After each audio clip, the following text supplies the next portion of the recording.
Ladies and gentlemen, hi YouTube, welcome on in, appreciate you being here. Hey, we're jumping straight into Mushoku Tensei, this new episode analysis. I don't know what else to say other than I'm really fucking excited for this episode. It's been propped up, like literally, I take usually Saturdays off, but after Arcane, I danced, I did what I ever had to do, and like nonstop people being like, oh, are you ready for today? Today I get back home and it was like, hey, it's fucking top tier, it's fire. So with that, I want to say I'm so excited to be here, I'm so excited to do this. In case you guys don't know who I am, hi, my name is Ed, I'm a psychologist, I tend to go ahead and psychoanalyze video games, anime, everything in between. We do pause a lot. Our whole thing is not just to emoji react for 30 minutes and be like, wow, what a good anime, and like re-summarize whatever Rudy was doing or whatever character was doing. That is not the point of this. The point of this is to look deep into the character's mental health, look at it through different perspectives, and yes, these videos do get long. These videos can get 4, 5, 6 hours long. They can break up into multiple parts the way that Arcane did yesterday or the other day.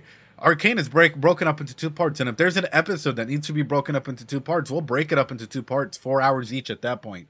But that is exactly what I'm throwing out there. And guess what? None of my videos are monetized because that is not the point of this channel. The point, because people love to throw out there, hey, you monetize your videos. Ha! 99% of my videos are unmonetized. I don't do it for that. So, with that being said, if you do want to help out and support, I do have a Ko-Fi. I do also have like a throne and stuff. Stuff is out there if you guys want to help out in any way, shape, or form.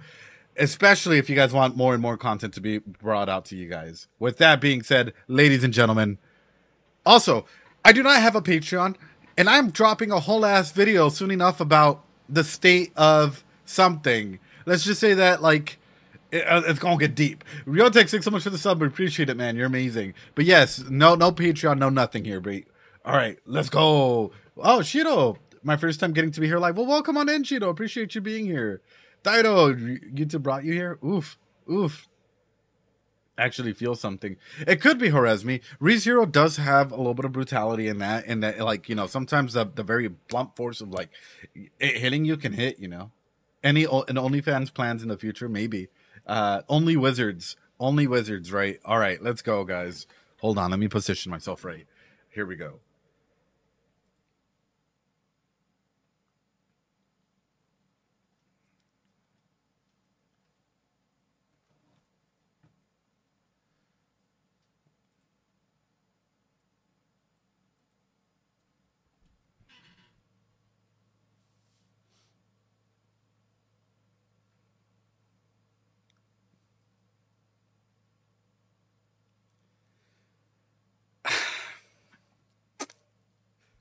We just fucking started.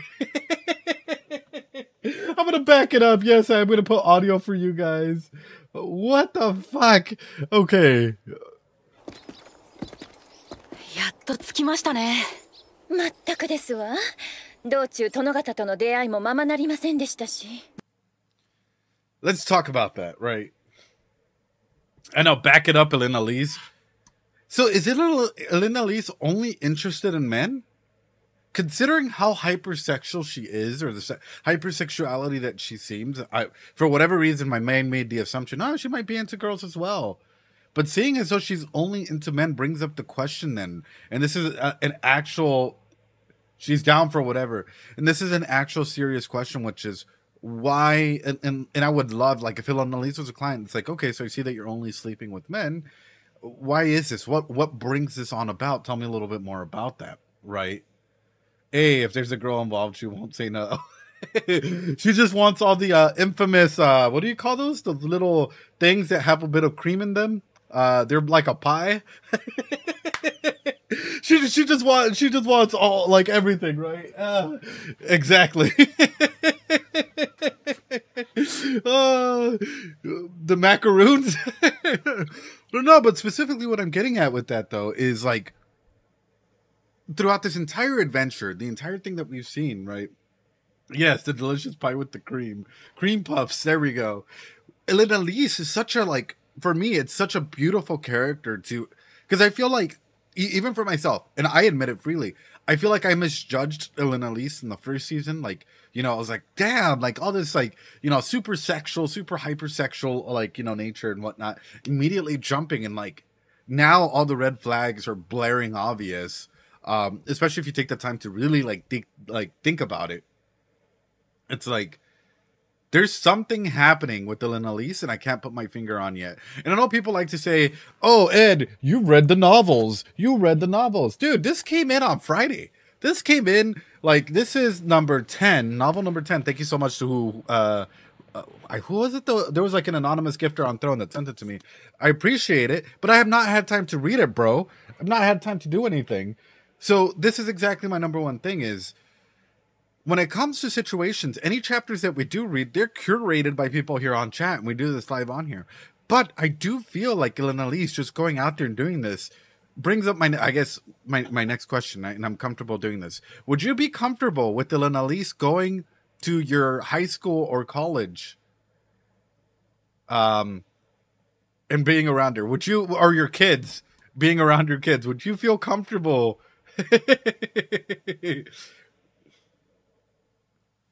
Oh, I'm still on volume 1, bro. I haven't had time to go through them. Hell nah, probably not. Not my kids. I'm pretty sure she was at my high school. Hey, yo. Sí, todos comemos, no hay problema. Hey! Elinalise Queen. I don't know. I don't know how I would feel, to be honest with you. Because I get it, at the moment, right? What is the age of maturity here? 15, right? Somewhere around there. And I do want to highlight, let's start off this discussion. Fuck it, we're going in deep because we are going into a uni. Let's start off this discussion. Hey, if you're using modern context to look at a previous world and be like, oh, that's disgusting. Guess what? 99% of our own history you would look at and you would think it's disgusting as well. However, if you're implementing and you're actually looking at it and implementing realism aspects of it, it's a lot smarter to go ahead and be like, wait a minute, this makes a lot more sense.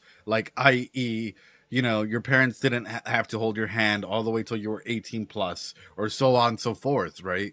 There are a lot of individuals who I see that look at this series and immediately make the judgment to, you have to consider the world and the culture they are in. Exactly. You have to have a cultural perspective in the world and take in the world for what it is giving you, right? And that's the number one thing that I'm throwing out there, because at this moment, right, for example, Rudius is now an adult, right? So he is still going through his developmental struggles, psychologically speaking, because the human brain is the human brain. The brain is the brain. I don't know what else to say. We all go through our developmental journeys, milestones, so on and so forth, and it can be universally applied everywhere. However, standard laws that we have modern day cannot be applied back then, or whatever fantasy world, because that is a whole different culture, a whole different everything. Rudy got a quinceañera. I think Rudy really does need a quinceañero, dude. We need to throw Rudy a big ass fiesta, a big ass party for his sweet 15. We'll celebrate it here. We'll do a big ass party there, right?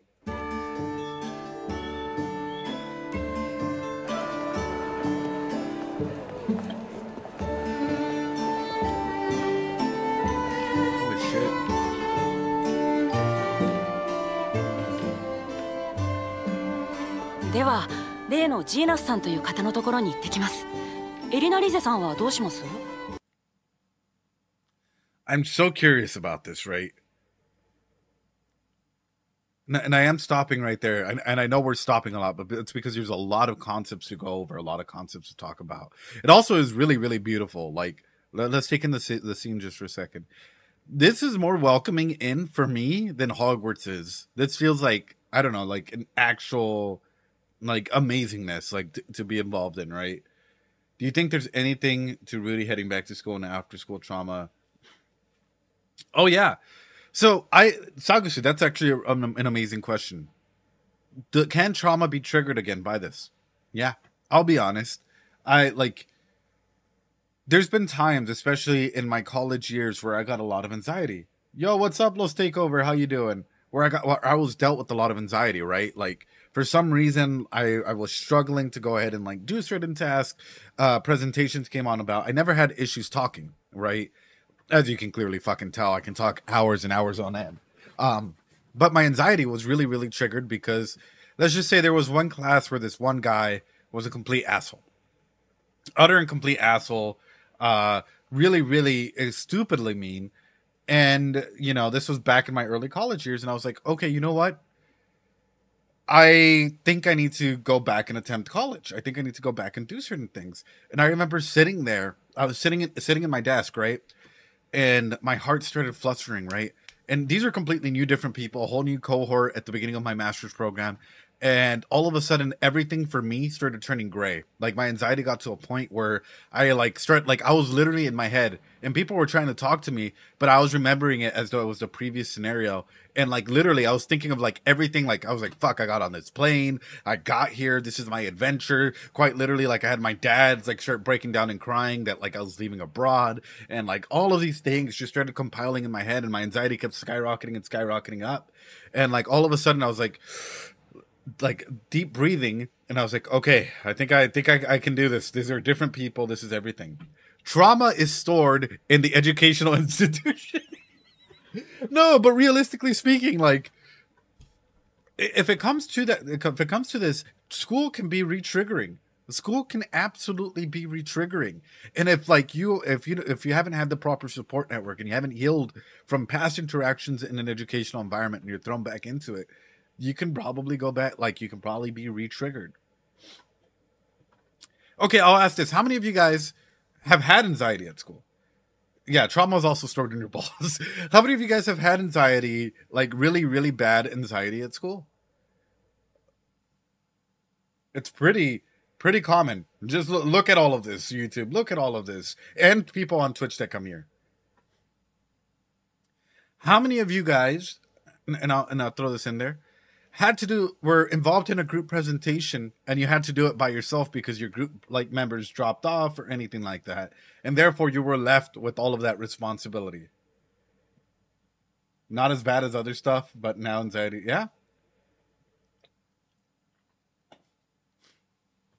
Yeah, good times. Yep. Reason why I'm bringing this up is because it's pretty common. It's a pretty common thing that a lot of people go through. And it's a pretty common and easy way to get introduced into the concepts of losing trust, right? I remember having to do a final presentation in my bachelor's, like when I was doing my bachelor's degree, and the people I was supposed to do a group with, they all dropped out of the program. It was literally the finals of that class, out of at least the class, and they were just like, yeah, no, we're done. It was the final couple of weeks. They could have waited, bro. They could have waited. Yeah. And I was like, okay, I have to do this by myself because our professor was like, nah, you still have to finish it. So why even wait that long? I don't know. There was like a group of two other friends, like two friends that like stuck together through everything. And I think they might have switched majors or something like that. I don't know. Had a cutoff to drop classes. No, Sagusu, you can always drop a class or just stop showing up. There's a cutoff from dropping classes and getting money back, but at the same time, these people just stopped showing up altogether, and then like they weren't in any other class going forward. So I was like, all right.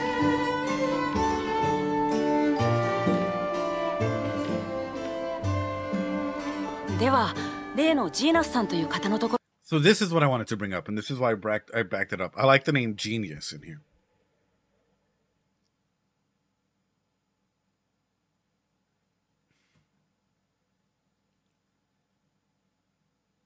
Rudius being in this environment, Obamium, what's up, dude? Rudius being in this environment, I'm throwing this out there for you guys. What does he expect? What are your expectations? Genius with the J. What are your expectations, right? A working BP. No está trabajando la serpiente. No. No. What I do want to go ahead and point out through this though is one big thing. Rudius has practical knowledge experience, right? He's been out in the field. If we're gonna put it this way, especially if you're a psychologist, this is how you label stuff. You've been out in the field, right? You've been doing what needs to be done. You actually know how to do 101 other aspects. And you're coming back to this environment. I'm wondering if he's coming back as a first year, a second year, a third year. I'm sure it's going to be revealed. But regardless, how do people look at you? Say that you already have knowledge of magic. A lot of people may already know magic, but say that you come in here. What does that do? Unknowingly. This is even an unconscious sociological effect, even psychological effect of self-comparison. Not only do you have set expectations, higher expectations, let's talk about the other students there. What happens to the other students in this environment? Rivalry. All of a sudden, it can be like Rudius. I'm kind of curious if Rudius will be like, you know, he has his book or his text and be like, I already know how the fuck to do this. Especially if he's starting off as a beginner level class or whatever, and just be like, I already know how to do this. Like, and everyone else is like, this is so difficult. I'll be honest, because this is sort of what happened. Especially in my master's level class, having some experience working like as case management, doing like the standards in like basic psychology. A lot of students just jump from doing their bachelor's in psychology to immediately going into their master's without any form of experience. And they get in there and they're still like, you know, green-eared, right? They don't really know what to do in some cases. So some pretty obvious questions. They're just like, yeah, you do this. I had a year's worth of experience doing like case management, healthcare coordination, so on and so forth before going for my master's degree. And even through then, it is still a huge moment of like, you know, being looked at and being like, wait a minute, you know how to do that? What? Remember, special student exempt from class. I mean, even if you're exempt from class, you still need to attach to people. Like it and or hate it, even if you dislike it, right? This is why we create walls. This is exactly the moment why we, as individuals, start going ahead and like, have you ever heard of like introverts adapting extroverts or extroverts adapting introverts? The reason why we do it is simply because sometimes we need a form to engage that mask or be able to cool off or be able to have someone protect us from the extroverted nature of the world. I say adopting, but it's simply like latching on or attaching to one another. I could see someone trying to act superior about having more formal education than Rudy, despite having... Yeah, I can definitely see that. I can see people even being jealous if Rudy has to show off his skills at any point in time. TYE Jacob, appreciate the follow, man. You're go. He's still going to have a lot of interactions with people as a special student, so that's important. Exactly. Estoy muy bien, Lugo. ¿Cómo estás? Ojalá que estés bien. Está bien caliente ahorita aquí la verga. It's, wait, hold on. It's like 114 degrees American. In case you guys don't know, that's like, how much is that? Like 40, 50 C, something like that? It's ridiculously hot. It's some point. Yeah. エリナリゼさんはどうします？私も行きますわ。なんで？魔術に興味あるんですか？いいえ、ルーデスぐらいの年の子に興味が湧いてきましたの。ああ、そう。What did she say? What did she say? Hold on. Elinalise is straight up predator. Predator Elinalise. She's lurking, man. I've developed an interest in boys your age.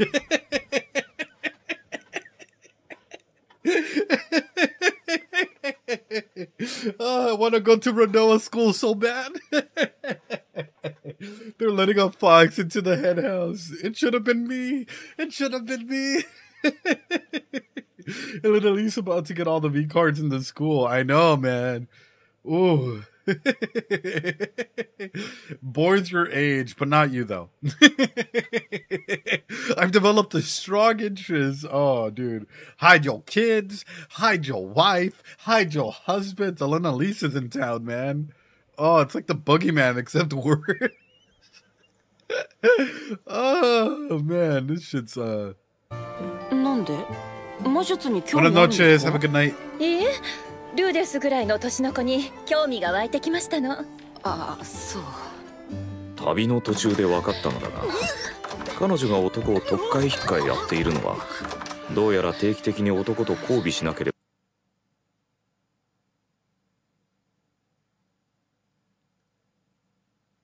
Specifically, oh wait, hold on.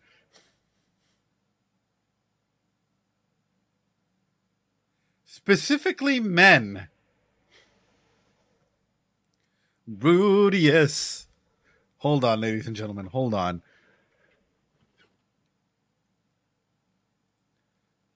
Hold on, ladies and gentlemen. What the fuck was that? The curse of horniness. What the fuck was that? Wait. Hold on.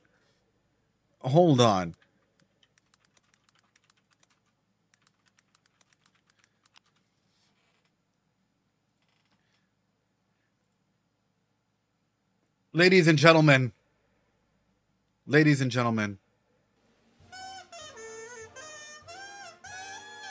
To all the men in this university, we give them one of the biggest honors out there. As we find out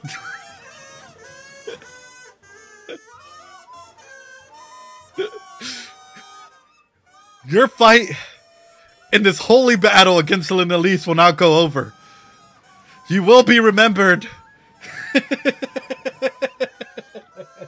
You will be remembered in this holy fight. As Elinalise, make sure to stay alive. I see this as an absolute win. Oh man, I can already see all the people in there. A small price to pay. Oh no. But no, realistically, yes sir, yes sir. A big portion that I'm trying to get at there though is, if this is a curse and she has to sleep with men on the regular, Rudy, this might be a point in time for you to start inspecting Elinalise. That sounds really dirty. Hold on. I mean, this might be a time for you to start anal. No, not anal. Fuck! Analyzing. This might be a time of, hold on. This might be a point in time for you to start I can't fucking like how do I say that? This might be a point in time for you to start investigating. There we go. That's a better one. Inspector, right? Investigating. Freudian. Because for me, it's like, okay, if it's only men, unless she sleeps with men on the regular and not just the concept of sex, yeah, hypersexualization is huge. Don't get me wrong. Right? Hypersexualization, especially if it is a curse, all of a sudden there's a motivational drive. And inside, I even want to go ahead and question this. How does Elinalise feel about this? Is she actually content doing this? Or is this just like, fuck, it's a part of the job. Now I have to go ahead and do this. Now I have to go ahead and like reprimand and be there for a person's whatever. And if it's only men, is it only men because of their you know, of their special juices or whatever, you know? Is it because of their juicers? Because they all follow XQC? But no, realistically speaking, like they're sure, you know, and that's a big aspect that I'm throwing out there is like, and if so, for me, it's sounding, and this might just be me. This is me just grabbing literally Senor Pinguino, which I never picked up the other day, and throwing it out there. If that is the case, then is she a vessel? For whatever reason. I know this sounds wrong, this sounds dirty or whatever, but why else would you be out there literally like only with men unless you are the pertinent of a vessel or something? She needs the creamy filling. It might just be that like whoever put this curse on them might be like, oh, this is your curse for not sleeping with me. You have to sleep with all men. Could be. But I see it more like there's something bigger at play here. Maybe they ran into some major trouble with like another god or something. And the god's like, this is your curse. Now you're a vessel type of thing. Because spoilers and reasons. Fine. Fair enough. We're going to back it up though. Cause I don't want to miss everything or anything. We can't answer your questions, but you're asking the right questions. Si le puede llamar maldición, pero spoiler. の年の子に興味が湧いてきましたの。ああ、そう。旅の途中で分かったのだが、 I mean, 彼女が男を特会引っかえやっているのは、どうやら定期的に男と交尾しなければ死亡する呪いであるらしい。じゃあ行きますか。 I wonder, like, if this is actually kind of true. どうやら定期的に男と交尾しなければ死亡する呪いであるらしい。 Him just walking away and waiting for them to be done. Maldición es una bendición para todos, no? If Elinalise was here, she'd be es una bendición para todos. But like, let's talk about this, like, though. Let's be real, right? There's a concept in here, which I get that she stated earlier that she like, you know, in the previous episodes of like her like being watched or whatever. This is screaming something though. Number one, what did Paul do to her for Paul or for her to not want to be around Paul? It makes me wonder, did Paul, like, was Paul and her, did they have a relationship? And maybe Paul cut it off. Did Paul cheat on her? Was Paul with her at any point in time? What happened in this thing for Elinalise to like have strong feelings of Paul? Paul is Paul. And Paul is Paul. Paul be Paul. What did Paul do? Yes. Well, and this is the concept that I'm bringing up. It's like, number two, when it comes to this environment, her boundaries as individuals, even working with people that do have a sexual addiction, everyone has boundaries at different levels, right? But they still state their boundaries. If you've ever had roommates and you're in college, right? If you've ever been to college or any like community college, university, whatever, and you had roommates, how did you deal with situations like this? Where they might have brought someone home if you had a roommate or dorm mate or whatever and whatnot. How did you deal with situations like this? This is me being straight up and asking this question because it's a very common thing that if you don't put up boundaries, boundaries will be violated. It might turn uncomfortable. And all of a sudden, you either have to deal with it or you just, like a lot of people, give in. Text if people sign so it doesn't happen again. Yep. Tell them to go to a hotel.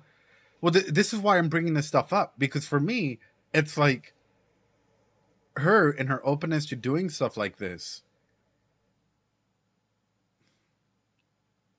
And Rudy just feeling defeated after a while. Look. Him just being like, all right, I guess I'll wait. Elinalise does need to do this to survive.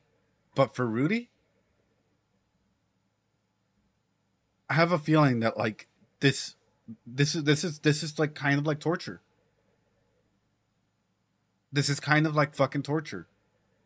Like in a fucked up way. Like I know Rudy is like, yeah, exactly. This is why I'm saying it. It's like Rudy wants to fix his disorder, right? His ED. And he's with this insanely beautiful woman that's getting railed time and time again. And he's hearing all of this and there's nothing but he can do because he can't even get it up, but just sit there and think about it. And it can even get to a point of exhaustion, of impersonal, like interpersonal, like literally like breaking yourself down and being like, I'm not worthy, I'm not this, I'm not that, to quite literally just being like in your own head. It crushes his self-esteem. Exactly. They got a speed dial heiress. Well, the thing is, a lot of people are like, I've heard this, right? Like when it comes to Eris and when it comes to a lot of these girls, it's like if they were there, could each one of them help him? Abso-fucking-lutely they could. If we're talking about this, like what Rudius did for each one of these individuals, right? Whether it was in a way Eris or Sylphie, maybe even Roxy as well, in terms of being able to go ahead and become the individual that she is today, is like he opened the cage for them, right? Like if we were to take the perspective of them like hummingbirds or like doves or whatever, right? They were all trapped in their own cycle of society or like, like societal expectations, the world, parental expectations, bullying, university, whatever that may be. And Rudius was the one that went in there and allowed them to be open and free and spread their wings and fly and be able to go ahead and like express themselves, so on and so forth, right? Whether that was Sylphie that like led him the way into starting to be friends, starting to be open, starting to go and do certain things. Whether that was Roxy allowing him to take the first step and him as well, for her to start gaining that confidence, for her to start doing certain things. Whether it was Eris with the same philosophy as well, right? With her actually gaining her own independence, starting to like accomplish what she wants to go ahead and say, right? Why? It's a very common saying. It's like a very common symbolism, guys. Like, I don't know what you guys are jumping into, but don't tell me if they're gonna get like transformed into fucking birds or some shit, and like Rudy has to go and save them or something, dude. Like being in a bird cage, I'm just gonna be straight up about it, is a very common saying for your own expectations, and even like you can check out symbolisms about this 110% from this. And this is why I want to highlight this. Right now, Rudy is in a cage. Right now, Rudy is in one of his biggest cages that he has. So let's talk about this. For Rudy being here, for Rudy following man-child God's advice, and yes, I will call him that, because he acts sort of like a man-child. Let's talk about this, right? Who can liberate Rudy? We're going in deep, boys. We're going in deep. You are now magically transformed into Rudy at this point in time. You are in a cage of your own feelings, emotions, thought patterns, of not being able to get hard, of having like beautiful girls around you all the time, whether it's Chica or Mommy Albedo over here, right? Literally walking with you and showing you the way and like trying to help you out, but you can't do anything. You're just stuck. You're kind of frustrated. And you don't know what to do, and there's no internet, no nothing. How do you start to get better? Let's talk about this for 1 second. Shit, please no truck coon. Nick Mir, ice, oof. But let's talk about it. How do you start to get better? I feel like Chica would bully you. I feel like, I'm not gonna get into it, but maybe. How do you start the steps for improvement? My God, I don't know. A lot of people, like, and I'm gonna be honest, a lot of people don't know. A lot of people like to come in here, and I've seen this a lot, and I'm gonna be straight up about it, right? Because there are some people out there, which, like, after we're done recording and whatnot, throughout the week, and even on the Discord and whatnot, people will be like, oh, this person made fun of Rudy because of his ED, and I'll say this. If you're making fun of Rudy because of his ED, that's fucked up, dude. Like, especially if you're, like, a reactor or not even a reactor, but like say a person that analyzes stuff, and you're like, and I'm not even talking about like people hard or like, you know, hard dick or soft dick. No, I'm genuinely talking about like, wow, he's like, you know, like genuinely digging in deep and trying to poke fun at his trauma for whatever that is. It's like, you do realize that this is a very, very common aspect for a lot of males to go ahead and go into, right? And a lot of males at some point in time will experience some form of erectile dysfunction. A lot of females at some point in time will experience some form of sexual dysfunction as well, whether that be, you know, not enjoying sex as much or not being able to come or so on and so forth. Very, very common aspect out there. ED can destroy someone's self-esteem like that. Absolutely, Victor. Abso-fucking-lutely. And a lot of people, I've seen some people go out there and point and laugh and try and be like, you see, this is why this character is this or that. Let's talk about realism for a second, because this is very realistic. And honestly, I wouldn't, like, in a real setting, if you experience trauma over and over and over and over again, sexualized, like any form of sexual health would be affected. If we were to go and apply this, like, to another isekai, for example, I would genuinely expect Subaru to have, like, in a realistic setting, in a realistic world, to have some form of erectile dysfunction as well. Or not even erectile dysfunction, but a sexual dysfunction as well, overall. It could be anything from, like, not knowing what to do, how to perform, how to do certain things because of the trauma that is going through that, right? Put yourself in his shoes and it's not funny anymore. No, it's not. So I'll ask the question again. How do you start healing? How do you start opening up the doors to this cage that has been, like, solidified around you? What do you do?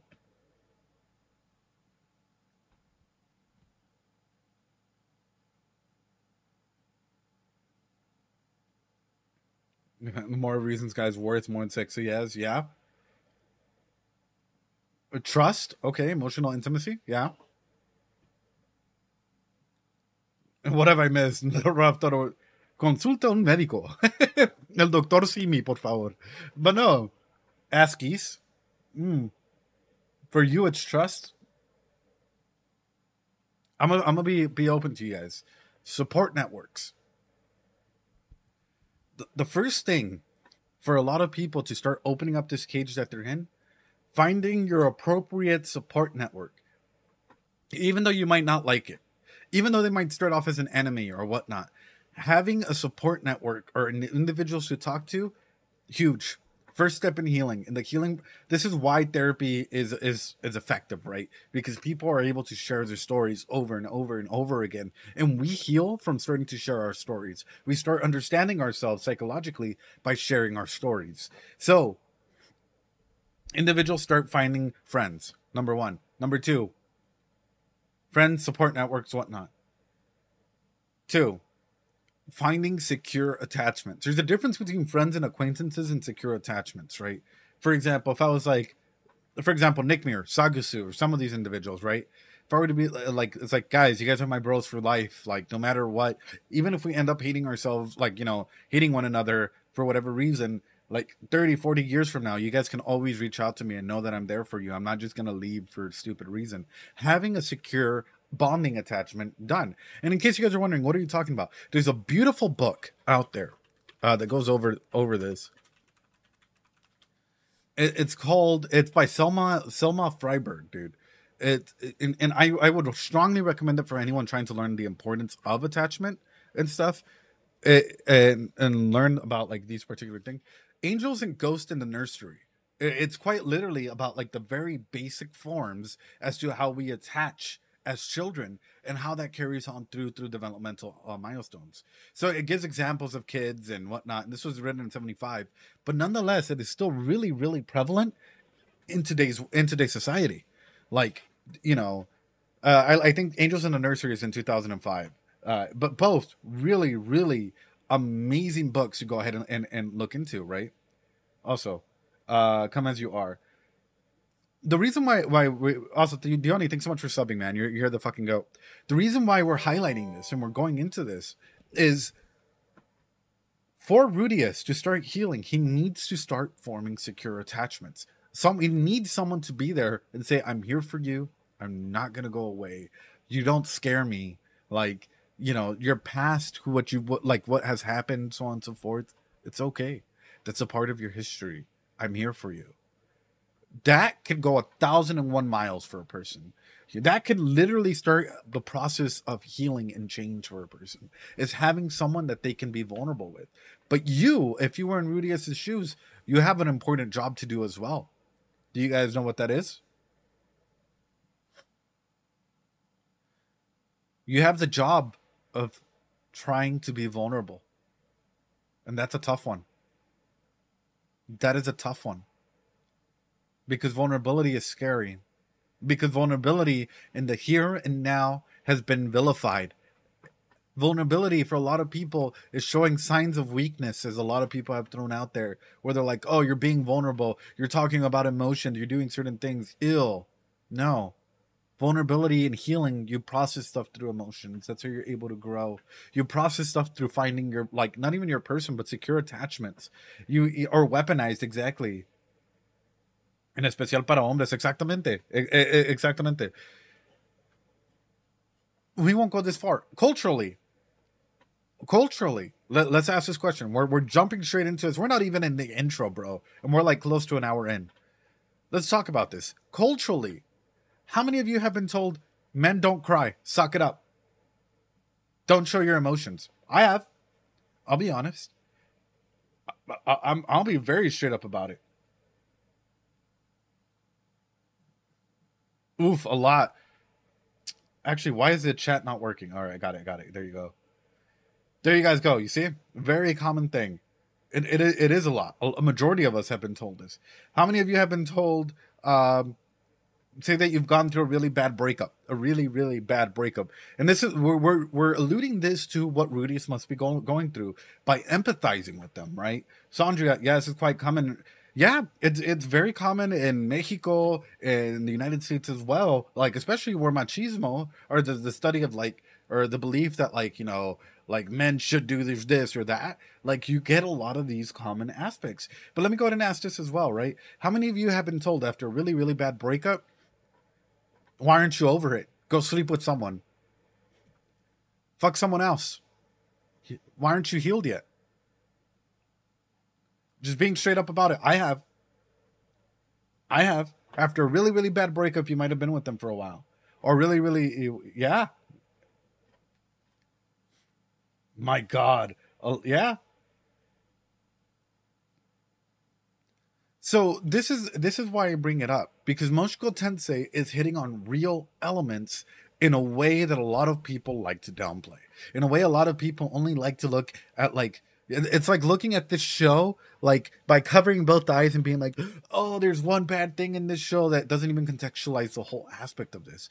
Rudius's journey is a story about change. Rudius is a character about change and about second chances and about being able to go ahead and be a better, not even a better person, but be able to be a healthier person, or a person in general.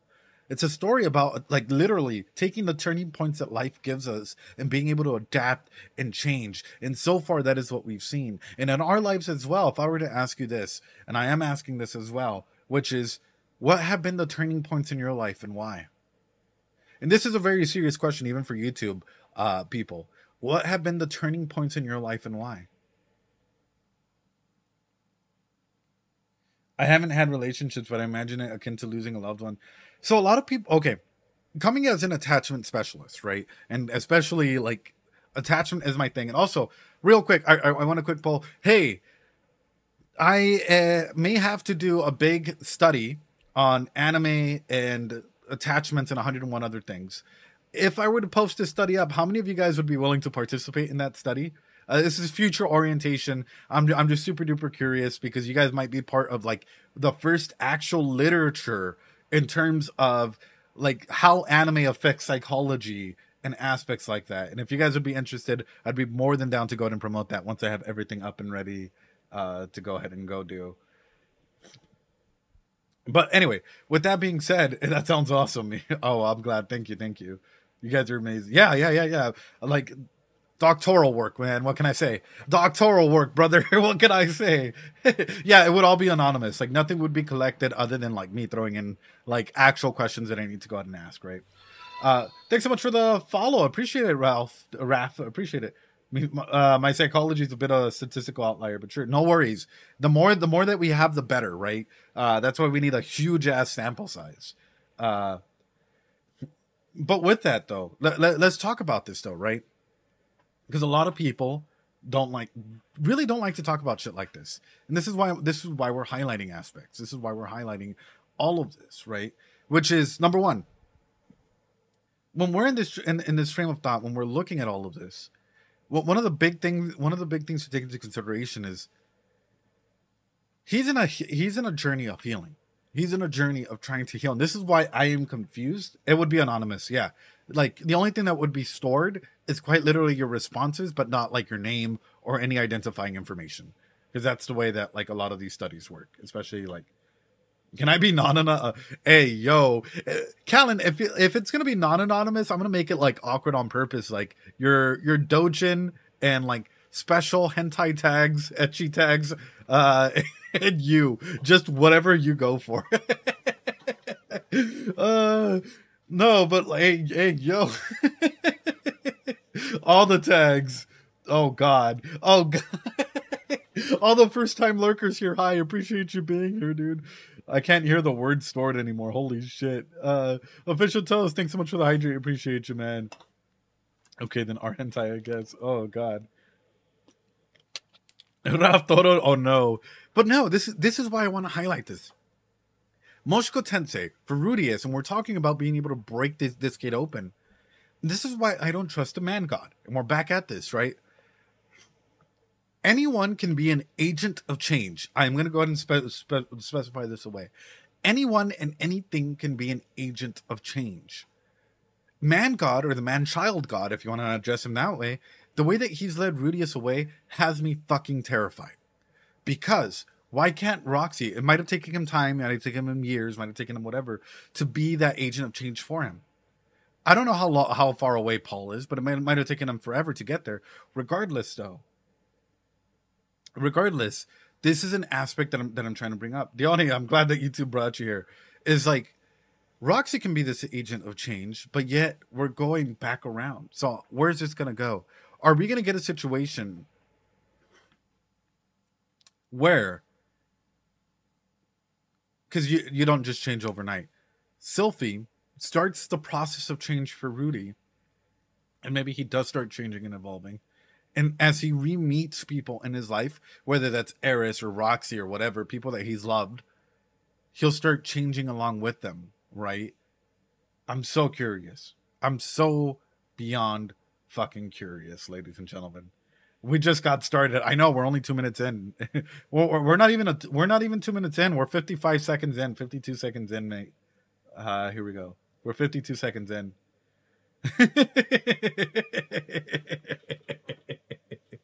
But with that being said, ladies and gentlemen, we're going to take our first little quick break, go to the restroom, grab a snack. We're going to start with the opening as soon as we come back, ladies and gentlemen. Yeah, we're going to start with the opening as soon as we come back. Let's finish this and get to the OP.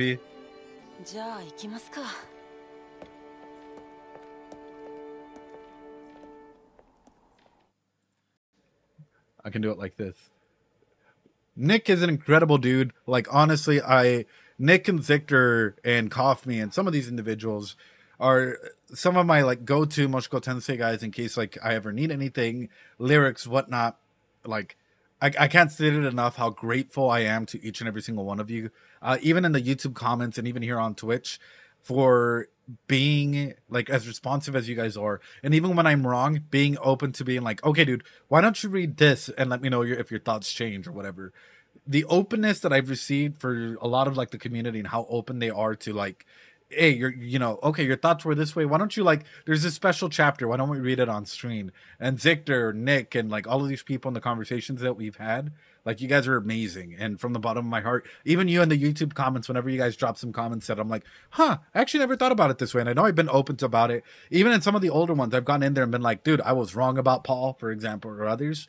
Because people are open to change and open to go ahead and analyze and stuff. Anyway, with that, let's go ahead and go. This is the opening. Yes, we're gonna. No. No. No. No. No mames. No mames, güey.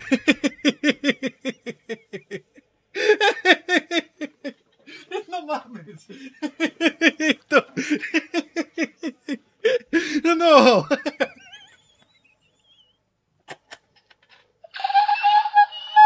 I'm fucking dying.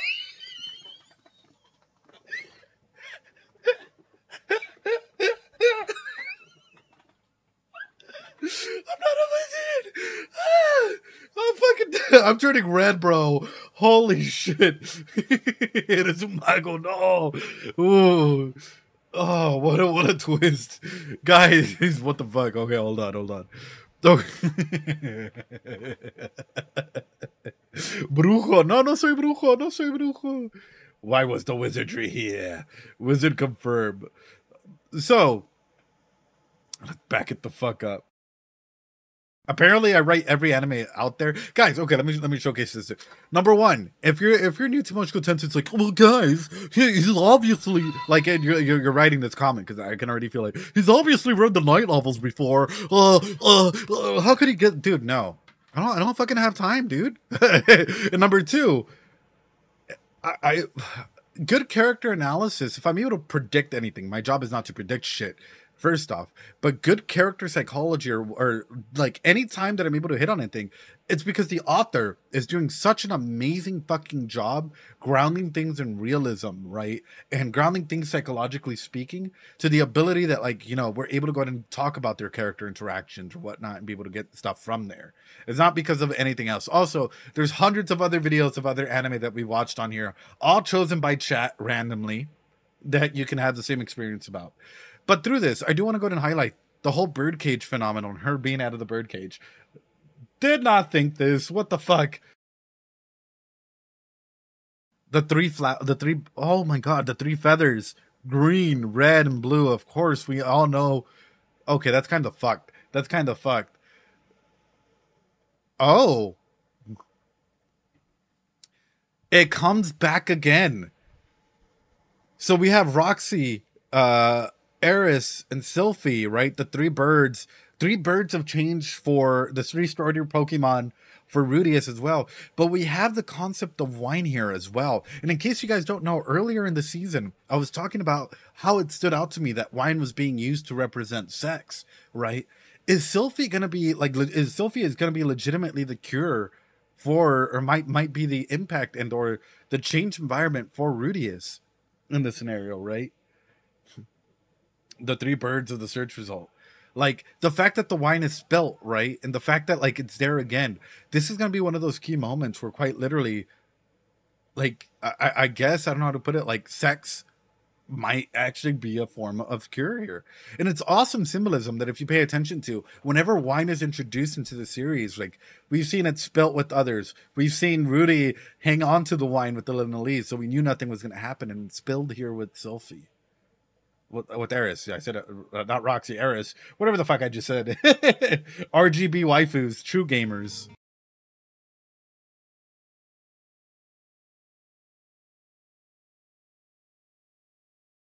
What I find interesting is she's in all white, and I'm wondering if this is like the semblance of like purity and like and or innocence in that regard.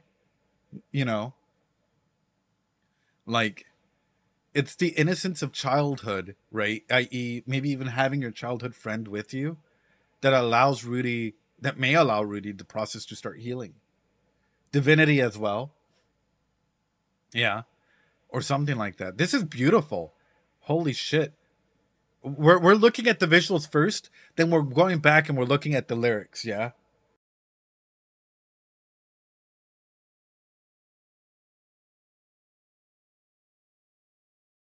Hey, yo.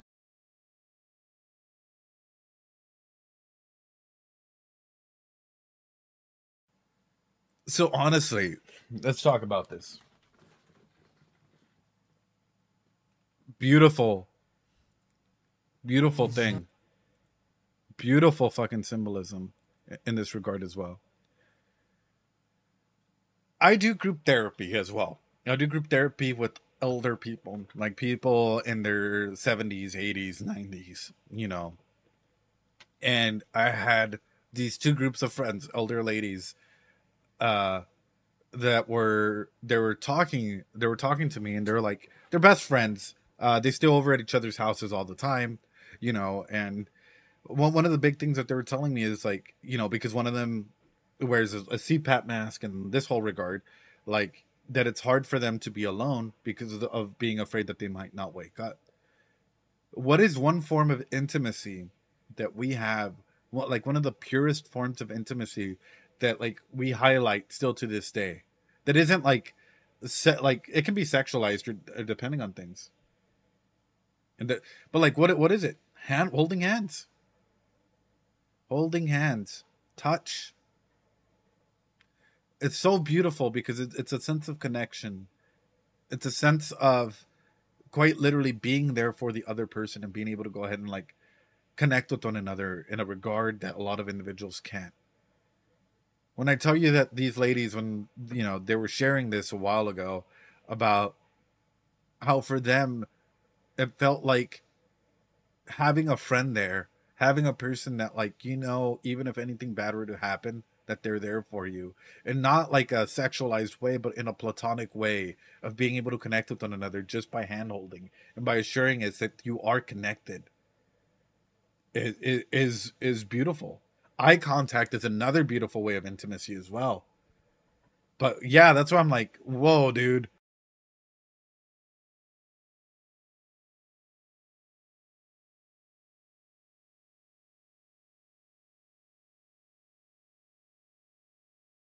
Damn.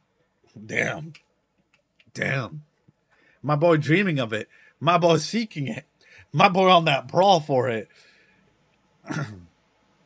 This hurts.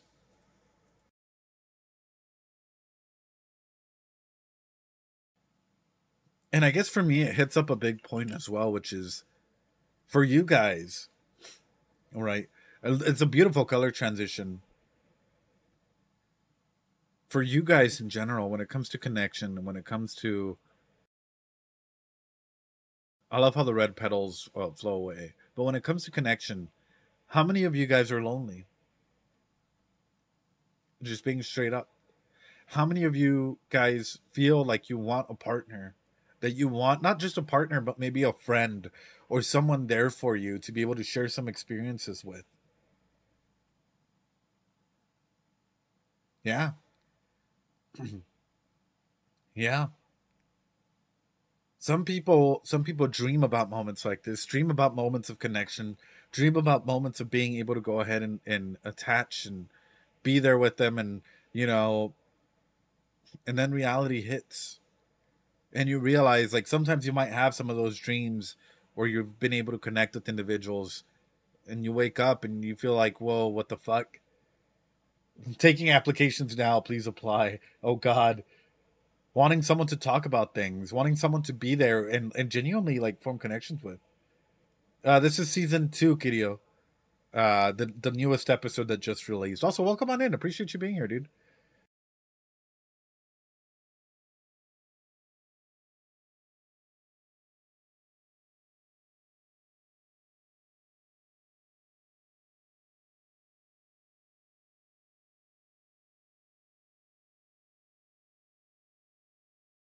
Amazing. First off, hold on. Can I start over from this point? There's a turning point, and we see Roxy, where Roxy recommended him to her to go.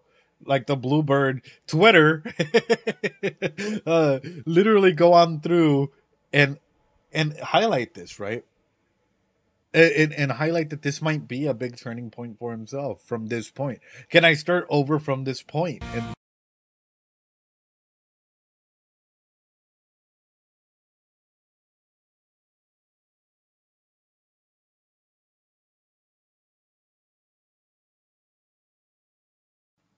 what a beautiful, hold on, what a beautiful imagery this is. What beautiful imagery this is, man.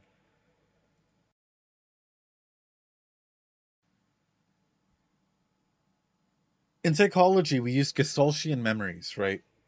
Yeah. In Gestalt therapy, we use like empty chair techniques, but we also may use like a palace intervention, right? Or for example, if I were to ask you guys, yeah, in his mind palace, exactly. If I were to ask you guys this, what is the foundation of your memories made of? What is the foundation of who you are currently? What memories make that up?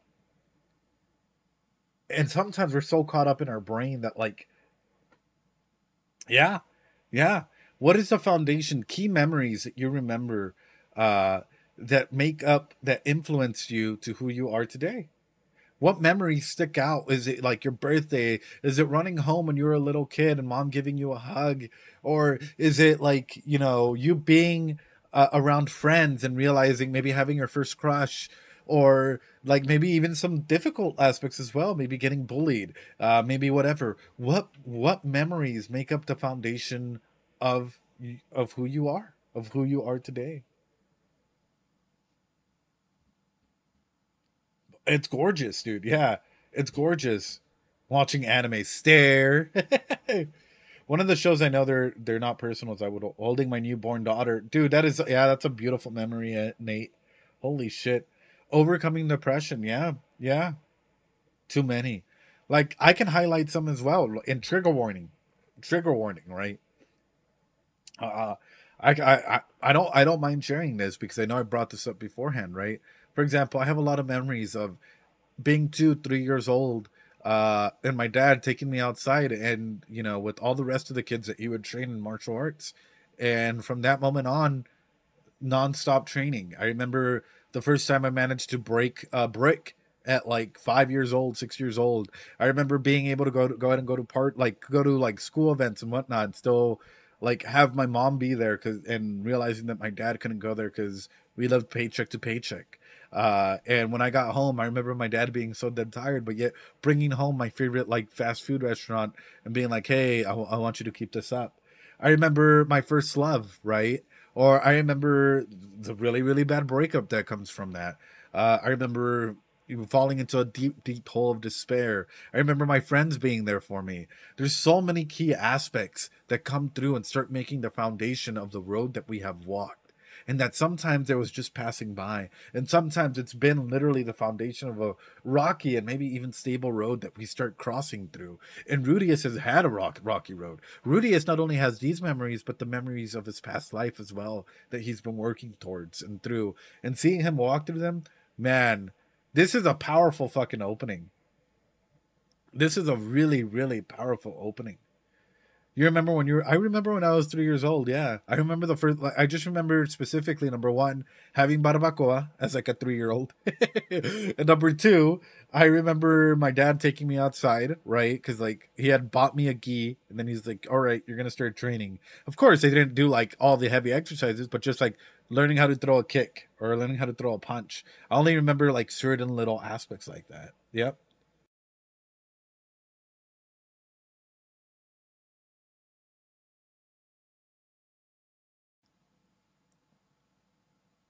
Oof. Oof. Is my dude a student here too? Wait a minute. Wait a minute. First off, second off, first off, second off. Hold on. Hold on, boys. Hold on. How much we said watch brain fright. He tore his uniform. Man, fifth off, right? Sometimes we don't talk enough about our memories, and I feel they start to be forgotten. They do. They do. But it's cat girl, doggy girl, man. This isn't a weird transition though. Hold on. Him touching the marble, something that's set in stone, right? To someone being in chains and in stone. Who is this? I don't think we've seen them in season one. I don't think we've seen them, but kind of curious as to like where we're gonna.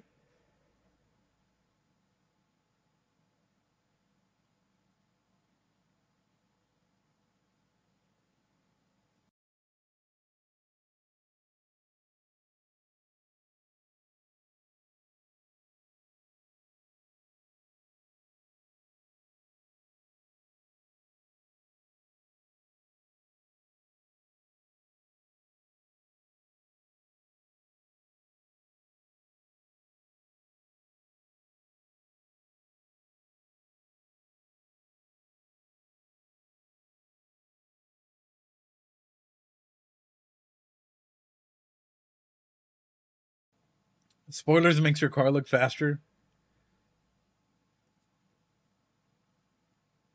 This is gonna sound fucked up. This is gonna sound fucked up. Pizza, hello. This is gonna sound fucked up. Never thought we'd get into OP analysis in Mushoku Tensei.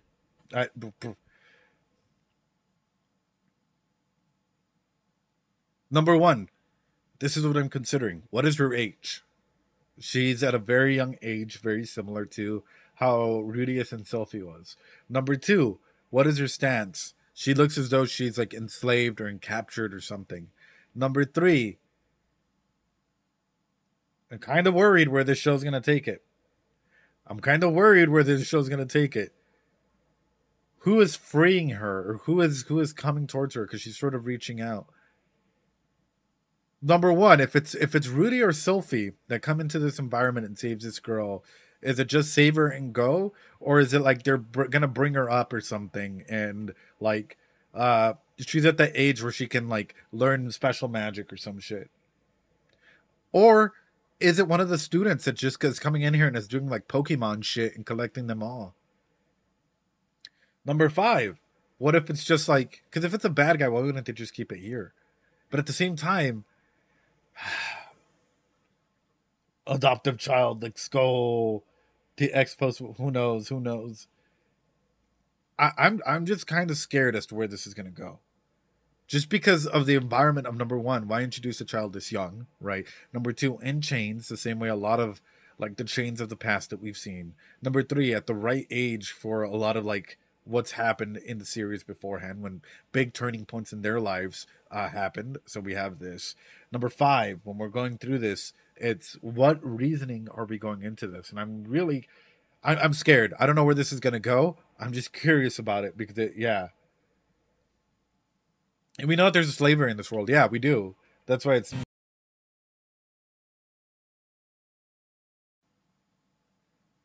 Is that Nanahoshi? That's the girl with the black hair, right? Eris 2. Ed always asks the right questions. Wait, what was it? Slave, abduction, or captive? Banana, prob. Yeah. Banana, what the that's a banana. What are you talking about?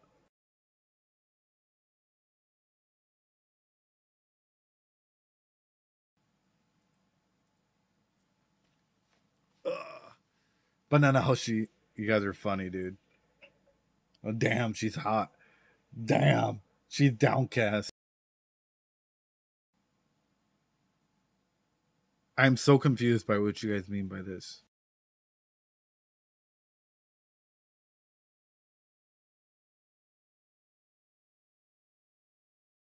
What is she searching for?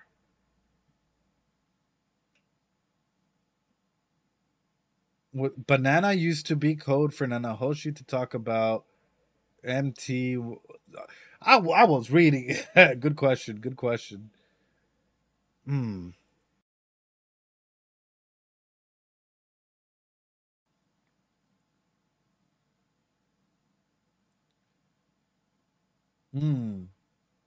Quién sabe.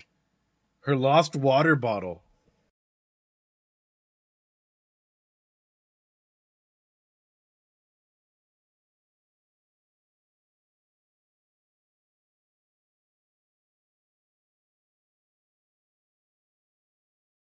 So is she in this school? That's where my question goes into. And if she's in this school, hold on. The 7-star Dragon Ball. If she's in this school, the man god said something about the displacement incident, right? Hypothetical questions, chat. Yeah. I asked these questions as a way to get my mind going, as a way for you guys to know where my mind's at. If she's in this school, in this environment, then does she have something to do with the displacement incident? And if she does have something to do with the displacement incident, then my other question is, hold on.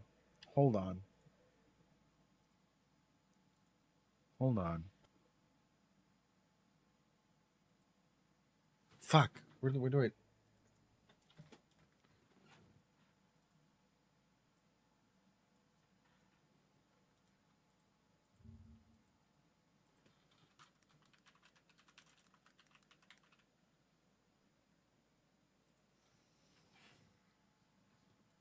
I remember seeing something around here. Hold on.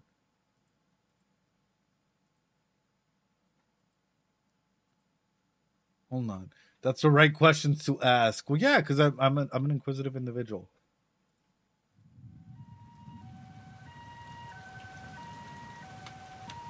Sir, can you hear me? Ew, why is this the dub? Hold on. Better not be the dub. It's the dub, isn't it? No. Oh no no no! Oh no no no! We need the good sauce. Okay, that's why. Hold on.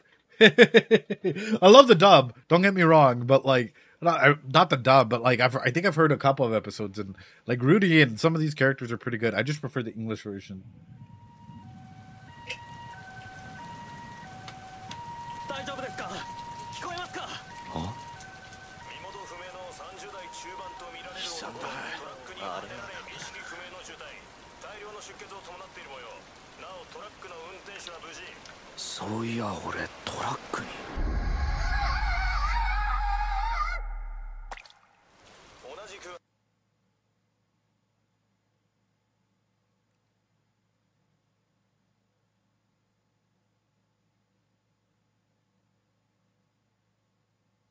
Two high school students thought to have also been hit are currently missing.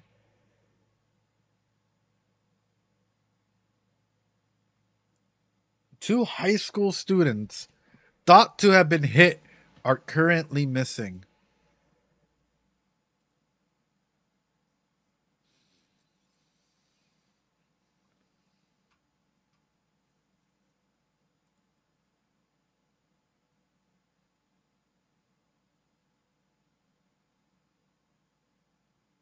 Nani chingados? Nani the fuck? Nani the fuck? Hold on.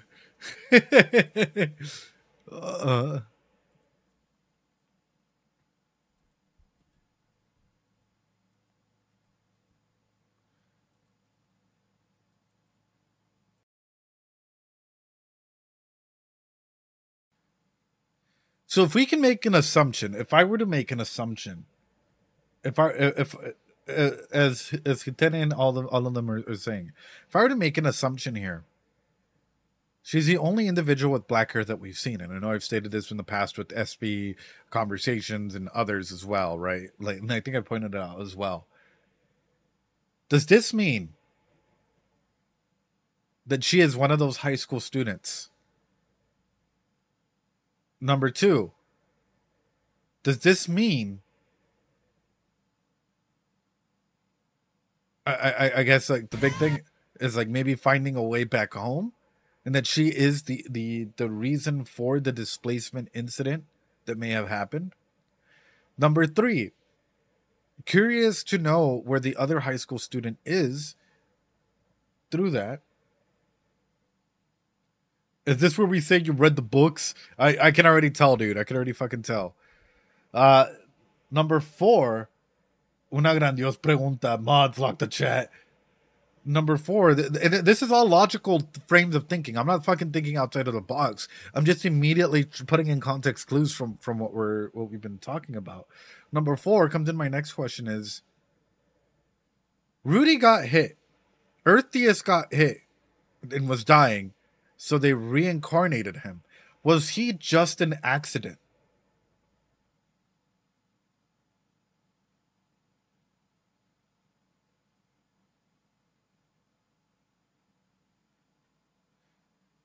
Let me put on my fucking, hold on.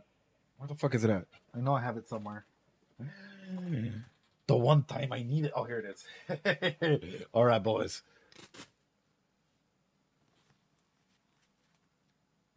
All right, here we go. We're about to cook. That's right question to ask, SB would say. Well, this is where I'm going at, right? Number one, when it comes to this is, well, it brings. Oh, hold on. This is bringing a lot into play here. Hold on. Through the 5G chip and the vaccines. When it comes into this, the first thing that comes through is, guys, can we get a yes, chef? We're about to cook. We're about to cook a little bit. Give me a hell yeah and a yes, chef, ladies and gentlemen. We're about to start cooking in a second here. Hold on. Let me pull out a pen. We're about to put some context clues together. We chef. All right, got it. Okay. Not like this. Okay, here we go. So, let's talk about this for a second, yeah? Truck driver kills Rudius. Earthius. 2 students go missing.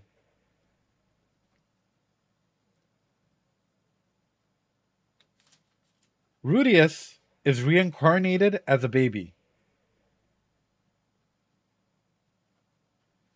When did the displacement incident take place? Sous chefs, when did the displacement incident take place?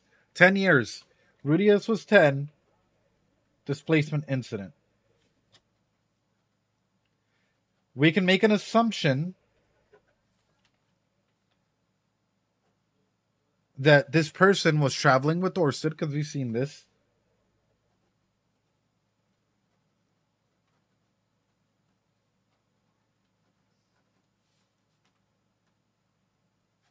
Rudius isn't supposed to be alive, or in this time.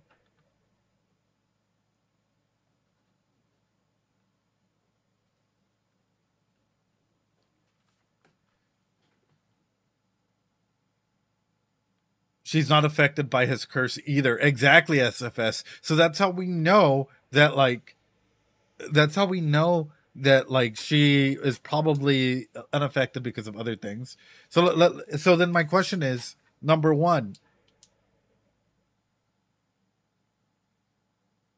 this is coming into this. What god sent Rudius to this world and reincarnated him? Because clearly it was at the man gods, like, unknowing whatever. There had to have been a god that reincarnated Rudius, because the man god did not know about this. So therefore, there is a god that's stronger than the man god that can go ahead and do this reincarnation.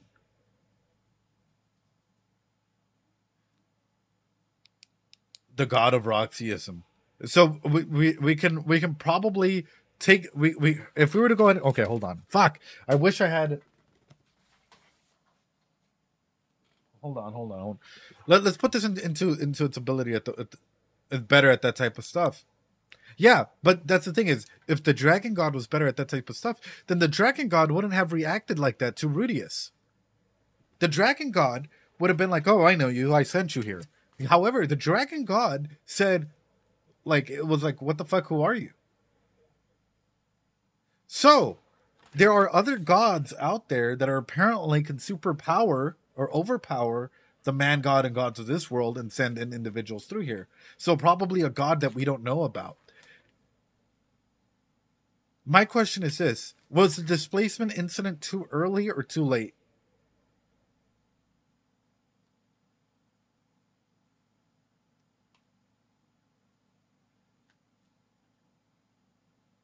Because and this is something that I'm wondering. In this environment, say that this person, she, whatever, is searching for this other student, right? Because I'm assuming that this has to do with it. Because as far as I know, 2 students go missing. She appears. She's searching for this other student. What if he's not here yet?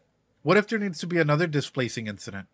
What if the displacement incident, like, they're in like a limbo type world, or maybe even time works differently, and you are brought here at the moment in time which the displacement incident happens? Time is relative too. Early or too late to what? Yeah. What do you mean too early or too late? So for example, if we were to go ahead and take a spaceship, right? We're going to go ahead and go into this and, like, travel 1 light year and come back, right? Oh, my conception. Happy birthday. Happy late birthday, my conception. So if we were to take a spaceship, go to our, like, the nearest star and come back. For us, it might be 1 year. But here on Earth, it might be, I think there's like a specific amount of time, right? It's a specific amount of time, like, time dilation that ends up happening. So I'm wondering, time is whack. Are they both here on this world? Or is there some sort of time dilation that is happening? Considering that she's been traveling with Orsted for however God knows how long, wouldn't have word gotten out about there being another individual like this, right? I am so fucking curious. I am so curious about how this is all going to go. what kind of generational cooking am I witnessing? Guys, this is just following the pattern. This is just following, like, information that's already been given to us. It's not because I read the fucking light novel or anything like that. Because no, anything that we read is on here on stream. And in case you guys are wondering, oh, he has time throughout the day. The fuck I don't. Dude, all I do is study, work, go to my part-time job, come home, literally do my homework, because go to class. That's what it is. You don't know where the puzzle pieces belong to. Well, now comes in my next question is, what if there is not a way home? If they weren't transported together, arrived at the same time, how would you know there's another student to search for? I mean, they had to have traveled. They have, like, you can share consciousness, but what if, like, also, guy, what if we go step into a transporter and all of a sudden, like, you know, like one of those, like, Star Trek transporters, and I get transported first and you get transported second. We both stepped in at the same time.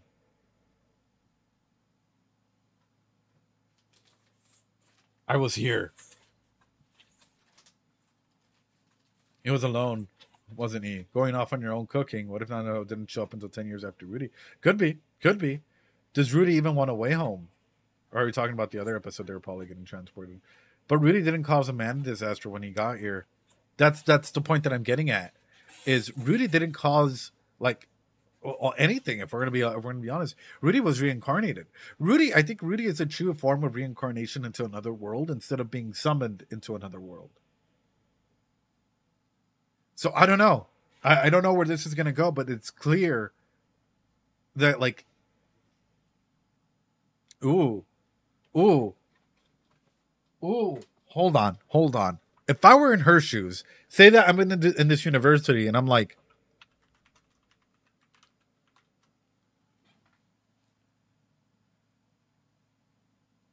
I'm in this university and I just put that in there. Hold on. I know some of you guys are going to be like, wait a minute, what the fuck? Boom. You've fallen for it. You've fallen for it, boys. You read Spanish in another world.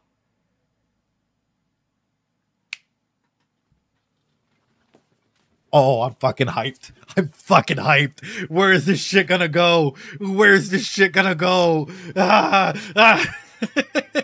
I'm so fucking hyped, boys. I'm so fucking hyped. Because I'm like, no, Scacho, what do you mean what? I'll put it this way. If you're in another world, say that they have a common tongue, and I just put in their Spanish, I'm like, hey, ¿qué pasó? ¿Cómo estás? And you're like, hey, compa, ¿cómo estás? Boom, you're not from this world, thank you. Hey, I want to go home. Hey, I'm searching for a friend. Hey, it's a bait. And y'all fucking fell for it, nice and clear. If I was in her shoes, this is how you would start planting out elements of surprise. This is how you start planning elements to try and bait people in and see if there's anyone that actually realizes or maybe understands your local tongue. That's just the Spanish equivalent of, do you know the man God? It is. But she's like, that's how you ping people. This is psychological pinging. You get an event, you ping it against something, and you see if there's a call and response back. You talk to people in your language without being overtly obvious. I'd love to see Ed actually write an anime one day. Dude, I would love to. I've actually had many ideas of, like, writing a show or some novels or some outside things. That's why I'm like, Anyway. Oh, the red bird. Oh.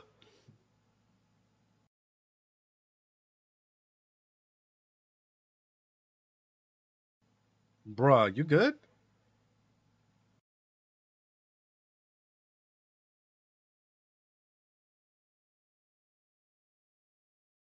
Man, being in your own little hall of memories there, that is something else. That is fucking beautiful, dude. This, like, as much shit as people have given Studio Bind, like, for the first couple of episodes, like, this is fucking beautiful, and I feel like people just, like, downplay this shit altogether, dude. Like,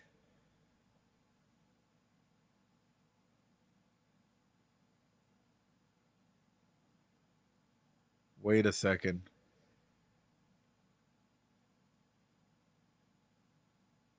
Wait a second. I hate that it's so blurry, but you can definitely tell like all the other memories that are filling up these walls, man. Best OP and bar none for both anime and the. I prefer some. Oof, oof.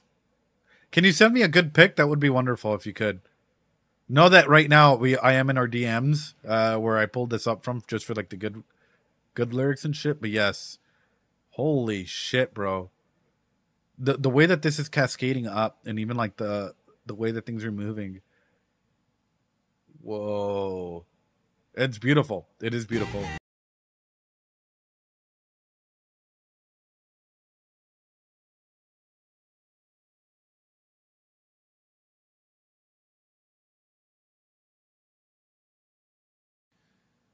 Interesting. Hold on.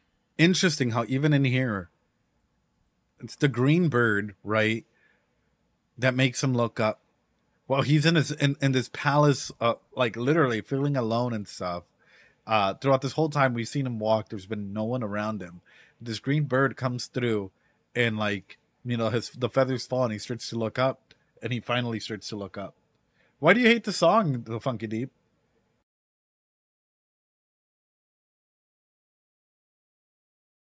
And there's people there.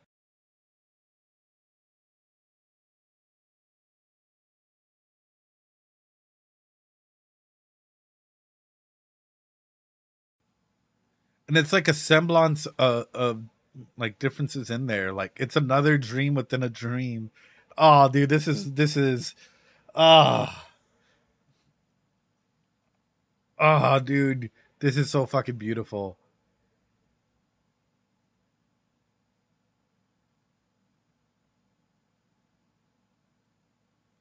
Oh, actually, you're right. Hold on. He goes from green to white. Zoom. Zoom. Zoom. Zoom. Yeah, that's pretty cool. That is a pretty cool like just semblance here, showing how passing these two people, they've been able to go ahead and transform.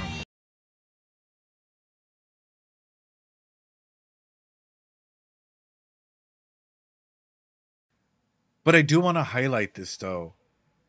And it's when it comes down to this,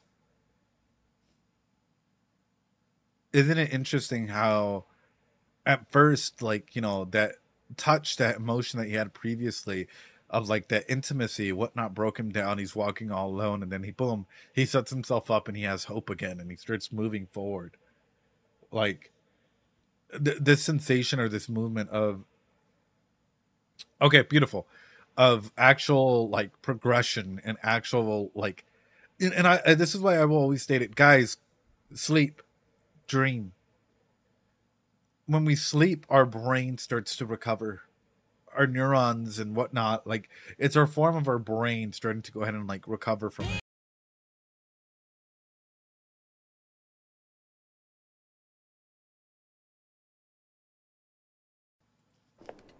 Beautiful shit. Now we're going back because that was just the visuals. 24 hours in a day and so much to do. Yeah, but you're burning yourself out if you don't actually take the time to sleep. To sleep a little bit. Sent you just in case. Okay, let me take a quick look at it. Try not to. Oh God. Okay. It's still a little frame dirty, brother. I wish that like everything was lit up, but it's fine. Huh. I'm like, are these memories of the past life or no? Like, where's this going to? Where's this going to, brother? Where's this going to? Enhance. AI enhance. NVIDIA enhance. Speaking of which, I should actually get a new graphics card. That'll come later. But yes, beautiful shit. Beautiful shit. Enhance. All right, let's look at it. Now we're sent you what it shows. Yeah. I know, dude. I know, brother. All right.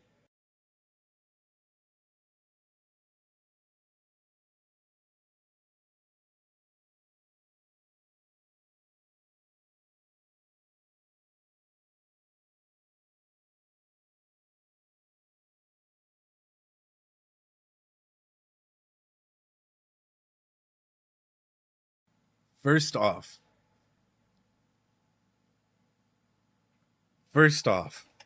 powerful fucking lyrics. Like, in terms of even ourselves as individuals, as human beings. Chat, did he already watch the episode? Hate all.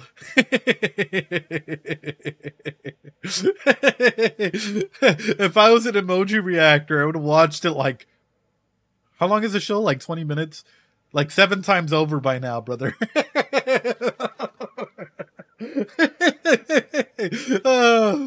Oh no. Okay, hold on. Let's talk about this, right? Which is even and this for me. This no worry, Hadar, no worry. Welcome on in, dude. This actually hits home to me, and I like the first time I was just looking at the visuals, but actually looking at the lyrics, I'm getting a little fucking teary eyed from it, and it's probably one of the biggest things, like that we learn and that we do a lot, which is like in relationships, you can start planning out your future together. You can start planning out how you're going to go ahead and succeed, and you know what you're going to go ahead and do together, and how the world may look like, and you know that journey, that adventure that you guys have planned together might get torn up, might literally get, you might break up, you might have issues, your plans might get completely subjugated on its own, and sometimes instead of taking responsibility for that, we always shift. And I'm like, holy fuck, dude. Like, I'm fucking tearing up. I'm like, paying attention to the lyrics. It's, whew, creative differences or whatnot. Like,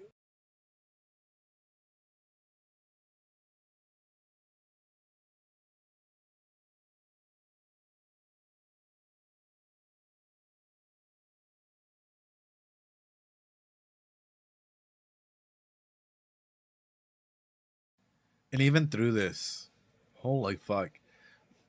Like, yeah, I'm gonna start crying, bro. Like, this ain't, I ain't even fucking lying. I'm over here, like, on the verge, dude. Like, the visuals are one thing. The visuals are amazing and on point. But just look at the lyrics, dude. The map I drew. And both of them are singing that like, oh. And both of them are singing this, dude. It's not the map we drew. Yeah, my kokoro fucking hurts, bro. The map I drew was... The world is still the same as that day. Oh. Oh. Fucking hit me with pain, dude. Mushoku Sunday make us cry, man. Oh.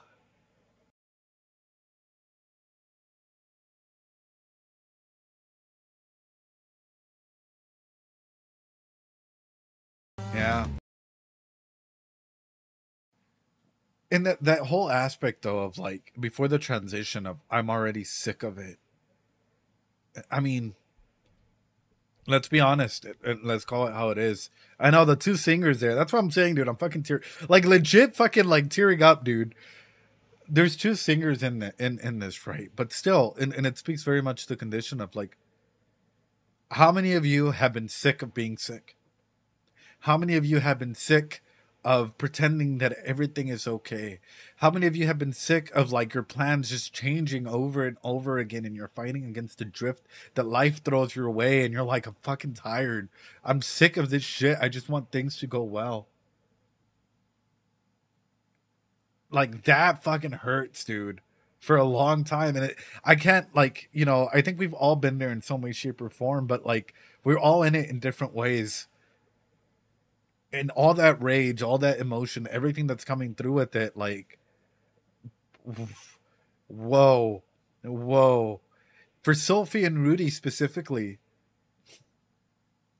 Rudy making the plans when he was a kid to take Sophie to this university with him. Rudy making all of these plans and everything getting shifted away and all of these things. It's like, oh man. Oh man. Oof.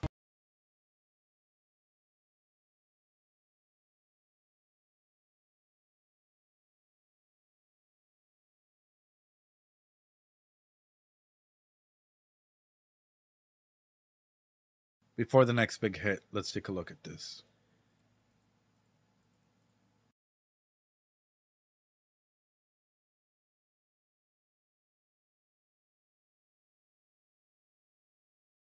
What is the VS icon? What do you mean VS icon, brother?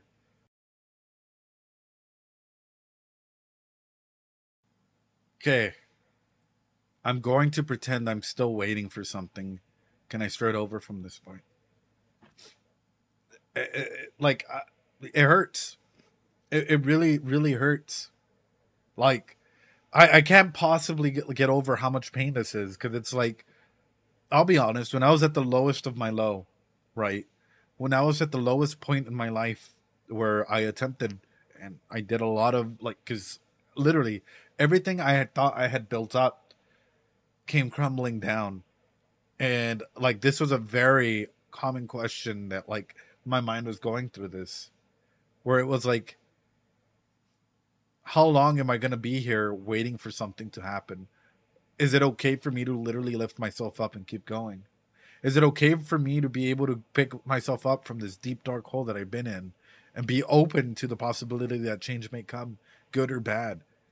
Like, we've all been in a situation, a lot of us have experienced, I'm not going to say we've all been in it, like, and it's rough, man. Mushoku Tensei, like, what I'm saying is, it can be a story that saves people.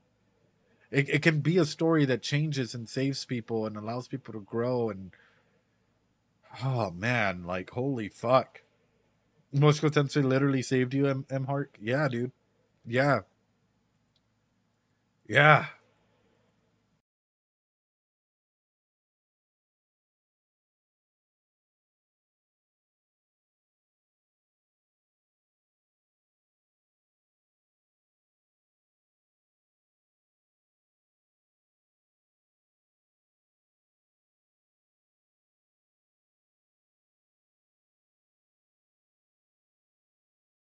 I'm gonna back it up. Just take that in for a second. That's huge, man.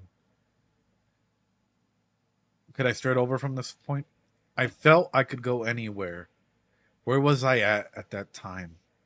I'm sure my own self had grown up, but that is not really what it meant.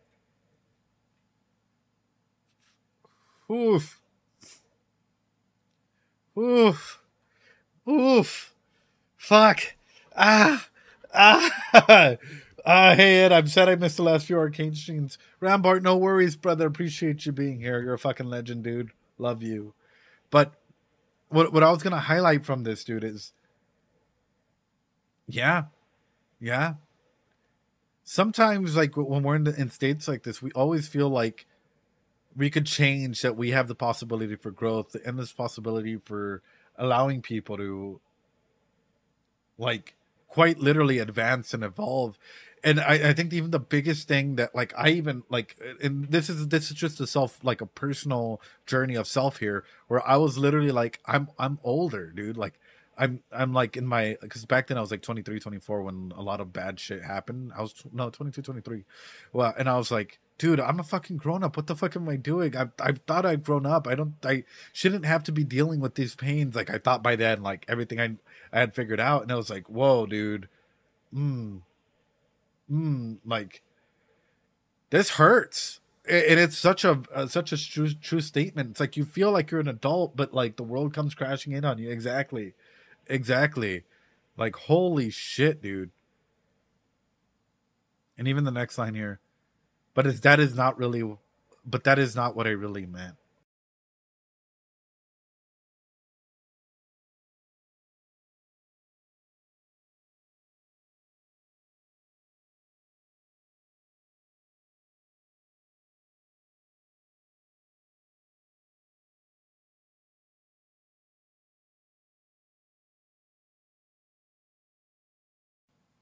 Fuck. Oh, man.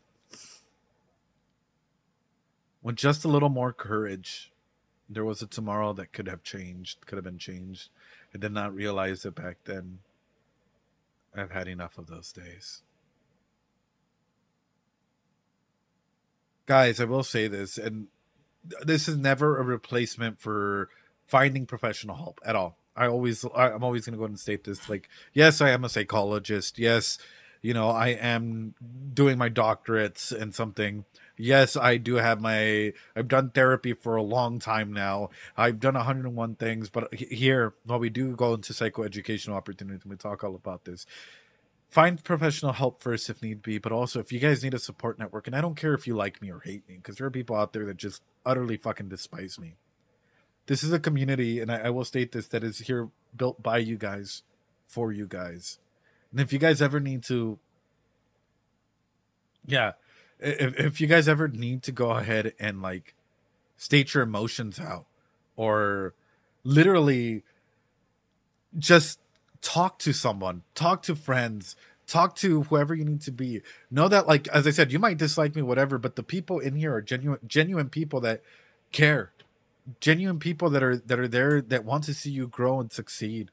And whether it's good or bad, or you want to talk about anime or whatever, it's a community that's there for you in a non-toxic way. Like, it is, for me, this community, as and this is a big aspect of why I'm bringing this up, is these lyrics, there was a tomorrow that could have been changed, and I did not even realize it back then.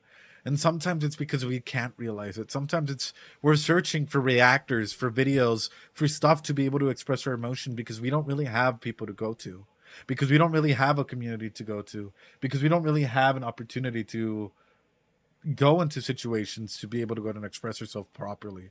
So if you guys need that community, you guys need a sense of self, a sense of like genuinely feeling welcome, the Discord is there for you guys. The community is always here for you guys. And I can't say anything but like genuinely, in the darkest days that I had, whether it was ReZero, Mushoku Tensei, and a lot of the other animes and shows, this community has saved me time and time again.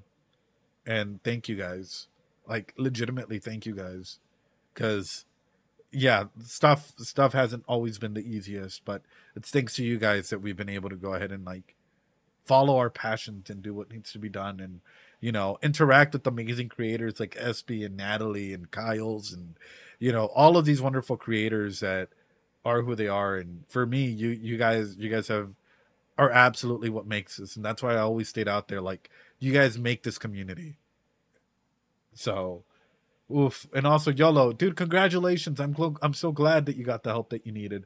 I mean, ADD will probably stay there, brother. But aside from that, YOLO, nothing but like the biggest applause and hug for you for taking that journey for yourself, man. That's, yeah. Yeah.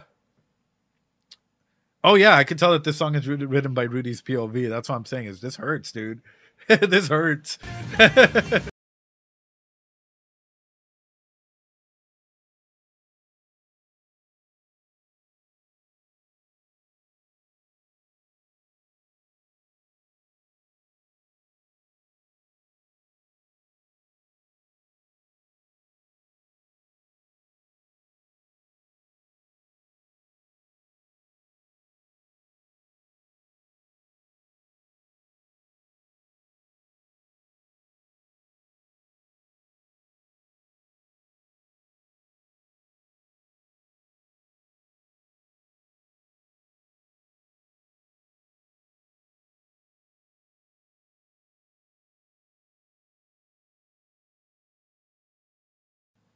And it's true. Nothing does last forever. Yeah, dude. That's what I'm saying. Like, this is like, and we all have to take a step. And I'm gonna tell you this in case you're lying on in your bed, or maybe you are depressed, or maybe you are going through everything. Dude, you probably haven't heard this in years, maybe even a long time, or maybe you heard it yesterday or today. But take it, like, I don't care if you like it or dislike me, but take it from a random dude on the internet, a random psychologist wizard on the internet. I'm proud of you. I'm proud of each and every single one of you. And even if you're at your lowest low, I'm proud at your ability to actually watch a story of change. I'm proud of you for being able to go ahead and like, there's countless other people, creators, reactors, individuals out there that we can share our emotions with. And I will never shit on people for whatever they go into, you know, because sometimes we need to release our emotion some way. But if you stuck it through all the way to this point, I'm gonna highlight this and say, like, maybe there is an aspect of change that we're looking forward. And if you've ever wanted, like, maybe there's a message, maybe there's a hint, maybe there's something out there that's telling me it's okay to be here or take that first step, then I'm gonna say take it. even if you relapse, at least you'll take a step. And if you need to talk about how messed up or angry you are or whatever, like, that's okay too. We all fail, and we're here for you. And you know, even if it's years down the line and you're leaving comments in the comment section about like, I found your series and this and that, like, feel free to leave it, dude. It's there for a reason, and I love you guys, and this is why I'm saying I'm genuinely proud of you. And if Mushoku Tensei has saved your life, I can tell why. I can tell just by what we've seen in the first season and so far in this one. It's a huge story about change. It's a huge story about dealing with everything, guilt, trauma, sensation, and all of that. And I'm always blown away by the stories that anime can share. I love y'all. You guys are amazing. Holy shit. But also, Selfie's flowers. Ah! Selfie's flowers. Ah! Wow. Beautiful. Beautiful shit, ladies and gentlemen. All right. Am I going to pause it? Am I going to find something to pause on? I don't know. Let's go.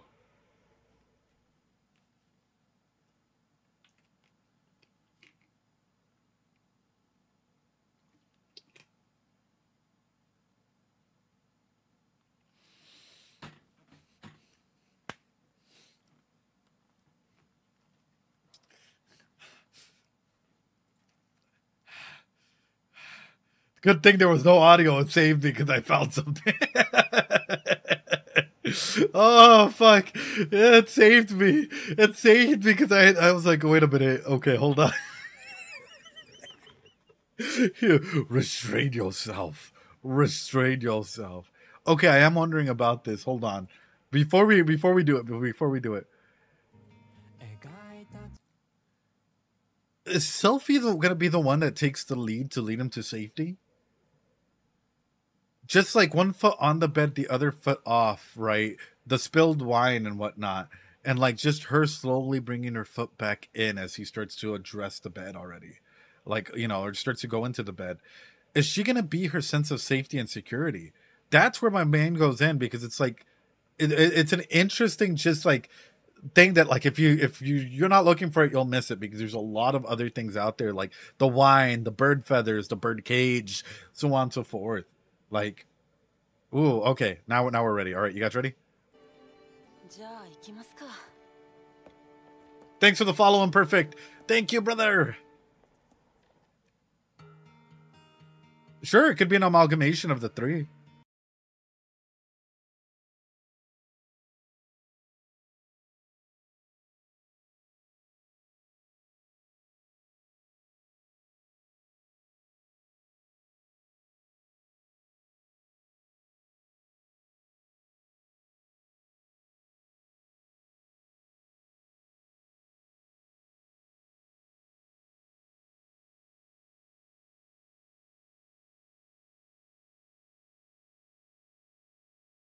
Give me all the fucking Doritos, chat. Let's go, Dorito drop. Cat jam your way out of this. Dorito drops all the way. Let's go.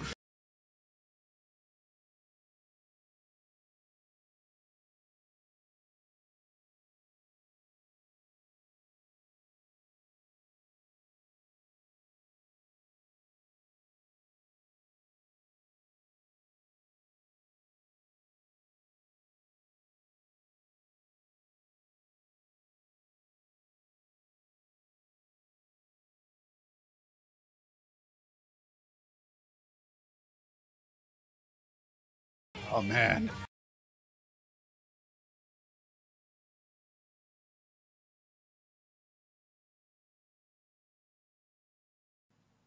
We did it!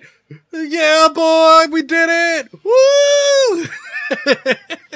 We did it! No stopping Andy! Let's go! Yeah, baby! That's what I'm talking about! Yeah, baby! Woo! Oh, I was sweating up a storm, though. I was sweating up a storm. Holy shit! It's a reaction arc for Ed. Woo! All right.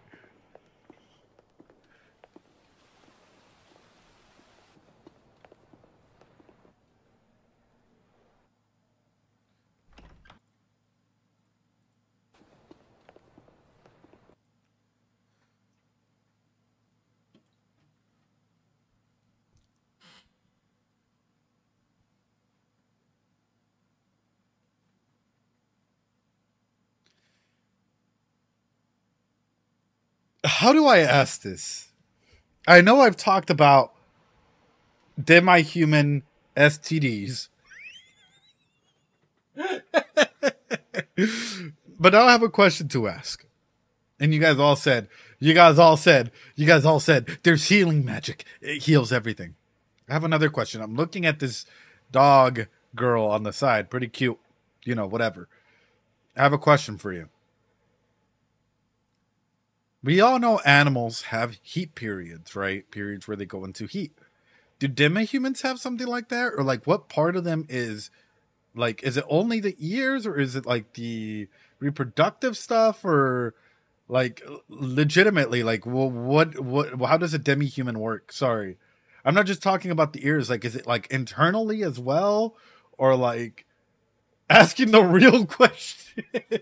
For example, we all know like for some animals like cats, right? The way it can lock on, or for dogs or other things out there, right? If you study any form of biology or know any form of thing. So now I'm kind of curious, like, wait a minute. This is the most horny interpretation is what the author would choose. Bonkin' boys. No. I'm just curious. I am a connoisseur. Never mind. I'm gonna shut the fuck up because it's gonna sound bad. I'm just curious, like, legitimately, what aspects of demi-humanness appear to them and affect them, right? We know, Ed. Stop. and avoiding the cancel. In my heart, it's yes. Anyway. Okay, it's not like I'm trying to be a reviewer of like demi-humans, right? It's not like I'm gonna try to go in there and be like demi-humans reviewer or something, brother. Like, I don't know. I'm just trying to find out about like their Wait, what is it? What is interspecies reviewer? Is that the horny one? Oh god.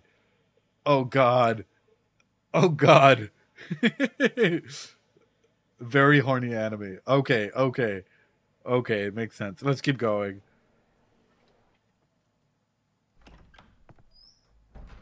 お待たせしました。教師のジーナスです。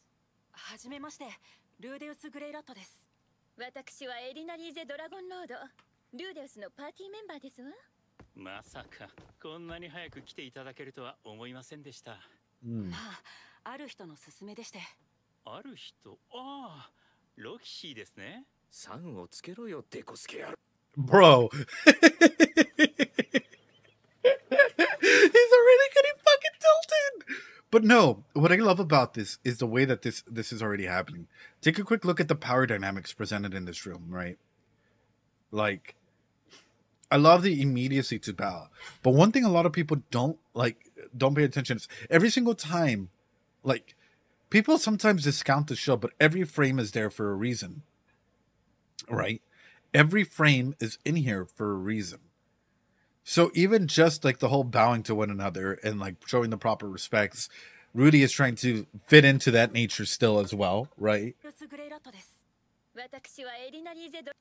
Why does she announce this?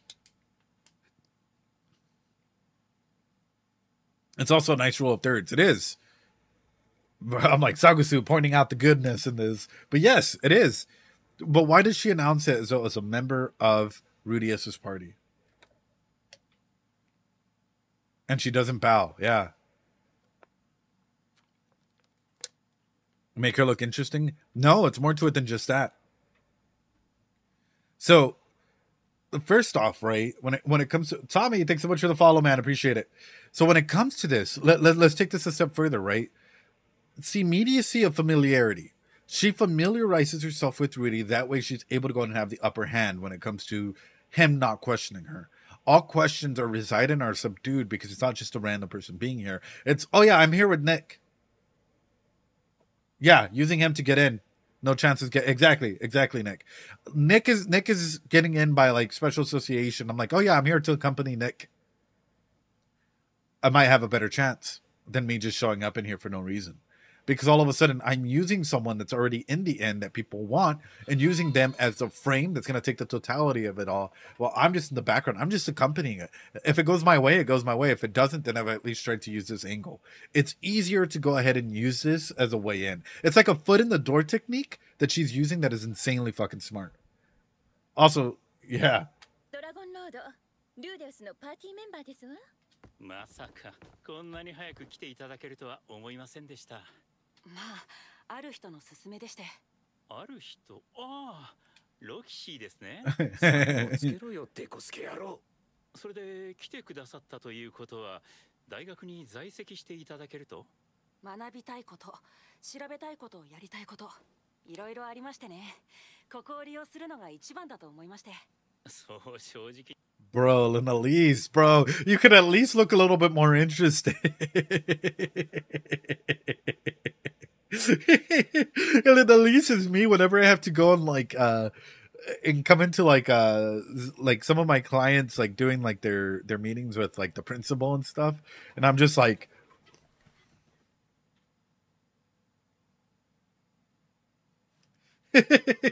because I'm like, okay, dude, like I'm sorry, like I'll tell you guys a quick story, right? Where sometimes she's pinging as the authority figure. Yeah, she has control in here, but it's also like, for example, hold on.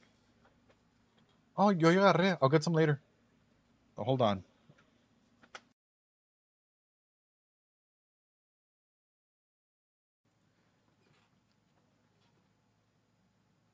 Elinalise is just wanting some D. There's two people that don't work in that room. There's two people that don't work in that room, probably. But no, realistically, what I'm trying to point out here, though, is this. It was my dad was like, "Here, I made you something." I'm like, "Nah, man, I'm good. Not right now. I'll get some later." When it comes, les traen algunos alfajores. No, hizo carne asada. And he's like, "You want carne asada?" And I'm like, I'm good right now. I'm trying to have like a time period to eat here. But no, when looking at this, and this is why I present it this way. Number one, who keeps your interest? Is this conversation interesting? Is it moving to the point that you wanted to move it to? What is going on through that? So highlighting this aspect, I'm like, where, like, for Elinalise, is she only going to get interested when it comes to her own journey, as aside from Rudius's? Because they're both very attentive to one another. They're both eye level, but Elinalise clearly doesn't care. こちらとしてもありがたいですね。であれば少々試験をさせていただいてもよろしいですか？試験ですか？随分と建物の数が多いですよね。そんなに生徒がいるんですか？ラノア魔法大学は一般的な魔術学校とは違い、魔術以外の学問に関する授業も取り行っているのです。Bro. ちなみにその中には精神的な病に対する医学を教えている科もあったりするんですか？医学に関してはありませんが。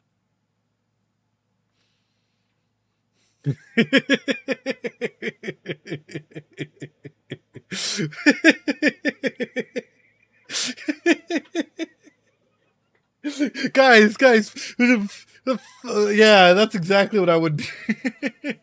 Mundane medicine. There. No, but okay. I hate to throw it out there, right? But the thing is, I know, but the thing is, a lot of people would downplay psychology even back in the days. Historically speaking, I hate to put it this way, but psychology was like, still to today, psychology has to argue that it is a science, despite the fact that we have neuropsychology interventions that have been proven through peer review research that is really, really fucking hard, and so on and so forth. Like, it still has to fight among itself, like, to go ahead and go into a holistic element, right? And people still do it to this day. So, for example, there have been people that criticize like the usage of like nonverbal communication or coping skills or, you know, cognitive distortions, which we've gone over in here, or even defense mechanisms. And they're like, that's so out of date. And it's like, it's peer reviewed and it's still current in today's research. Like, we still use it for interventions and 101 other aspects, not through like a psychoanalytical lens, but through a modern day perspective, because it impacts health, it impacts development, and it's seen throughout developmental cycles, but magical. So this is why, like, it's like if we didn't have healing and detox magic classes, yeah. But I mean, they would probably think that detox or healing magic heals anxiety, but anxiety is caused through something else. He called psychology mid. The disrespect, I know. And Rudy's is about to show that all their magic is mid. Oof. Mental illness has been stigmatized for sure, and actually, let's highlight this, right? Because even in universities, let's go into this because this is actually bringing out a good element of discussion here. How many times in a university, top 5 wizards in that school, how many times in university settings, college settings, even in real life, have you heard someone make fun of a mental illness? I'll be honest, even as a psychologist, I've had to step in and correct therapists.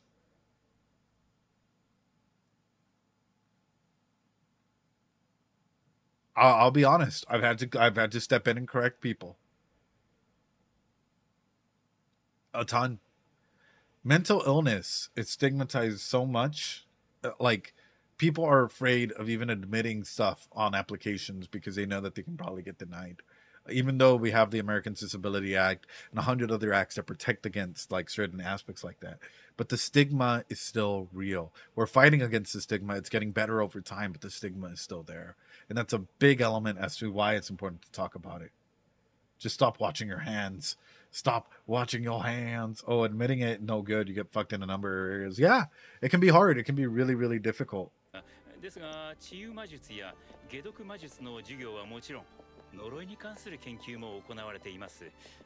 どなたかお知り合いに病気の方がおられるのですか？まあ、そんなところです。なるほど。それで治療の研究のためにこちらにいらしたということですか？ご立派です。それで僕は何をすればいいんですか？ルーデウスさんは無影象魔術の使い手と聞いています。それを見せてもらいましょう。Sure about this? You sure about this? He might cast what he thinks is regular magic, and your ass will be like, Rudius, I didn't mean for you to go that hard. About to become the first psychologist in Mushoku. Like, you're sure about this, brother? Like, hey, wait a minute. Blows up the building. Explosion. 実は我が校にも一人無影象魔術を使える子がいるんですよ。我が校きっての天才フィッツ君です。Oh. Oh. Oh. Don't tell me you don't know who that...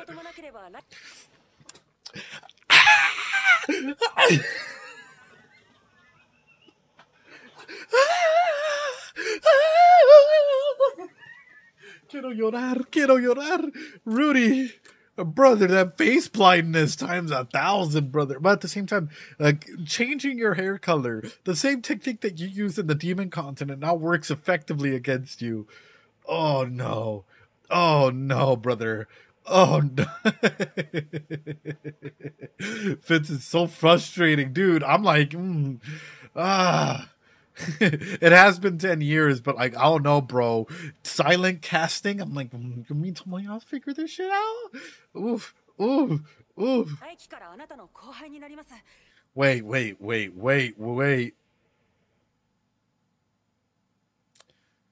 If Rudy starts to spend time with him, thinking that he's a boy, for whatever reason, let's say that they start getting along, or lo que sea, like they start, like, you know, oh, you're a silent caster, I'm a silent caster, you can call me Papi Ed, right? And like we start getting along or whatever, and all of a sudden, like, propinquity takes effect. Do you think Rudy would start questioning his sexuality? I'm super curious, because realistically speaking, for most individuals that are open like that, or may have an open mind, that train of thought can come in, because propinquity is a hell of a thing. I would. Propinquity, yeah. In case you guys don't know, propinquity is the way that we attach to other people, right? And in an environment where you're free and open to experience and or feel what you need to feel, propinquity states that the more time that you spend with someone, the more that your feelings tend to grow with them, and the more that you might start to question certain elements of yourself. Silent casting these nuts. Oh, Blade. Get him out of here. Get him out. I'm kidding him. Oh.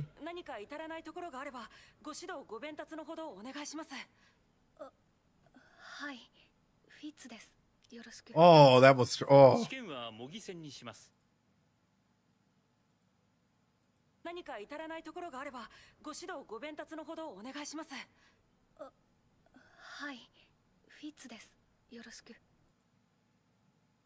Does Elinalise know her? Or Elinalise sees past this, right? Just look at her reaction to this. Look at the way that her face just slowly comes down. Exactly. She does the Ed emote, like coming down.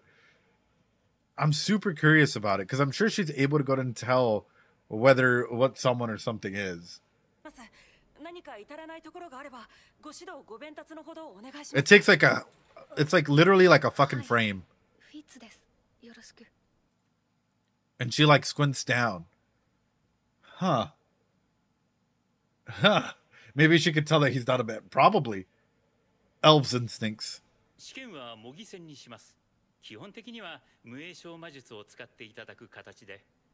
わかりました。あれ？これもしかして負けたら普通に授業料払えと言われるのだろうか。それは嫌だな。 Even poor. Oh, dude, that's so. Oh, ¿por qué? O sea, todo está allí, no te hagas güey. Everything's fucking there. She pulls out the thing that you gifted her. Your brother. Rudy, mi hermano. O sea, like, the wand, brother. The wand is there. And you might just. Okay, if I was in Rudy's shoes, to be honest, we would be like, everyone could get one of those. It's like what you give a student when they're first starting or something, right? Like it's sort of what you would try and go ahead and go through a process of denial, right? A process of like, well, everyone might have one of these things. Like, oh. Oh. Oh.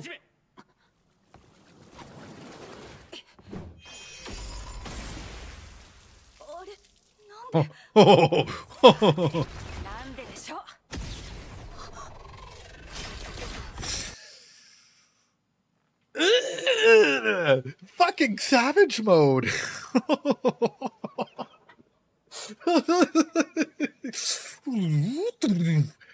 Dude, oh, that was savage mode. Okay, Rudy did not need to go that hard.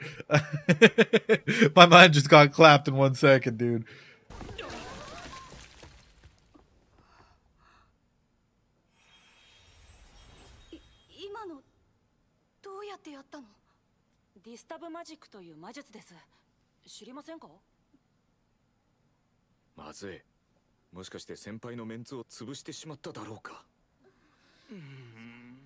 Oh no, bro. You just literally you might have painted the biggest fucking target on your back without even knowing. Like this is what I hate. Like, okay, I want to be straight up about it. In case you guys don't know, I teach martial arts, right? Essentially my family runs a dojo where, and I know I've said this previously, where we teach a lot of like everything, Muay Thai, Judo, Jiu-Jitsu, so on and so forth. We bring in a lot of like upcoming LFC, UFC fighters, amateur fighters up into going into some professional fights. So one aspect that pops up to me is in a situation like this, like even unintentionally, if unknowingly you come in like the biggest dick in a locker room, what happens?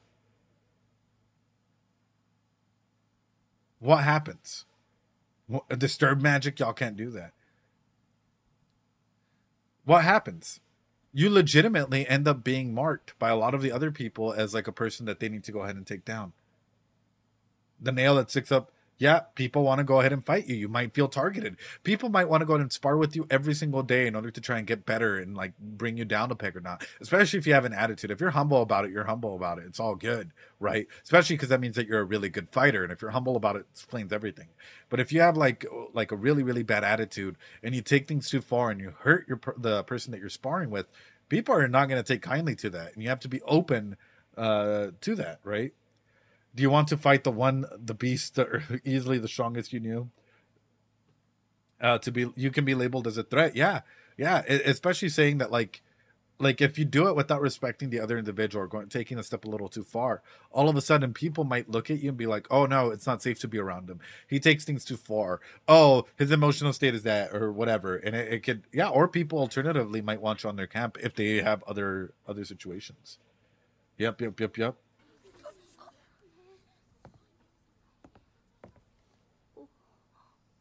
がとうございます、先輩。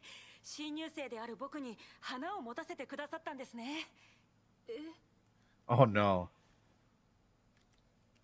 柔らかい。ケントが持ったことがないんだろうか。Brother. 本日のお礼は後日きっちりとさせていただきます。Oh, she's so cute though. Fuck, dude. She's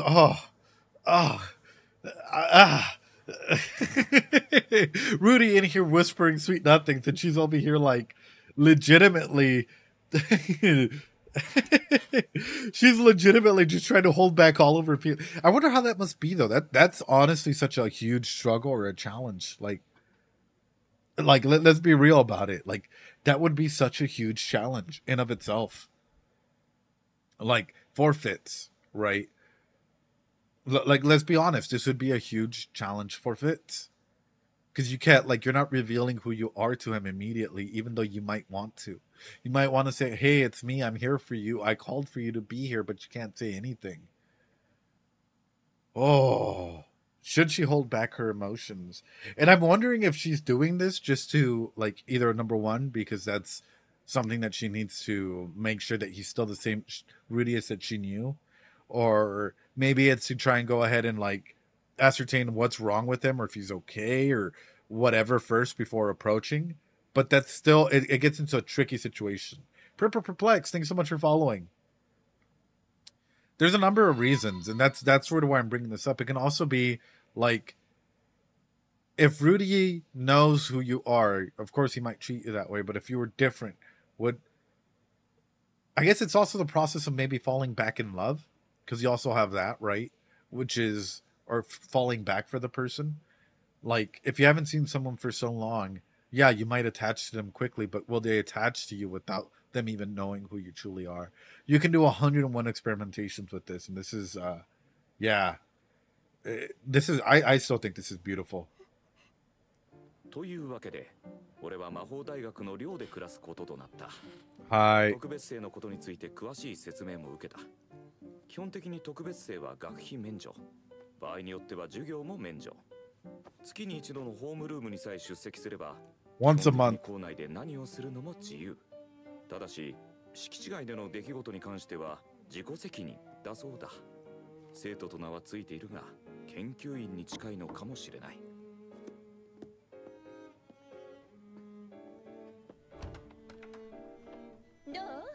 Yeah, I'm done for, boys. I'm done for, boys. I'm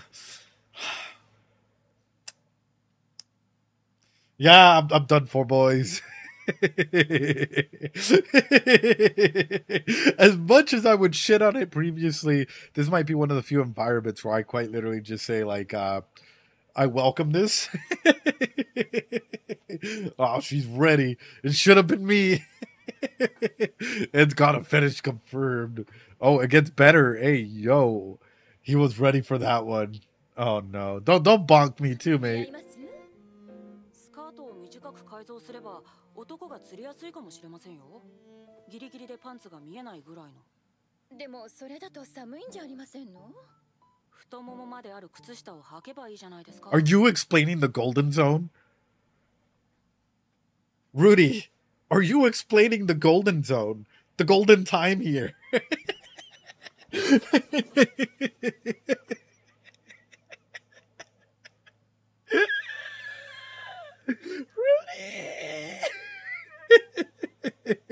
It's absolute territory. Oh no, brother. なるほど。さすがルーデウス。天才ですわね。生徒会長より新入生への言葉。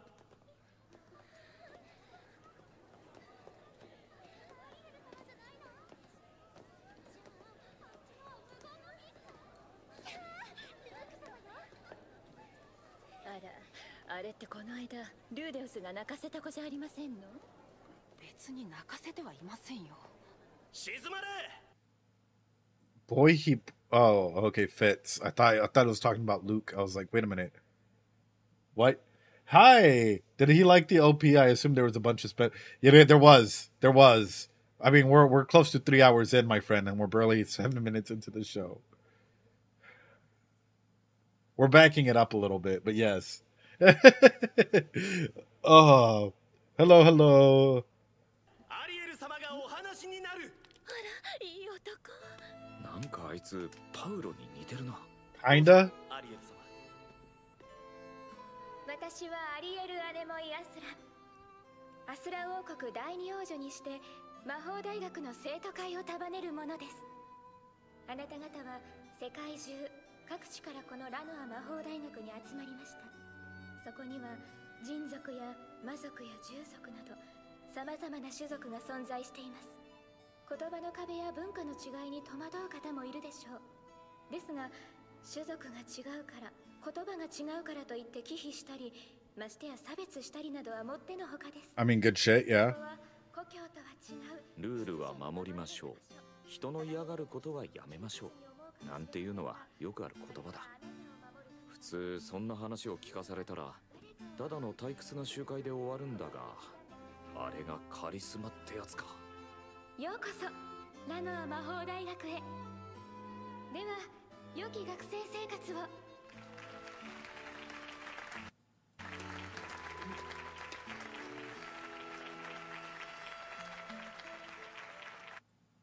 Bro, oof.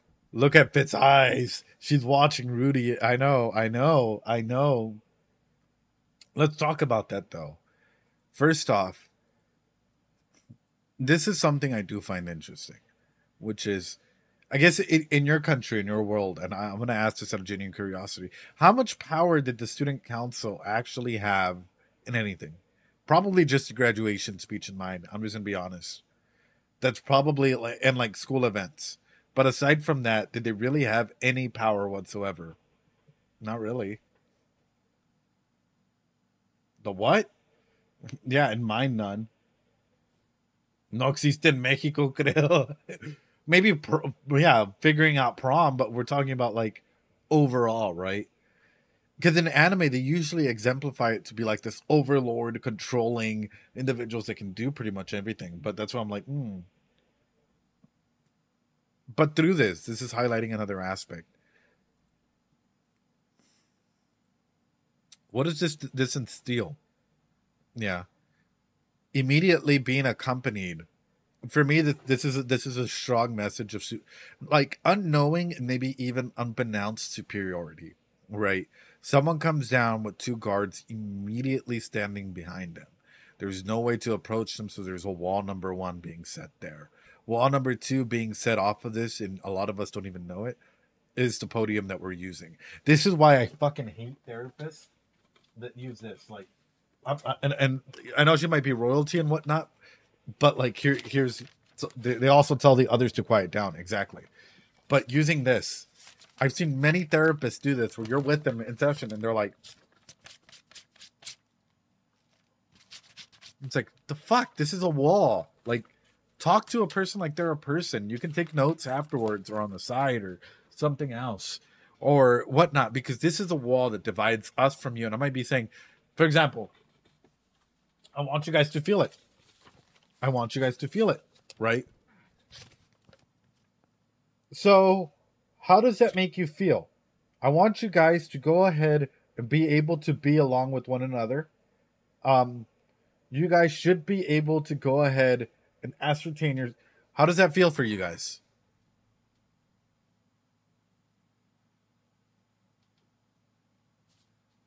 This becomes an unconscious barrier, even if it becomes down here and I'm not looking at it and I'm talking to you, right? It becomes the unconscious barrier where are my hands at, right? Fuck it, we're doing it. We're doing it. It feels like you don't know what you're saying. Yeah, it's creating distance. If I'm standing up and I'm looking at you like this, right? My hands are here. I know it's uncomfortable. It's weirdly looking, but it's just for the camera's sake. This is exactly why you need to do certain things. You guys have to get along, so on and so forth. If you guys aren't getting along, Papi Ed is going to come and get you, so on. What does that make you feel? What does that make you feel? Yeah. So it's always important that we recognize where we are, right? It's always important to recognize where our position of power is at all times.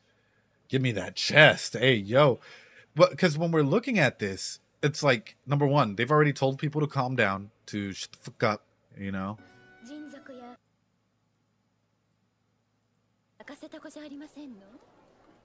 And dominance, yeah.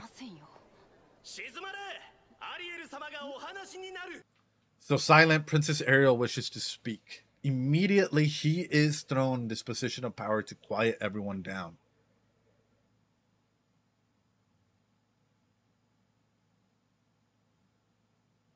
Just saying.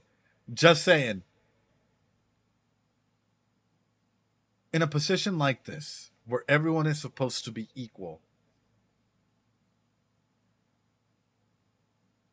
we are the same, but we aren't the same. It's the message that I'm getting. We are in this school together, but we aren't in this school together. I'm here doing something else. Silencio, ranas. Some are more equal than others. Yeah, Ariel's in a position of power. But what I'm seeing here is like, we're more equal than you. And I'm here to do something. I'm here to find something. I'm here searching for something. And while we all have to get along, you all should get along. Like, this is what's going on here. Like, it's so, like, subsequent, like, yeah. It's so layered that it's like, some are more equal than others, yeah?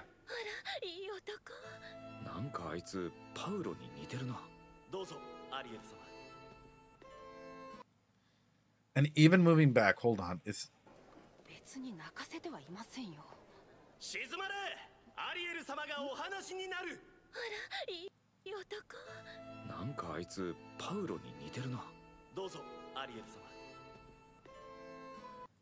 She doesn't open her eyes. She doesn't open her eyes until he steps all the way back and shuts the fuck up. Let's talk about that. She legitimately doesn't open her eyes until he steps all the way back, centers himself, and falls into position. So even while he's saying silence or whatever, she doesn't open her eyes. Bro. There's so many little, like... Yeah. Okay, highlight this even further. Even the drastic change of music, right?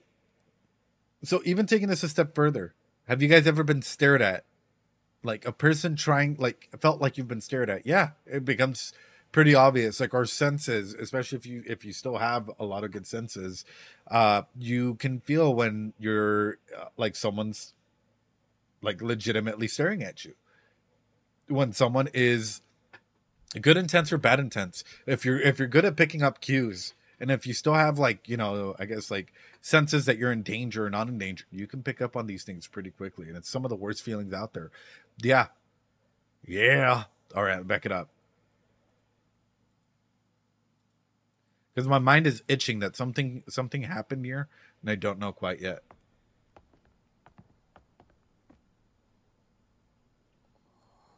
Don't worry, we're continuing forward. Can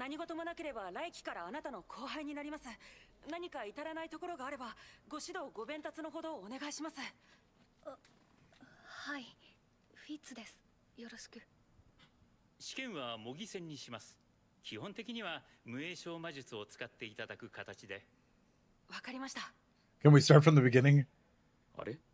これもしかして負けたら普通に授業料払えとか言われるのだろうか。それは嫌だな。 What I find interesting is that Rudy is still trying to go ahead and establish himself and still establish a presence of like who he is, what he represents, or whatever. Like establish that familiarity with her, and that's with them. It's like Rudy doesn't want to be on someone's bad side, and he's trying to like, oof, Rudy the people pleaser, right? That's sort of what's beyond standing out to me. あれ？これもしかして負けたら普通に授業料払えとか言われるのだろうか。それは嫌だな。 Yeah, Zoldat has been trying to have him move on from doing that, right? Yeah, but even then, like, I guess there's certain elements that we still have to partake, which is even bowing, even doing certain things, right? But like him stepping up and still doing all of this, I guess it's first impressions that matter. So it's still, yeah. あの杖。では始め。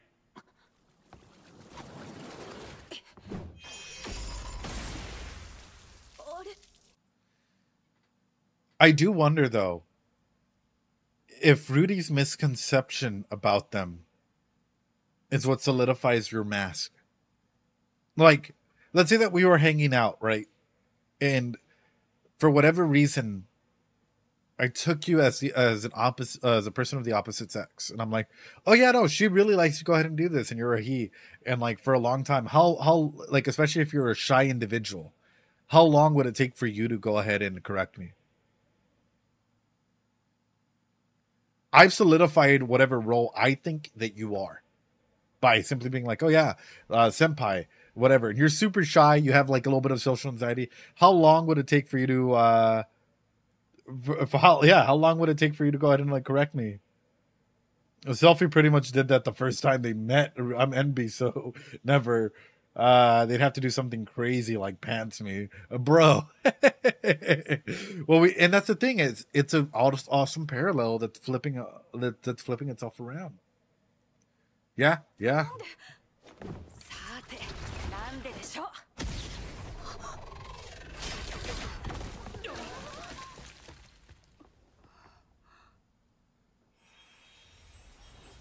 今のどうやってやったの？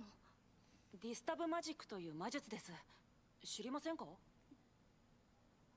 まずい。もしかして先輩のメンツを潰してしまっただろうか。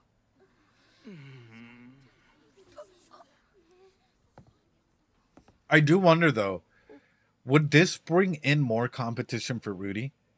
If Fitz was the one that held this position of power as one of the strongest individuals at that school, and they just got defeated, wouldn't this bring in other people to try and test Rudius in some way, shape, or form?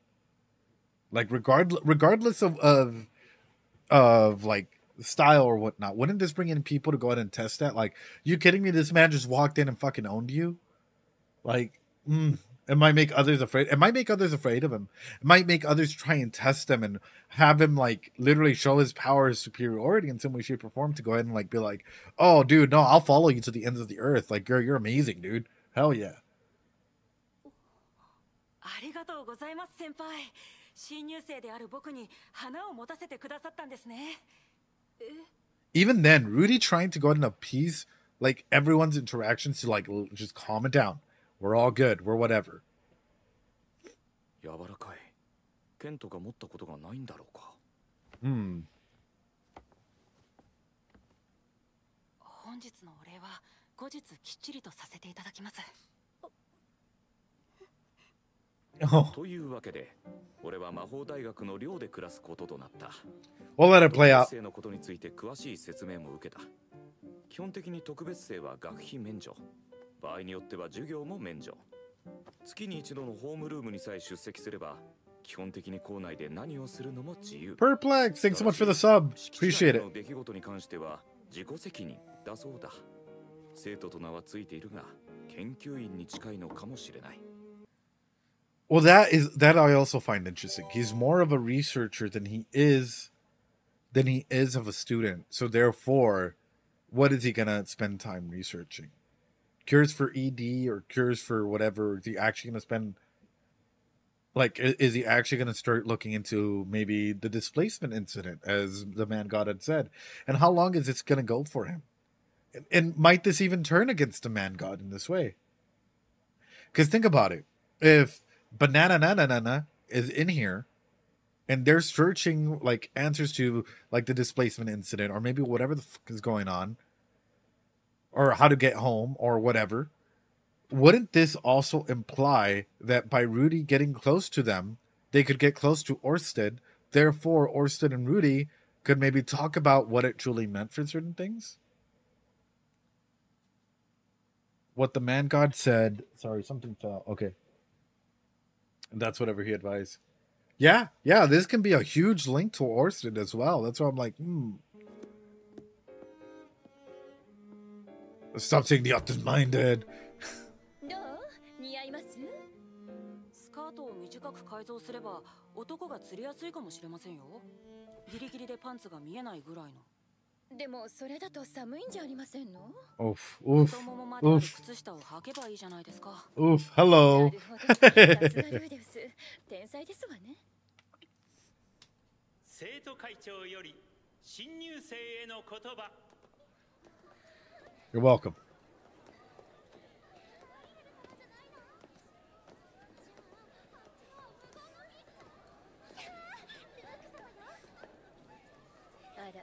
あれってこの間ルーデウスが泣かせた子じゃありませんの？別に泣かせてはいませんよ。静まれ、アリエル様がお話になる。 Everyone quiet. Shh. なんかあいつパウロに似てるな。どうぞ、アリエル様。 Oh no. 私はアリエ Oh ル・ア no. レモイ・アスラ王国第二王女にして魔法大学の生徒会を束ねるものです。あなた方は世界中各地からこのラノア魔法大学に集まりました。そこには人族や魔族や従属など様々な種族が存在しています。言葉の壁や文化の違いに戸惑う方もいるでしょう。ですが種族が違うから言葉が違うからといって忌避したりましてや差別したりなどはもってのほかです。ここは故郷とは違うルールは守りましょう。人の嫌がることはやめましょう。なんていうのはよくある言葉だ。普通そんな話を聞かされたらただの退屈な集会で終わるんだが、あれがカリスマってやつか。ようこそラノア魔法大学へ。 She has Riz. Rudius confirms this. She has Riz. Oh god. 良き学生生活を。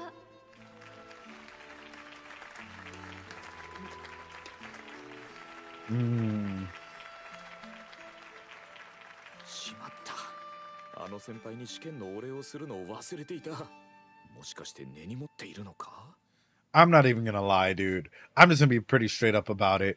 Like, me, I'd probably spend the majority of my time in the library. I'm just gonna be straight up. Like, yeah, I could go to my dorm, but I'd probably go to the library and just get a bunch of resources and shit that I need there. I love, like, especially in unis and shit, just going to the library, having that quiet time and stuff. Like, so fucking healing, dude. Is Elinalise also a student here? Yeah, well, she looks like a student. She definitely does look like a student. She's got that lifestyle here. She's got the emblem and everything in here as well. But through that, this is why I'm like, it's beautiful to see the fact that Rudius is still thinking about this and that, like, regardless, he's still going through these. Like, ¿qué es Riz, chat? Es carisma, porque? Like, he's still thinking about ways to go ahead and repair the disruption, the dissolution, the, like, literal rupture that happened between them in that fight. Or at least he thinks it's a rupture. He thinks he disturbed the environment that was there when it's clearly not.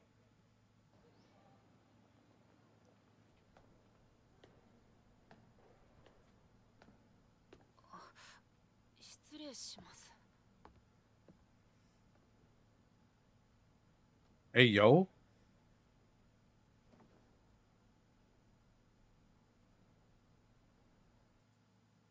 Who is this dude? All right, now, like, hold on. I don't...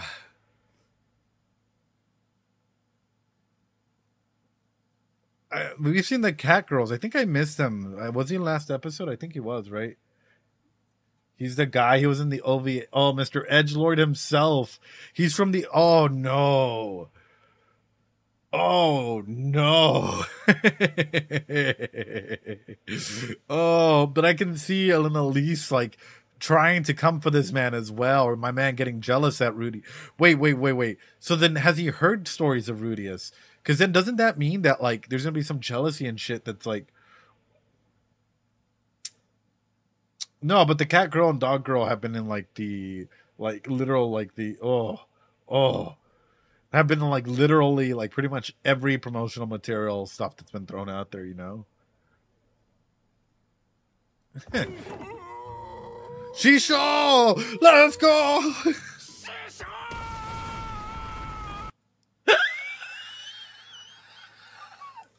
What the fuck? Shisho!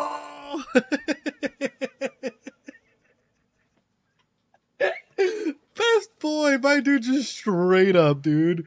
Oh, dude, it's excitement to have someone that you care about there. Best boy, cultured man. Oh.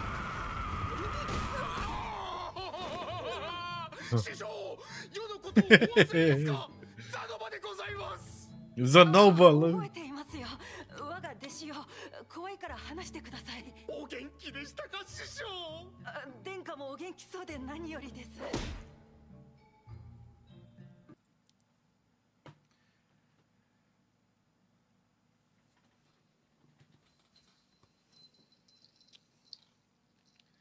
We are part of same species, yeah?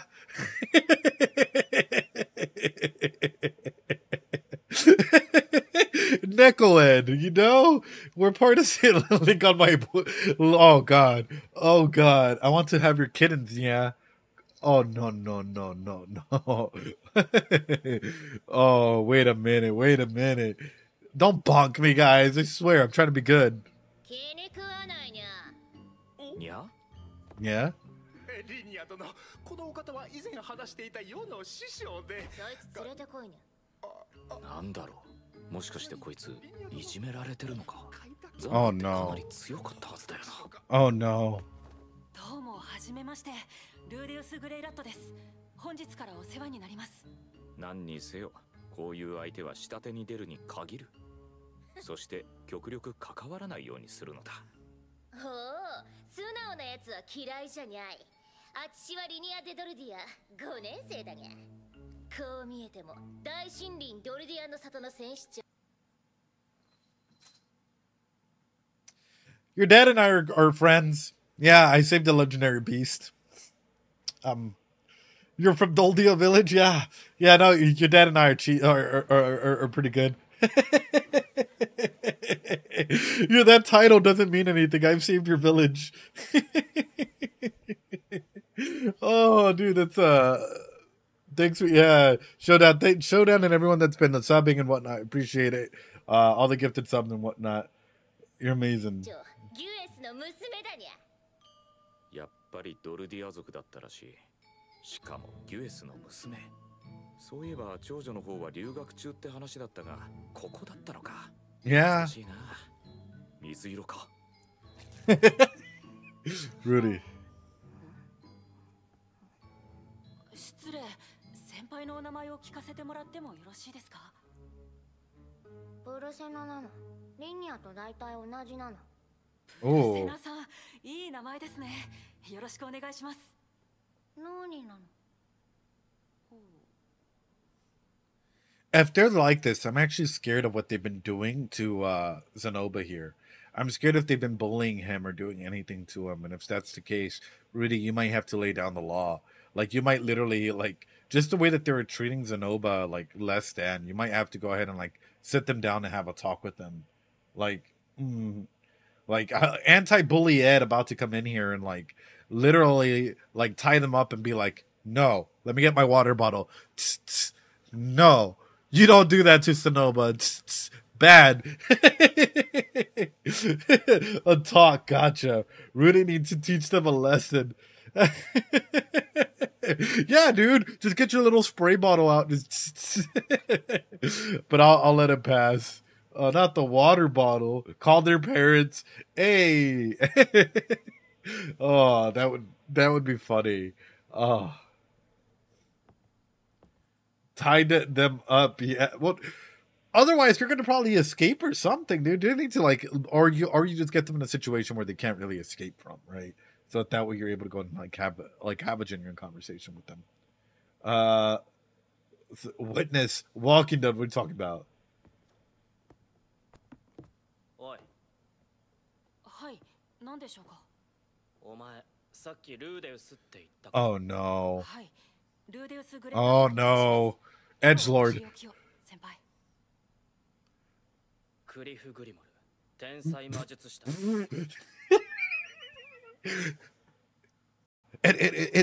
Eddie here. Super magical genius. Magical here. Magical genius. Little bot. Magical genius. Ryatiti. Magical genius. Edoga-san. Wizard of wizards. I knew it, you're a wizard. I'm a wizard. Oh. Did it? Blade Dragon here, self-proclaimed JoJo stan. El mágico, el favorito. Oh, dude. See, hearing him go through this reminds me of some of the Chuny kids that I have in group therapy. That's why I'm like, oh, here we go. 自分で天才って言っちゃうのか。恥ずかしくないのだろうか。2年だが、すでに攻撃魔術は全属性上級まで習得した。治癒も解毒も進撃も上級だ。結界は初級だが、すぐ中級になる。Oh, whoa. 調子に乗るなよ。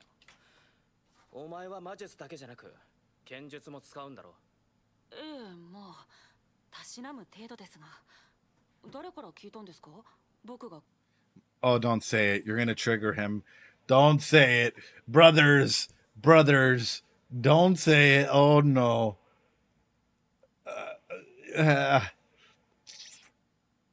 Don't say it, brother.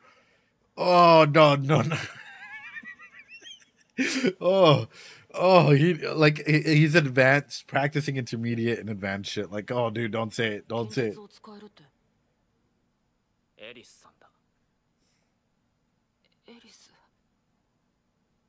彼女もこの学校に？ Oh, no. いるわけないだろ。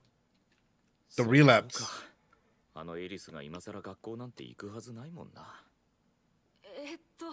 彼女とどこで会ったんですか？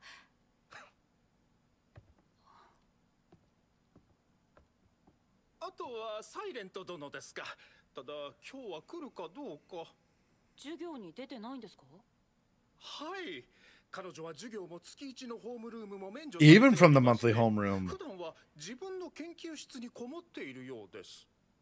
特別生ですし、やっぱりすごい人なんでしょうかね。用事があれば出てくるので、いずれ師匠も顔を見る時が来るでしょう。こ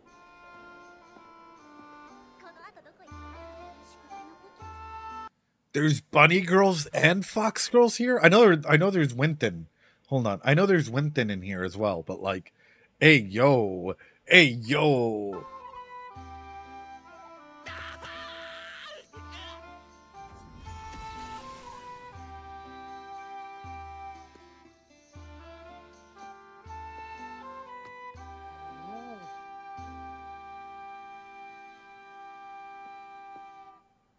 Yeah, I mean, the library is a really good place to chill at, man. Andrew Triconian, thanks so much for the follow, man. Appreciate it. Like, holy crap, dude. Like, the library is one of the chillest places to just go to and relax and chill and be able to go ahead and, like, keep yourself as open and, like, you know, in a quiet environment to just be in. Like, さて、人神によれば、俺のあれがビッグになるには、フィットア寮の転移事件について調べろって話だったが。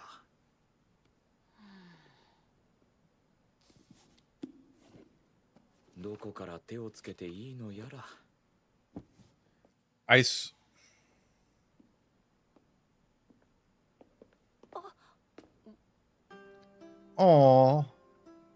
先日は申し訳ありませんでした。Oh. 浅はかな行動で先輩の顔を潰すようなことになってしまいました。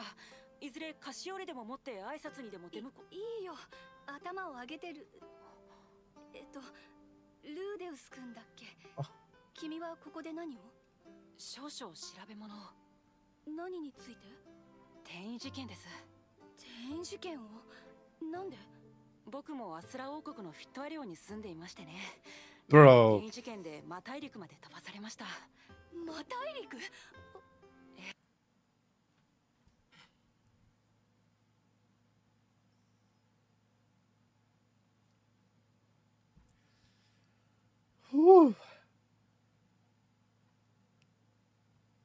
He's searching for what happened to everyone and understanding. Oh, dude. Nakis. But like for someone else, like in Fitz's positions, right? Or Sophie's position, being in Fitz's position. how would you feel? Like, say that you had like a friend, someone that like you really cared about, and they're not recognizing you, and you're hearing all of this stuff that they're researching the teleportation and whatnot, and maybe they're trying to find you or trying to look for you, like, and his mom and all of these things, like, oof, oof. 帰ってくるのに3年もかかりました。その間に家族は見つかったようですが、まだ幼馴染が一人どこにいるかわからないんです。Oh, oh, my heart, bro, my heart. My heart would break, dude. Oh, I can't. そうです。まさかエレクティルディスファンクションを治療するためとは言えない。もっとも転移事件について調べたいというのも嘘ではない。そっか、やっぱりすごいや。僕はもう行くよ。ルーデウス君、またね。はい、また。そうだ。転移についてならアニマス著の転移の迷宮探索記を読むといいよ。物語形式だけどわかりやすく書いてあるから。Oh. ありがとうございます。Oh shit. 優しい。試験であんなことがあったのに根に持ってないなんて。サングラスで誤解していたが、実はいい人なのかもしれない。I feel like those shades and the hair color fucking throw you off, my man. Because you're only reading the very fucking basic. Brother. Finn Senpai knows stuff. Yeah, she was probably researching for a long time as well. Like, you know, or since she got there or something. 殿下は留学されてきたんですね。はい。日々を土魔術の訓練に費やしております。そうですか。では落ち着いたら一緒に人形を作りましょう。はい。Oh. That's a true bromance right there, dude. I feel like Sonoba would turn over the world for Rudius, man. Like, Sonoba would do anything. Why are you pinging Kodorism? What's up? Like, straight up. Cultured, bro. 学校だと殿下が先輩になるんですね。殿下や先輩などとは呼ばないでください。どうかザの場と呼び捨てに。師匠は世の師匠ですゆえ。ザの場。はい、師匠。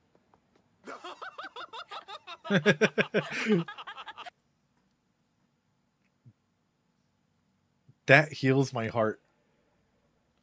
This fucking heals my heart, dude. This right here, I think this is in a long time. Like, genuinely seeing him laugh and like have a good time despite all the trauma and everything that's been going on. This is why I was talking about support networks and friends and whatnot, how we need these people to start healing and like, oof. などとは呼ばないでください。どうかザの場と呼び捨てに。師匠は世の師匠ですゆえ。ザの場。はい、師匠。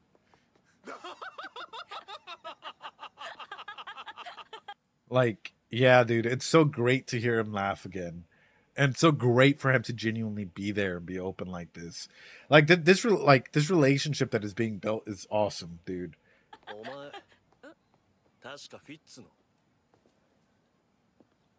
はじめまして、ルーデウス・グレイラットです。本日からこの学校でお世話になります。よろしくお願いします、先輩。ああ、知ってるよ。フィッツから聞いた。Okay, brother. 忘れが激しいらしいな。Okay, brother. 俺が何を忘れているというのだ。で、お前は俺の名前知ってるのか？すいません。Oh no. Oh no, brother. Oh. Yeah, he has a little bit of a harem growing. よろしければお名前を聞かせてもらえますか？そうか、眼中にないか。そうだよな。I'm so beneath you. Brother, you've been taking care of a princess. I've been out fighting in the demon continent and fucking traveling around with one of the best adventuring parties in the world. Like, I've been traveling around with S-rank soldiers and doing, like, you know, actual brother. Who are you? Okay, you might be a big fish in the small pond, but Rudy is a big fish in a big pond. Like, brother, like, what the fuck are you? Yeah. いや、そんなことは。ルーク・ノトス・グレイラットだ。Your cousin. Oh, God. ノトスって確かパウロの実家の。ってことはあいつ俺のいとこか。So the Paul genes do run strong. My dude over here, like two girls by his side. Ooh, ooh. Just in case, Luke is Paul's younger brother's son. Yeah, so it's a cousin. Yeah. 一応は生徒ですが、学園に来た目的はアリエル王女の護衛ですな。アリエル王女ってアスラの第二王女ですよね。なぜこんなところに？なんでも王位継承争いに敗れたとかで。Wait, real question then. If this is Paul's younger brother's son, and say that Rudy were to get help from Paul's parents or go over there or whatever, or Paul were for whatever reason reinstated, would Paul be the head of the family by his parents if his parents are still alive or no?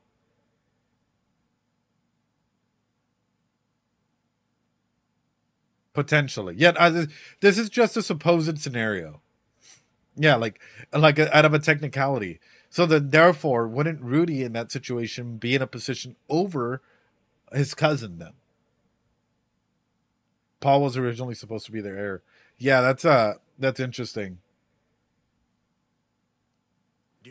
Not now, but back then, if we're talking about power, like, yeah, if we're talking about just power dynamics and stuff. その彼女を守るのが先ほどの守護騎士ルーク・ノトス・グレイラット。なんでも万が一王位継承争いに復帰した時の保険だとか。そしてもう一人の護衛が無言のフィッツ。彼は凄腕の無影小術師ですが、白髪のエルフということ以外は一切わかりません。I love Zenoba. Holy fuck, dude. Rudy came in with one of the biggest fucking legs up, dude. Having Zenoba in there, knowing that he's going to be a ride or die. Like, Zenoba is not for the streets, man. Zenoba's your ride or die. Like, you can place your bets with Zenoba, and you can bet that Zenoba would do anything for you. And, like, getting all that information and whatnot without having to struggle for it, huge. Absolutely fucking huge, man. Oh, man. I have nothing but love and respect here, because, like, that's, yeah. Zenoba's for the sheets. あの後、再び図書館で本を読んでいたらすっかり遅くなってしまった。調べ物をするにしても次からはノートくらい用意しないとだな。うん。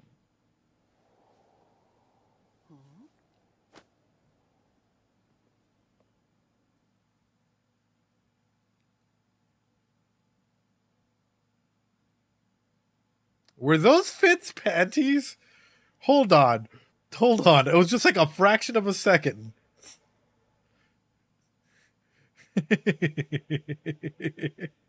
New relic unlocked. Oh god. Hentai? Yamete kudasai. How do you even explain that? It's like girls' panties. Rudy, like, what are you gonna... Is this like... Is it mixed dorms or are there specific dorms? And if this is like... Oh, I'm so curious now. Just flying around on the reconoce las cosas por el... Oh no. He's a panties magnet. 遅くなってしまった。調べ物をするにしても次からはノートくらい用意しないとだな。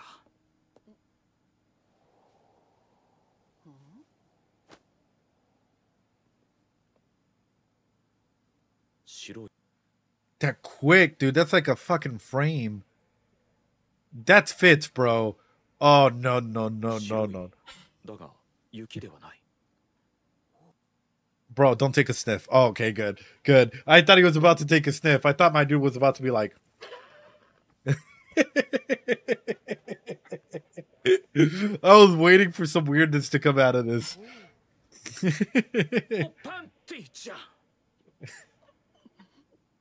Rudy.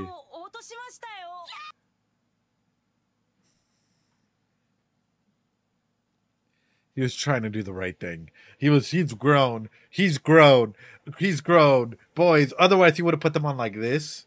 Right? He would have put them on his face like he did before when he was fighting Paul. Or he would have done something, but he was trying to do the right thing. And now he's probably going to be called the fucking perv. Oh, no.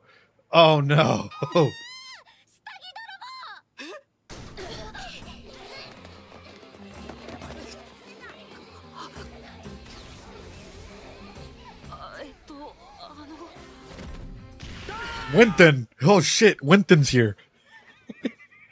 Oh fuck, guys. All right, guys. Do we have an Anna to take down Winton? Like we need a whole fucking team to take down Winton, bro. What is our fucking who's our support here, bro? We need ourselves at least a Reinhardt or someone to take out this Winton. We need a good we need to squad up, bro. Oh no. Oh no.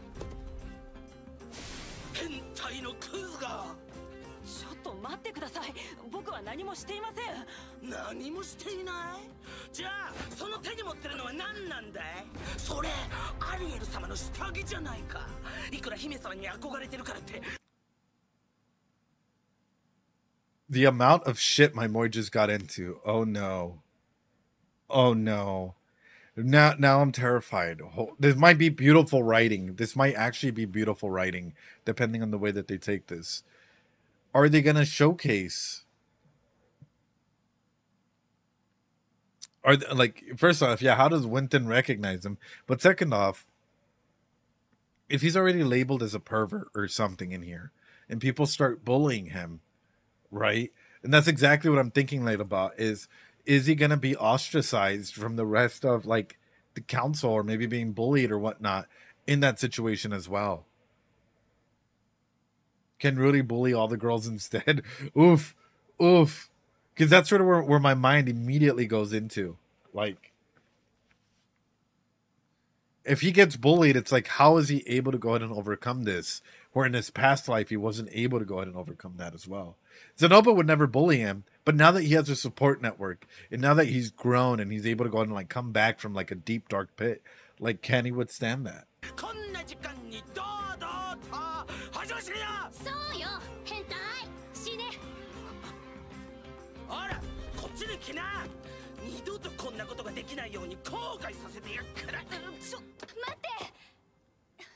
Oh, Fitz. ごめん、その下着、僕が干そうとして落としちゃったんだ。彼は拾ってくれただけなんだよ。もしそうだとしても話すことはできないね。こいつはこんな時間にこんなところを歩いていたんだ。日没がこの道は女子しか通っちゃいけないって決まってるのにね。そうなんですか。彼はまだ新入生で寮の細かいルールを知らないんだ。見逃してあげてほしい。あの無口なフィッツ様がここまで弁護してるんだ。Bro, at this point in time, if I was Rudius, I would just be like, you really want to do this? How about a competition? How about a duel? You'll find out why they call me fucking Quagmire. Try to rationalize with the Twitter mob. Oof. I mean, you ain't wrong.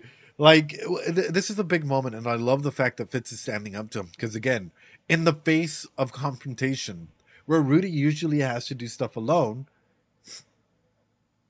having a support network, or people go in and defend you, or people genuinely be there for you, must be a huge moment for him.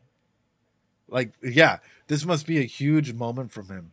And even through this, it's like saving him from being bullied. Huge, dude.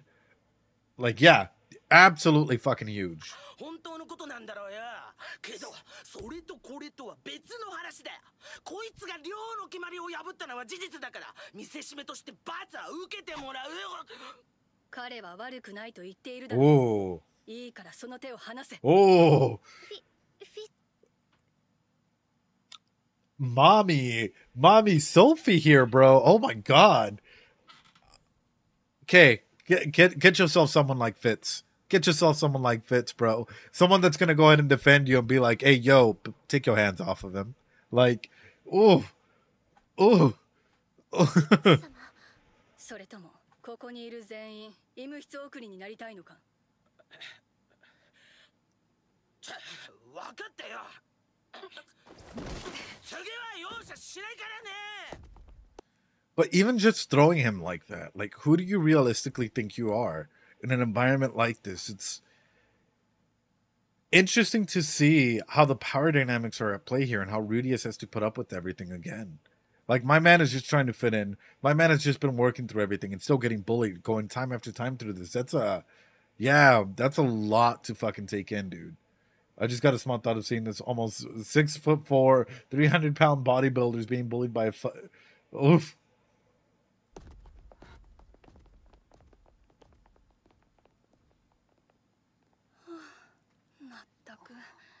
トリアーデさんは人の話を聞かないんだから。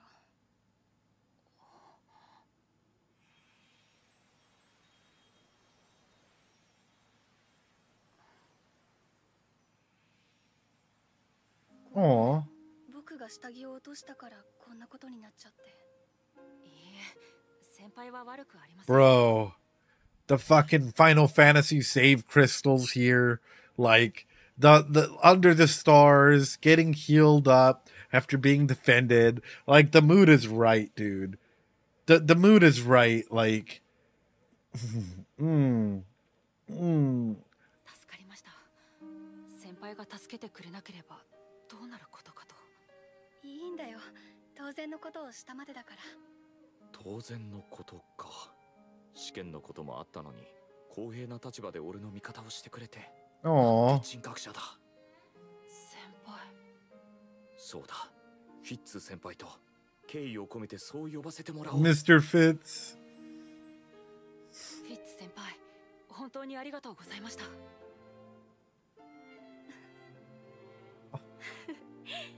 ルーデウス君にお礼を言われるなんておかしな感じだね。Oh, dude. そう思うんですか? Because she's so used to saying it to you.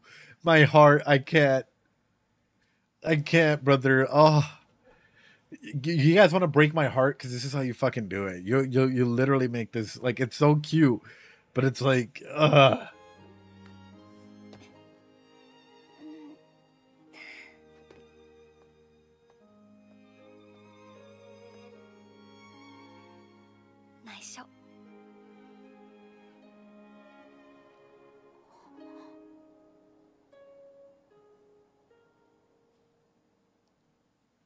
Can y'all tell me why, like, in one episode, can y'all tell me? Yeah, hold on. We're going to back it up because that was,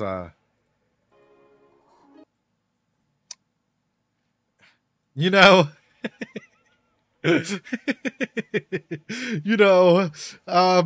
Rudy feeling a little bit of the Riz here.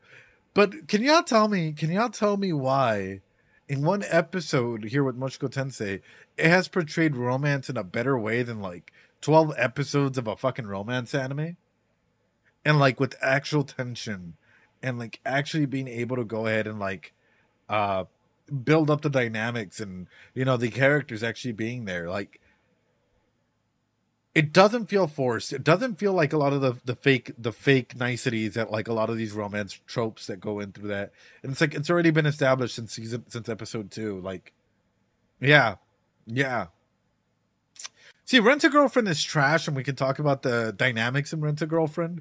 Like, I have a lot to say about Rent-A-Girlfriend, but like I mean like genuinely like love interest or love whatever, like tension, like love tension, so on and so forth. That is introduced here. Yeah, that's why I'm like, for me, seeing this happen, seeing the way that they're interacting with one another, and seeing just how amazing this episode is 10 out of 10, mate. It's 10 out of 10. Holy shit. All right, I think we have an ending as well, right?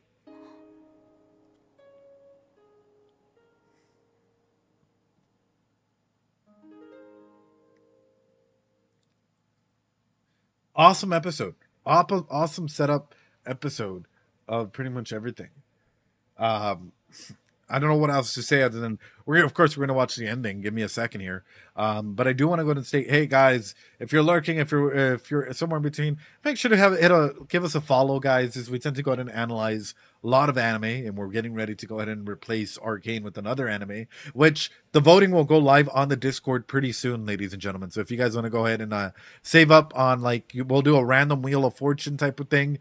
I'm going to input 2 anime in there because anime that I'm really curious about seeing. And the rest are going to be out there for you guys to go ahead and choose from. But honestly, if you guys would give a follow, sub, whatever, it'd mean the world. I do have a Throne and a Ko-Fi, and any and all donations help a ton. This is why none of this is monetized whenever it goes up on YouTube, and everything's published on here as well. Followed you through the MT journey. I appreciate it, guys. You guys were absolute fucking Discord. But what if we watched Arcane again? Ooh. Honestly, I'd probably be down. But with that, let's go.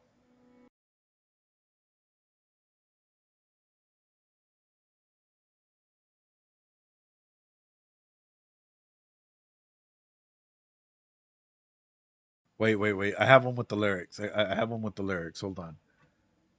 My main man, Nick, sent it to me with the lyrics. Y'all can say thank you, Nick. Can y'all say thank you, Nick? Because Nick sent it to us. Thank you, Nick. Appreciate you, man. You're a fucking goat, dude.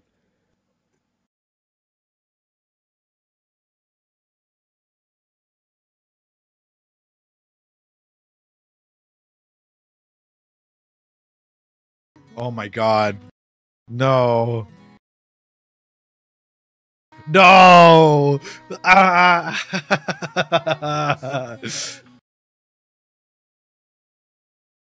No.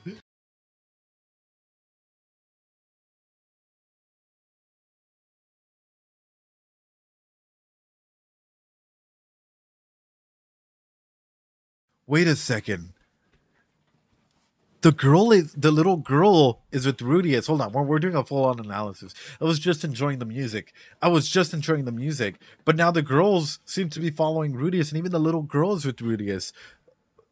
Wait a minute. Zenoba over here with the little girl. Whoa, wait a minute. We're backing it the fuck up. Hold on. So this is what I love about this opening shot, right? We're jumping into this, which is the chairs here, right? I often represent like when it comes to any form of therapeutic intervention, right? Has an original video from the band. We can analyze it too someday, probably next time, Screw, because we've already done the opening and then we're doing the ending here. But like looking into this, like in therapy, right? We do have the empty chair technique, which is often used as a form of representations of. It could be anything from people who have heard us to dreams towards our future selves, towards our past self, towards what we want. I love the fact that they're highlighting this with quite literally just the open and warmness that this is. And then it's sort of like watercolored in. Like just seeing the warmness of everything just coming into perspective. And seeing how realistic is this though? For me, the fact that Rudy didn't recognize Fitz for so long is the least real. Evie, actually, it's kind of real. Like, if you haven't seen a friend for 10 years and they've changed, like weight or hair color or stuff like this, we tend to have a bit of face blindness at times. So when we have face blindness, like especially after a good period of time, and especially after experiencing trauma, let me go ahead and state this and go into the realism aspect of this. Trauma gives us trauma brain. Also, Raccoon, thanks so much for the raid. Appreciate you. How you doing? How was your stream? I hope it was well. Yeah. So trauma gives us like literally like brain fog, right? And sometimes it's weird just even interacting with people on the everyday scenario, because while we might be interacting with them, it's like we have like a filter on our eyes where we're just trying to get through the day. And even if they're nice to us, that filter might start to crack a little bit, but that filter is still there because our brain is putting it right there because that's what we can use to go out and survive, you know? Doing good. Did some art and showed the program B-Roy. Oh shit. That's awesome, Raccoon. Hell yeah. Hell yeah. Reconozco rostros, puedo cruzarme con familiares en la calle y no darme cuenta. Exactamente. A todos nos pasan, ¿verdad? Estamos caminando, estamos en la Walmart, en Calimax, donde sea. Y de repente una amiga, un familiar está caminando enseguida de nosotros y no nos damos cuenta porque estamos tan en lo que estamos tratando de hacer que personas cruzando lo que quieren hacer no nos damos cuenta absolutamente para nada. So that's the thing is, in English, putting it in English is essentially we might be going to Walmart, we might be going to wherever else, right? And family members might pass by and we might not even recognize them. We might not even recognize them until they tell us, hey, are you here with your siblings or with your mother or whatever? Face blindness. We're talking about different like hair color, different expectations, not even expecting them to be there. Your brain will literally try and do everything under trauma to keep that filter in place so that way you don't have to bring in this new information as well. It's like for us looking in, it's like, oh dude, this is so fucking obvious. But a person in it, I'll be straight up. I'm gonna be straight up and I'll use this as an example. Ran into an ex the other day. Didn't even recognize him. Didn't even fucking recognize him. Not the ex, not Cool Ranch Doritos, which if you guys know, you know. I'm talking about another one, which I was just picking up stuff. And they were literally like, they were staring at me. I'm like, why is this person staring at me? And I was putting everything in, and all of a sudden, they were like, oh, hey, are you good? Like, you're gonna act like you don't know me? And it's like, no, I know you. Like, sorry, like, it just took me a little bit to realize it.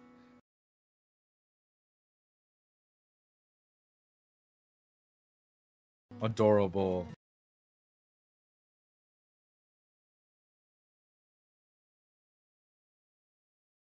And the fact that it is going into like this warmness and bringing up the elements of childhood to show this bond between them, the whole studying, this propinquity shit's gonna grow out of control, man. I can definitely see a scenario where like they might just be like modern day huddled in together. It's raining outside. You put on Netflix and you're just chilling with one another, seeing where things go. Like you can definitely get the vibe that propinquity will have an effect throughout their life.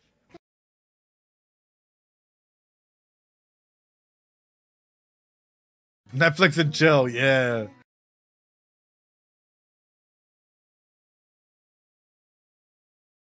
I thought I had given up my cowardly heart.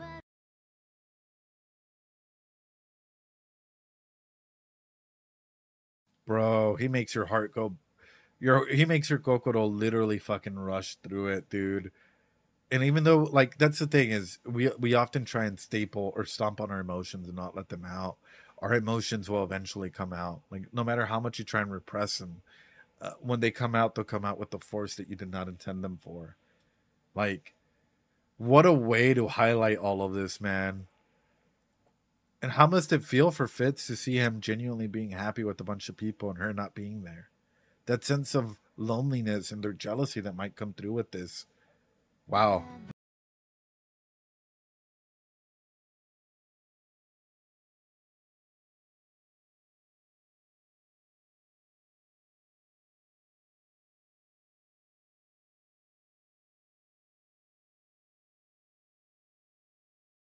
Oh. Oh.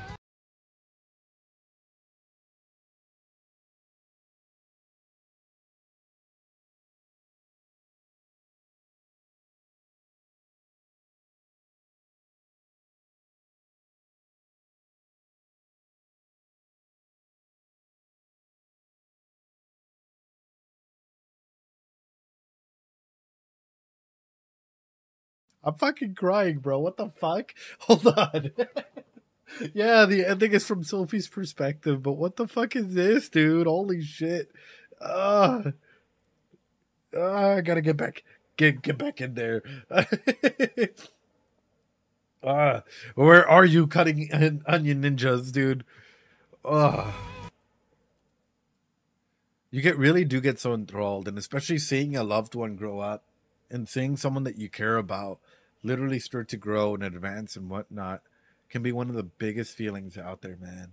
Seeing someone legitimately start growing and start being the them that they need to be. And for Sophie, it's let me be in your heart. Fuck, dude. Embrace the unfilled gap that someone left, and for you to be able to go out and step on in there and say something. I can warm up to the way I love you. Oh, Sophie. Oh. Is Sophie best girl, though? Oh, dude. This can easily be my favorite episode. I didn't expect to get hit by this feels trip. Oh.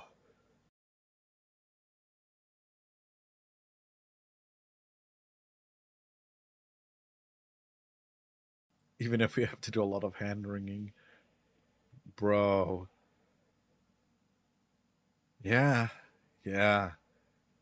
Interesting how, as a child, he's just moving forward, and it takes him to be an adult to be able to look back at her, and her calling out to him. Oh, for him to fully like stop on by and remember all of that, dude. That's love, man. Love is such a, especially when you know that they've been hurt, whatnot. You've been holding on to feelings and whatnot, like such a strong fucking emotion. Like, wow. Unwilling to die. Oh, next episode. Well, I guess we're getting into that. I get Fitz won by a landslide. Holy shit, boys. Ooh. We will do a bigger like ending analysis. I just feel like it was a lot to go ahead and fucking take in. Holy shit. Holy shit, dude. Oh. I know there's no Zom 100, luckily, because this was a journey and a half, ladies and gentlemen. Whew. Guys, what a fantastic episode. I feel like this episode had a lot to go ahead and go into, but it's nice the fact that it's already establishing safe zones for Rudy and that people are willing to stand up for him. And the fact that Rudy does have people that care about him and are there for him and so on and so forth. Like, it has a big, I guess, like a big everything.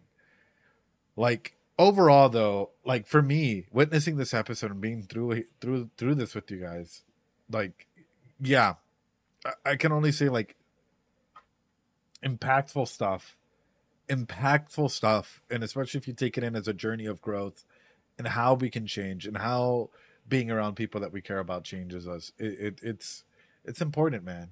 And it's important to talk about, it's important to analyze, and it's important to take our time here and be open to for everything. Beautiful animation in this episode too. Overall, though, I would give this, like, it's for everything that it showed, I think like a solid 9. I think a solid 9 point something. It was pretty good. My only thing is, like, there was some things where I was like, it feels like there was more context needed in some scenes, but aside from that, like, yeah, it was a really, really good episode. To this, yeah, Rudy from episode 1 to this, huge growth, man. Tremendous amount of growth and tremendous amount of like everything. Yeah, you did. There we go. How you doing, SP?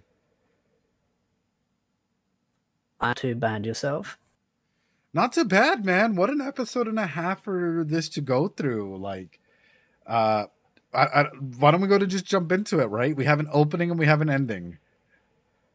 I think a lot of people were surprised by the opening and the closing that there was one in there, because generally it's always kind of has like a scene where there's always like a bit of a time skip, like kind of thing, like it plays out events and it's kind of like Rudy doing normal random mundane things like in volume 7 type stuff. Knew she was going to do that. But yeah, I really liked the opening and the closing song, and read the lyrics as well. It just really added to the opening being in Rudy's perspective and the closing being in Sylvie's perspective, which made sense because of how the story goes. Like, Rudy enters this story and Sylvie's there for him. Right. Oh. That's a big cat. That's a big cat.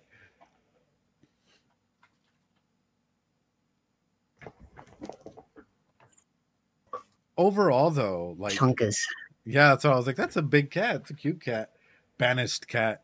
But no, I thought it's beautifully made, the perspectives and how each story, like, you can really feel their perspectives as to what's going on. And it's interesting that both elements, the opening and the ending, sort of reflect on memories being their foundation of, like, you know, how to grow and how to connect and all of these beautiful things, like showcased when, like, you know, literally Sophie saying memories, and then the other one with Rudy is you see all the memories of his, like, up on the wall. So yeah, I really love that, and especially the ending where it had the 3 different colors, which people picked up pretty quickly that it was, of course, the 3 different girls, and then the transformation from green to white. Right. And also the spilled wine, which is why I'm saying we about to see a Sylvie and Rudy scene getting it on later on in this season. That's the right question to be asking, Ed. That's the right question to be asking. Oh, man, I'm so fucking hyped. I'm like, I feel like my wine theory is proving too. Like, it's like the more that we see wine, spilt wine, the more that we know that, like, you know, there's some good action about to happen. So let me go ahead and well, I'll ask you this. The opening, we saw the girl that's traveling with Orsted, Banana Girl, Nanahoshi, you know, there. So she's at this school, I'm assuming, right? Because there's books, there's all of these things happening here. So let me ask you this. My line of questioning is, seeing episode 1 and seeing the 2 high school students that disappeared, right? Rudy gets hit by the truck and gets reincarnated. So my question goes, do you think Oh, well, I know you know, but like, how would you shit test others to try and find if maybe they have an aspect of home? If you are from Earth.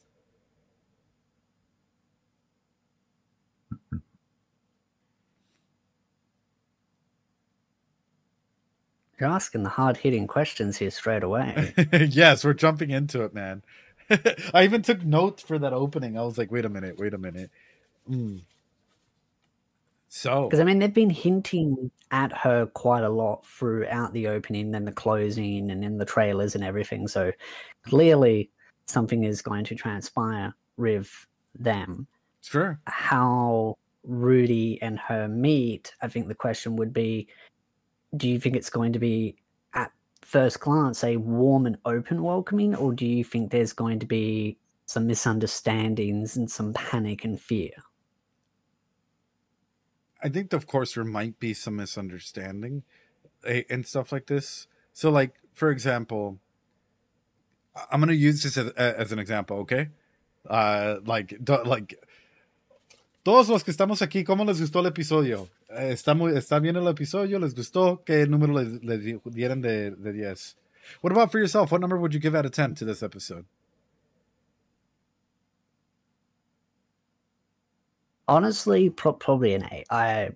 That ending was just perfect. I loved not just the visuals, but just the warmness, the shots that they used, particularly the way they showed each other looking at each other. Rudy's kind of gentle look at Sylvia, or to Fitz, to him, and then the subtle little hints that, like, you can tell, like, from Rudy's perspective, when he's hearing what Fitz says, it's something completely different to what we're hearing, because we know the history there. So instantly you're like, you know what Fitz is referring to in those subtle little lines, but Rudy's completely oblivious. And it just, those little details, the lighting, the way it was at nighttime, and it just, the glow. It's the beginning of a beautiful, beautiful. So we speak the same language. We do.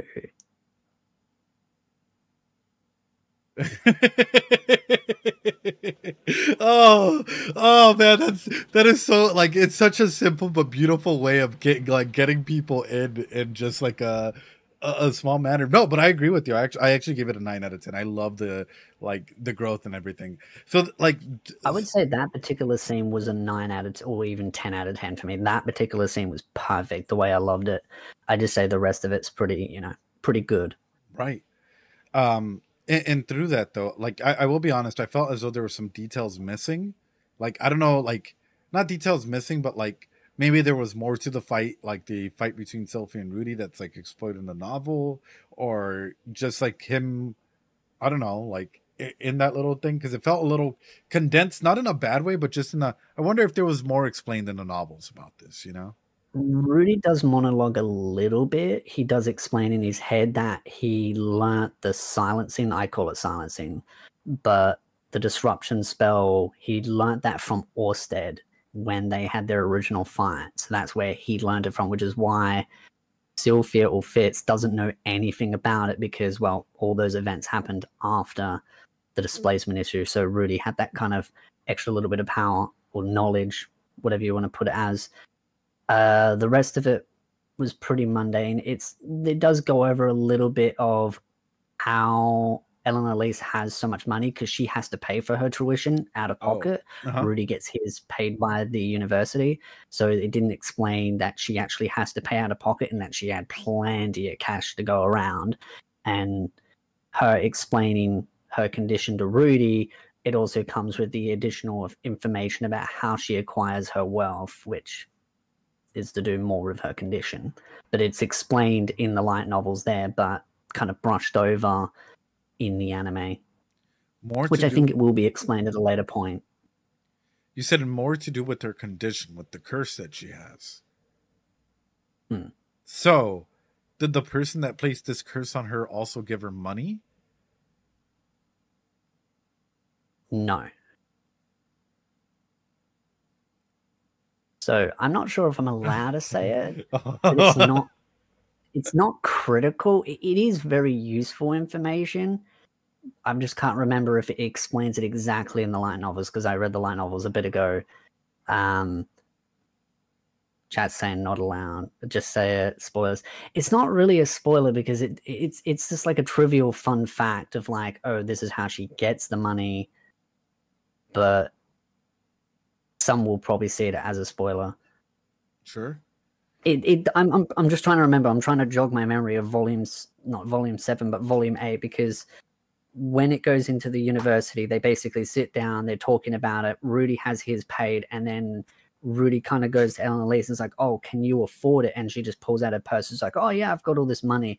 And I'm pretty sure she explains how she gets all her money, which is to do with the curse. And she explains that it is to do with the curse. I'm just not sure the exact details, but I'm pretty sure she does explain that it's to do exact detail to do with the curse. Like, she explains it, but I'm just not 100% confident. If Nat was here, she'd probably remember. But yeah, it's part of her curse, and she does explain that it is part of her curse. It's mostly to do with the fact that her nightly activities lead to her gaining something out of it. I'll let you guess that part. I'm pretty confident that she does explain it in the light novels. It's like that one little minor detail that she doesn't fully go over, and I get why they didn't, because it's more about explaining Rudy's whole tuition, and then it quickly went into the fight between Fitz and Rudy, which in the light novels, Rudy only fired one shot off, but in the anime, it was multiple shots, and I think they just did that for visual effects. Right. She does explain it. I believe it's on the next arc. Okay. Well, my thing is, specifically, she has to have sex with males. Like, that is what it was highlighted in the like subtitles there, which I'm kind of curious about, because if it was just sex in general, it'd be like, oh, it doesn't matter if it's a girl or a guy. So is she in it for the pies of cream? Is that like, is she a vessel for something? Is what I'm kind of curious about. You are asking the correct questions. But you'll have to find out the answers at a future point. Fuck. Okay, in comes the next question. There are, as stated earlier, right, because we were on the topic of Nanahoshi real quick, which is 2 students got taken away at the same time that Rudy got hit. So therefore, are their gods stronger than the gods presented in Mushoku Tensei? Because clearly they put it in Rudy, reincarnated him as a baby, right? To the point where the man god didn't even know what the fuck to do about him.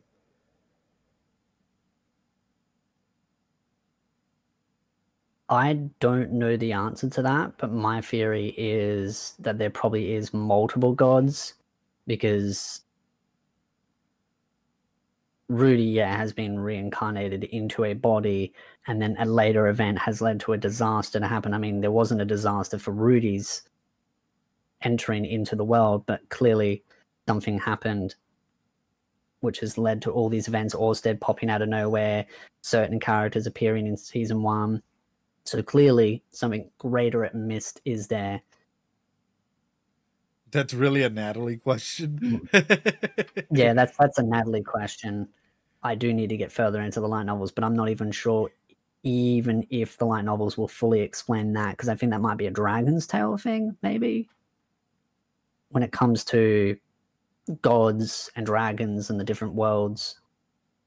Because it is explained a little bit that there's like the dragons and the gods and the seven places, but it never really fully explains it in the anime, and I haven't read anything about the full scope of all the gods and how many there are exactly, and who was at fault or behind. Volume 26 it is? Oh, okay. Well, there you go. Got a bit of more reading to do. Another 5 volumes. But yeah, I've always had a theory that there's a couple of gods out there that are doing something, but whether my theory is right or not, that will be unraveled at that point. So continuing on, is the other high school student in this world at this time? That's where my mind is rushing towards.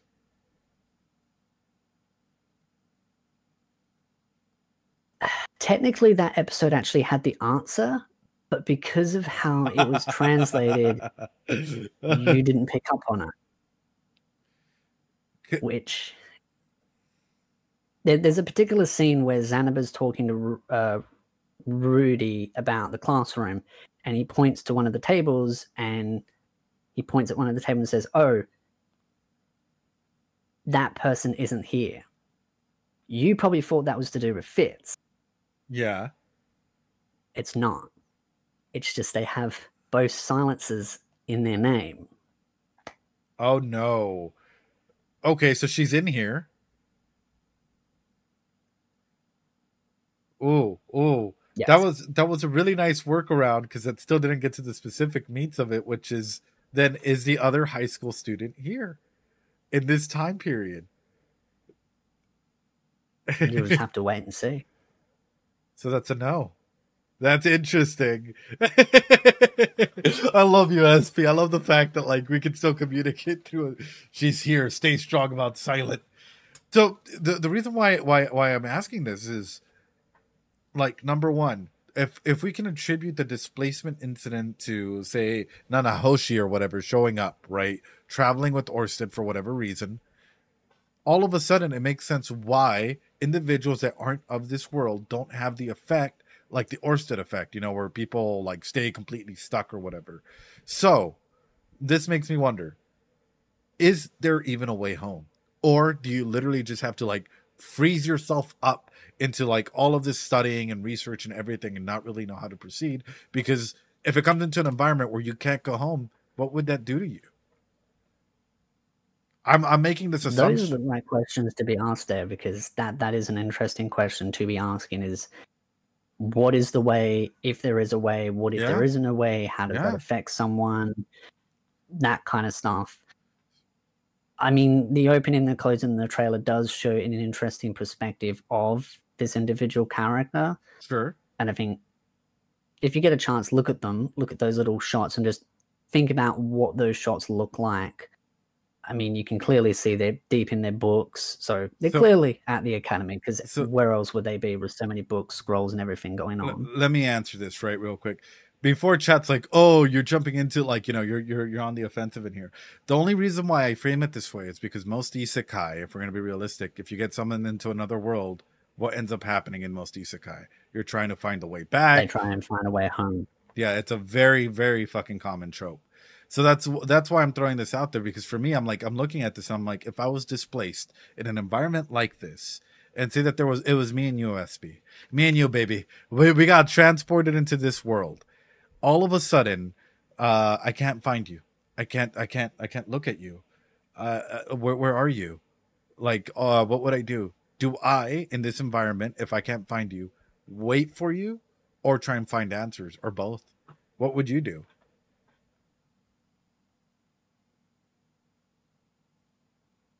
If I knew someone else was in the world with me, I would try and find the other person and make sure that they're at safety. But for me personally, I don't think I would try to go back home. Mm-hmm. But if I knew someone else came with me, I would try to find them and then work out what they want to do individually, and then you make a decision based on not necessarily a group thing, like, oh, we're all going to do the same thing, but work out where we all stand and what we all want to do, and then go from there. So through that, I guess here comes my next question. Do beast people have heat periods? Like, or heat, like, you know, do beast demi-humans go into heat? Because I asked this question earlier and chat was just like... You've asked this question like 4 times and you've been trying to sift into that answer. I'm trying to get you to like open up about it a little bit. Because if you'll find out soon enough. Okay. Because if so, I'm sorry, SB, we're staying in this world. Fuck it. Okay. Follow-up question then through this, right? What are the implications for you, like, especially seeing Rudius come into an environment like this and take out the strongest caster or whatever fits, right? Does that not automatically put a target on him Or at least for you in a perspective like that, would that not put a target like to either stay away or get closer to him?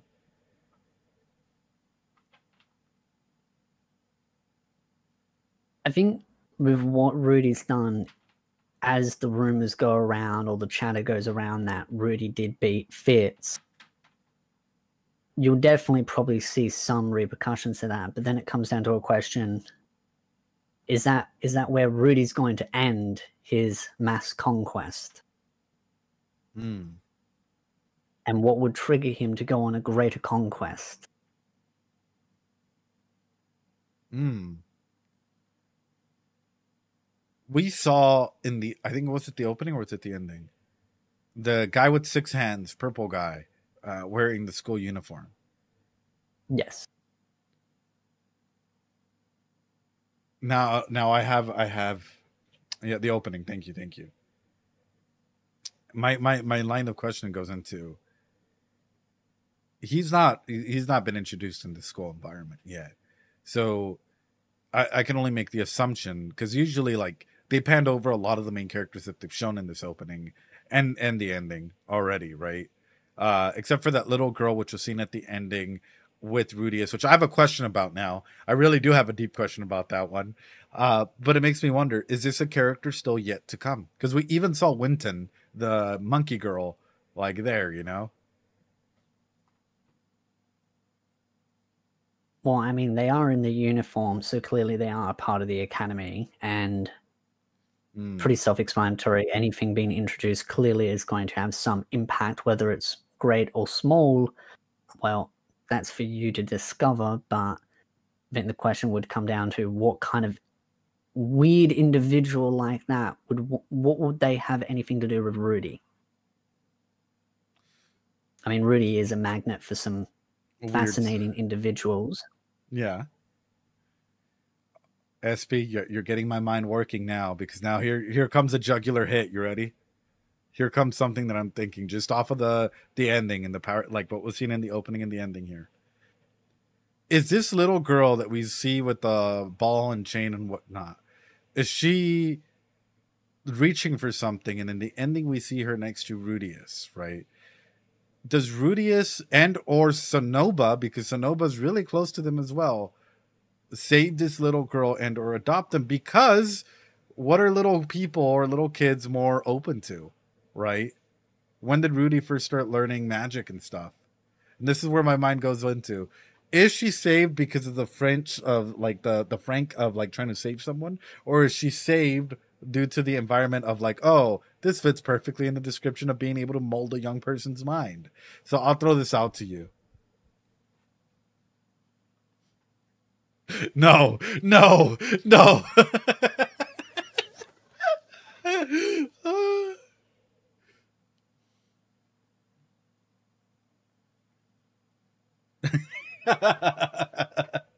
Oh no, the shades have come on.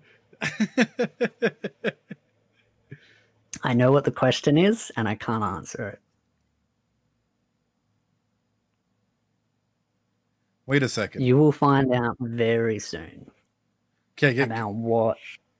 Sorry, you go. Remind me of one thing. Can Sonoba do silent casting? I only thought it was Fitz. Rudy does note in a hypothesis that he felt like he learnt silent casting because he started at a young age, and that's why Sylvia also was able to pick up on it. That's his hypothesis. There isn't any concrete evidence to prove either other than Rudy's theory. But then also Rudy has the theory that he's got a large mana pool because he's started practicing at a young age as well. So there's a lot of little things that Rudy read in his book where he was like, oh yeah, this is how magic works. And then was kind of like, no, that doesn't make sense. No, that doesn't work because of how he was approaching magic when he was much younger. Now I'm kind of curious. Because I'm like, wait a minute, this is adding up a lot of little dots and whatnot for me. Chat, technically, I'm just telling him what's already in the anime. So yeah, if he pieces things together, that's the anime. Okay, but like realistically, chat, I get a lot wrong. I'm just gonna go ahead and state this out. Like as close as I get, still hasn't worked out stuff in this episode yet. Oh. Like as much as I get right, it feels like people might have like a bias where like they ignore all the like wrong predictions or wrong paths or whatever they want to go and call it analysis. I get a lot wrong, and that's totally a-okay, you know, like shit happens, dude. It's like whatever's obvious to me is what I tend to go ahead and point out. So even through this, right, which is the girls that are bullying Sonoba, how would you calm them down? Or what would you do in an environment like that to go ahead and get them to stop?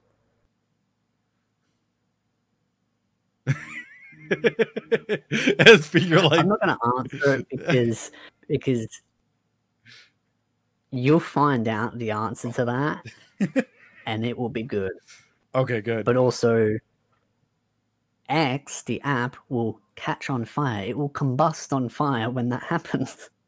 Oh no. Oh no. Oh no. Okay, continuing off of that, like I'm stopping and I'm like, Elinalise made a face when Fitz stepped up to battle Rudius. It was like a split frame of a face. It makes me ask two questions. Number one, right? Is Elinalise aware that like Fitz is not a boy? Because it feels that way, like from the face that she immediately made from that aspect. Or number two, I guess here's my next question for you: is there any relationship between Elinalise and Sylphie?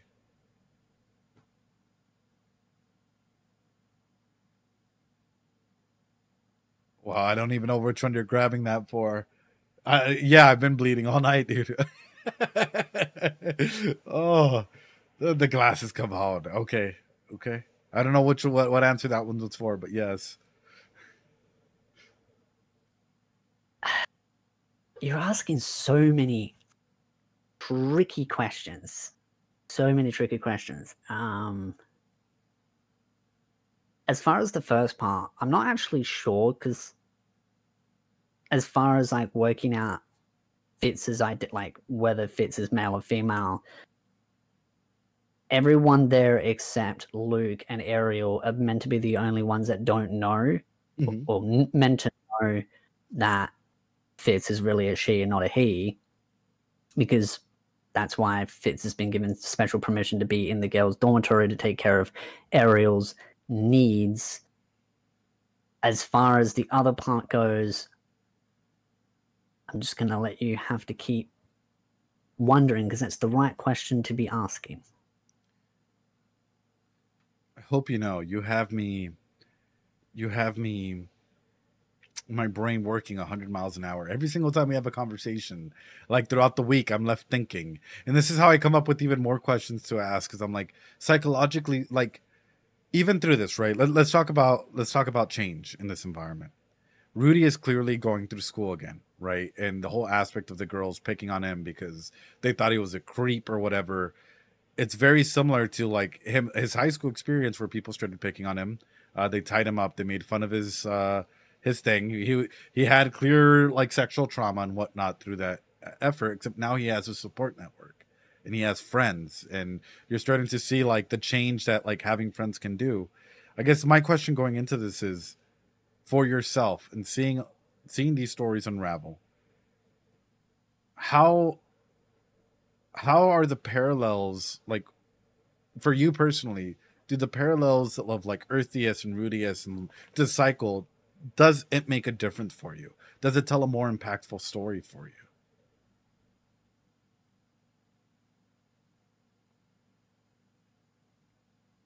I think it can definitely make you feel a little bit reminiscent of those emotions and those feelings, especially if you've been through those kind of things like bullying and all that. You can definitely kind of sympathize with Rudy, understand very quickly how he feels, especially when you notice he's starting to sweat, and that's when the trauma really starts to kick in, especially when they're starting to call him names and everything, and he feels helpless because someone's grabbed him by the arm.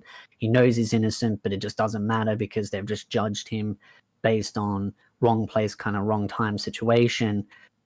And I think seeing that, if you've been in similar situations, it can definitely make you very sympathetic to Rudy and kind of really, you want to barrack for him, Right. Like, you know you're in the wrong. But I feel like even if you've not been through that trauma, I still feel most people would feel that same way. But I think there's something a little bit more special inside of those that have been through that similar situation, where they just have that little bit more of a closer connection to Rudy because of that kind of bullying. And I think it's not just the past bullying too, it's also just the insecurity, because there's a lot of girls around him. He still is very a little bit touchy-goey around chicks, and with everything that just happened with Sarah, he's probably even more touchy. I mean, Elinalise is a little bit different because Rudy, Elinalise is kind of close and sort of like almost like family in a sense, because, well, they were part of Paul's party and everything, so they were family but not family, if you get what I mean, like brothers from another mother kind of situation where they're all like very close. So Rudy has a bit of a different relationship there, but with other girls, Rudy, I feel like, overcompensates and tries to pacify too heavily, which is why I think seeing the relationship between Rudy and Fitz is that much more adorable, because Rudy is completely oblivious to who Fitz is. And I feel like if Rudy knew that Fitz was Sylvia, I think Rudy would have approached it a little bit more differently. I think he would have been a little bit more cautious, a little bit more uptight. But because he doesn't know, he's able to build that first connection, that building block of re-establishing communication again. But he's completely unaware to that. Then the question comes down to, when is he going to find out? Well, I was going to say, being realistic with you as well, seeing the fact that Sylphie is playing the role of Fitz, right? It allows her the opportunity, like, she might want to scream it at him and all of these things to see who Rudius has become. Is Rudius still the same kind, caring person that he was when she first met him? And it's an awesome way. That's what I was saying. This episode built up romance better than most like romance anime do, because it's been established in season 1 that there was something there. Coming back and revisiting this, there's a lot of tension, and I could see the tension, and I'm like, ooh, if I was in Sylphie's shoes, and like there's this person that I love right there, right then, it's like every word, seeing them have fun, hang out, whatnot. It's great seeing them grow, but at the same time, you're like, but I love you, and I can't really say anything, or like I don't know when to say it or how to say it. I think that does bring also the next part is, what kind of agony would be Sylphia in right now, sitting there watching someone that she truly cares about, admires, and loves, living the life completely oblivious to who they are, and you stand, well, saying in the perspective of being like Sylphia, her standing there and wanting to communicate but being too scared to, due to a bunch of different reasons why Sylphia can't communicate that information, be like, hey, it's me. Right. I mean, even further, right? You see, let's say, you see Rudy walk in with Elinalise, sitting next to Elinalise, having these interactions with Elinalise. Wouldn't that bring in a little feelings of like, are they not? Like, certain sensations and certain thought patterns of even questioning his interactions with others. Like, does he even have another person to go to? That is that is a very good question to ask. I also would throw another counter question. What would happen if Rudy built a connection with someone else in the academy that's non-romantic but seems very close in binding because of a common cause that is female? How do you think Fitz is going to reply to that,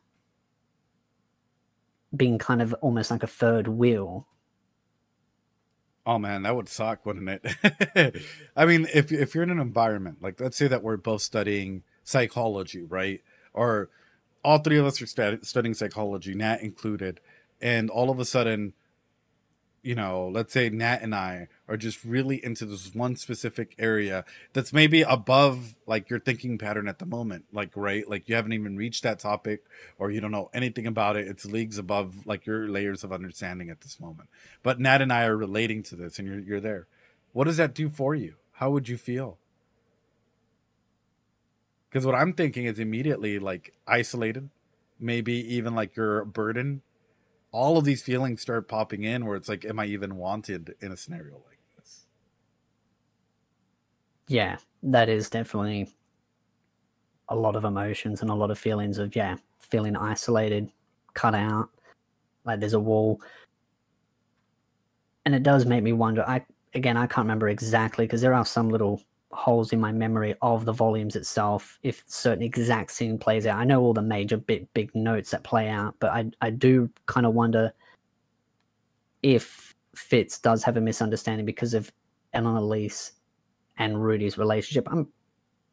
I'm unsure because but it's an interesting thing to ask because I mean, misunderstandings seem to be a common occurrence that happen in Mushoku Tensei, so it's a natural evolution that Fitz will probably be curious about Rudy's past life, what he's achieved, how he's achieved it, especially with the fact that he learnt a new kind of spell, which was that sort of silencing, disruption kind of spell, which threw Fitz a bit back. So clearly Fitz has got a lot of catching up to do. How their relationship builds, I think, is going to be one of the things that you will really enjoy. And the fact that you liked this episode as much as you did says to me that you will enjoy the future episodes because of the chemistry and the building up and how Fitz sees Rudy. Does Fitz still see Rudy in the same light back then, or have things changed, or has the respect built more, or is there some disappointment or misunderstandings, and all those different dynamics and how that relationship builds from there. So I think you'll definitely get a lot of enjoyment out of that.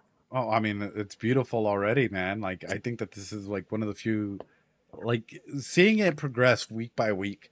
Like, it's just been an awesome experience to go ahead and see Mushoku Tensei literally be at the top of its performance.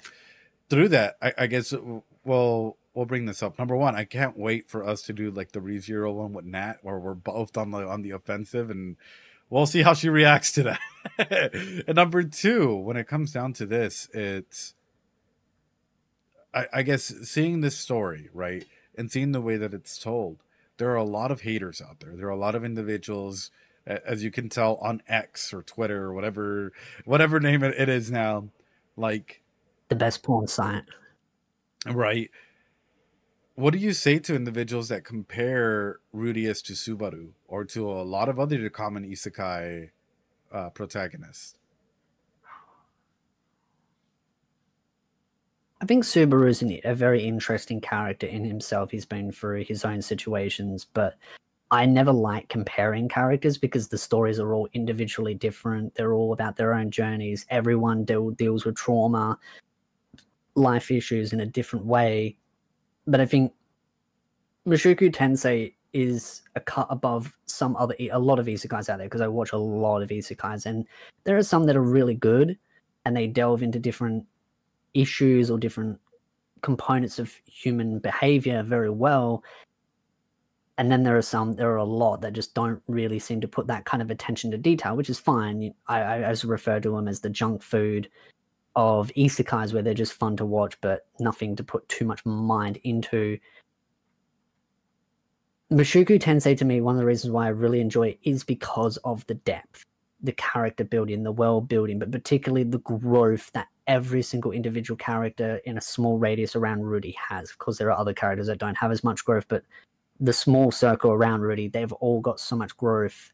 And I do feel like people on X that really hate the series ignore the growth and the development and judge the series so quickly based on Rudy's past actions, though they use the web novel as their source, which just proves that they're going into the argument disingenuous if they're going to use a rough draft source material that's different to the light novels. But I feel like a lot of people on X are very quick to judge Rudy, and it shows a self-reflection of people on social media, where they're very quick to judge someone based on their past actions and their mistakes, and then treat them as if that is who they are and that's permanent. It's like, oh, I remember a saying that Asmongold had. He goes, you could spend 10 years building bridges, and then you can spend one day sucking a dick, and everyone will refer to you as sucking dick instead of building bridges. It's right. A weird analogy, but it's kind of funny. But I feel like that's the same situation where you can do all these amazing things throughout your life and you make one mistake and people on social media are very quick to brand you as the worst thing since sliced bread. And even if you spend the next 10 years trying to redeem yourself and grow and develop, they will always be there to bring up that specific moment. And I think that just shows how narrow-minded, I was going to say narcissistic, but that isn't the right word, but I think definitely narrow-minded and kind of petty people can be to forget that we as humans are flawed in itself. We're going to make mistakes. And I think it's also a maturity thing as well. Right. Just because you're 30 or 40 or 50 doesn't mean you're mature. So I feel like a lot of people miss what Mushoku Tensei's message is about, which is growth and redemption, and that transition of Rudy growing and learning and understanding why he was the way he was. Doesn't mean you have to say, oh, the way he was a good thing. No, the way he wasn't a good thing. It was horrible. But you understand why and then see him become better. And I do feel like a lot of people on X like to just throw that out the window and just go, well, he made this mistake, so it's the worst series of all time, and ignore the journey. And I mean, I get that season 1 came out, so it's not the full journey, but at the same time, a lot of people just ignore even the beginning components of a journey. I mean, even through that, let's put it this way, which is, if a person goes to jail and does the time, are they acceptable to society again? Or would you just put them to death? Because what I'm hearing a lot is this automatic, like, oh, this person is this, is that. They're not capable of change. And that for me is a lot of individuals that are stuck in this mentality of like, you know, no one other than people that follow our tribalistic mindset are capable of change. And that's like a really toxic mentality to get into, and a very tribalistic mindset where anything that doesn't apply very destructive. Yeah. Anything that doesn't apply to your framework, to your way of thinking, is automatically going to be wrong. It's like an absolute, like, you know, right or wrong for them without anything else. It reminds me of a statistic with people that come out of jail. And I'm going based on my rough knowledge of this, is that most people that come out of jail are more likely to commit a crime, not because they were a criminal, but because the fact that there is a criminal record on their name and they can't get employment. So they become so desperate that they then end up just going back into crime, because they're like, well, I was a criminal then, I might as well just stay to what I truly am. And they dig themselves deeper, because the system always is very quick to put a permanent black marker on people. And I think what it does is it backs people into a corner, and it creates the very thing that we claim that we're fighting against. I always had kind of a saying, villains aren't born, they're created by those that think they're self-righteous, because a lot of the times people are good people, but they're backed into a corner because of an honest mistake,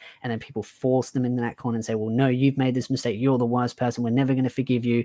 And then they just sit there and they go, well, what's the point of trying? I might as well become the very thing that you want me to be. And it's a self-fulfilling prophecy that people become the very thing that those claim that they're trying to fight against. And I think that's one of the issues that I do see in social media. And I don't know if it's just inherently a human nature thing that's been around since the Stone Age, but I've just noticed it a lot on social media, that we're very quick to judge people based on mistakes and never give them the opportunity of redeeming themselves. Now, of course, there's always situations depending on the gravity, but most of the time, people that make mistakes honestly just make the dumbest mistakes, and it's something that should be easily forgivable.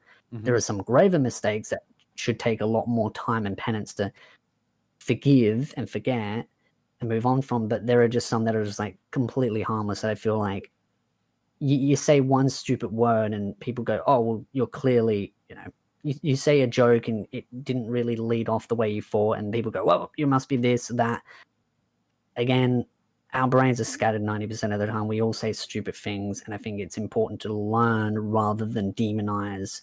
And I think that's what Mushoku Tensei really does point a reflection at, at the community that's very quick to hate on the series, is that people make mistakes and you should be open to letting them grow and develop. And the tribalism is something that I think I've seen, especially in the anime community, become very almost out of hand, and it's getting worse over the last couple of years, like really bad. And I don't know if that's just because anime is getting bigger, because that's what generally people blame it on, but I don't think it is. I just think it's just social media structure and people just thinking that they can get away with being horrible. Right. Well, I'll be honest, and this might be me being frank. I feel like, for example, Mushoku Tensei, it's not a perfect series. Everything has flaws, right? Like it and or hate it, there's stuff that could always be done better. Just like any other series or anything out there, like there's flaws and stuff to get better in. There are also people in this community that can be pretty toxic, if we're going to be pretty straight up about it.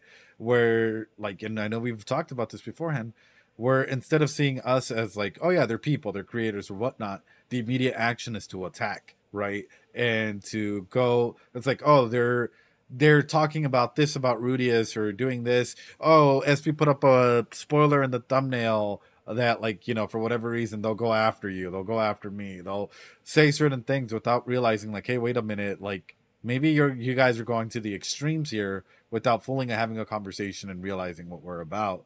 So, for example, with you, right? You're pretty open. You're pretty straight up if there's spoilers. I've like seen some of your videos beforehand and what you've thrown up there. You know that you don't intend to actually go through and like spoil people. That's not your job. With me, the main thing that people throw my way is like, oh, he's a light novel reader or a manga reader or some shit like that. And it's like, I don't have time, dude. I really don't have time. I actually showed that I got book 10 on Friday. Yeah, I got book 10 on Friday because they ordered it off Throne. But like, I don't have time to read. Like I like at the moment, I'm waiting for like my life to cool down a little bit because school, 2 jobs, coming here, doing this, 101 other aspects. It can get to be a lot. It can get to be quite a bit.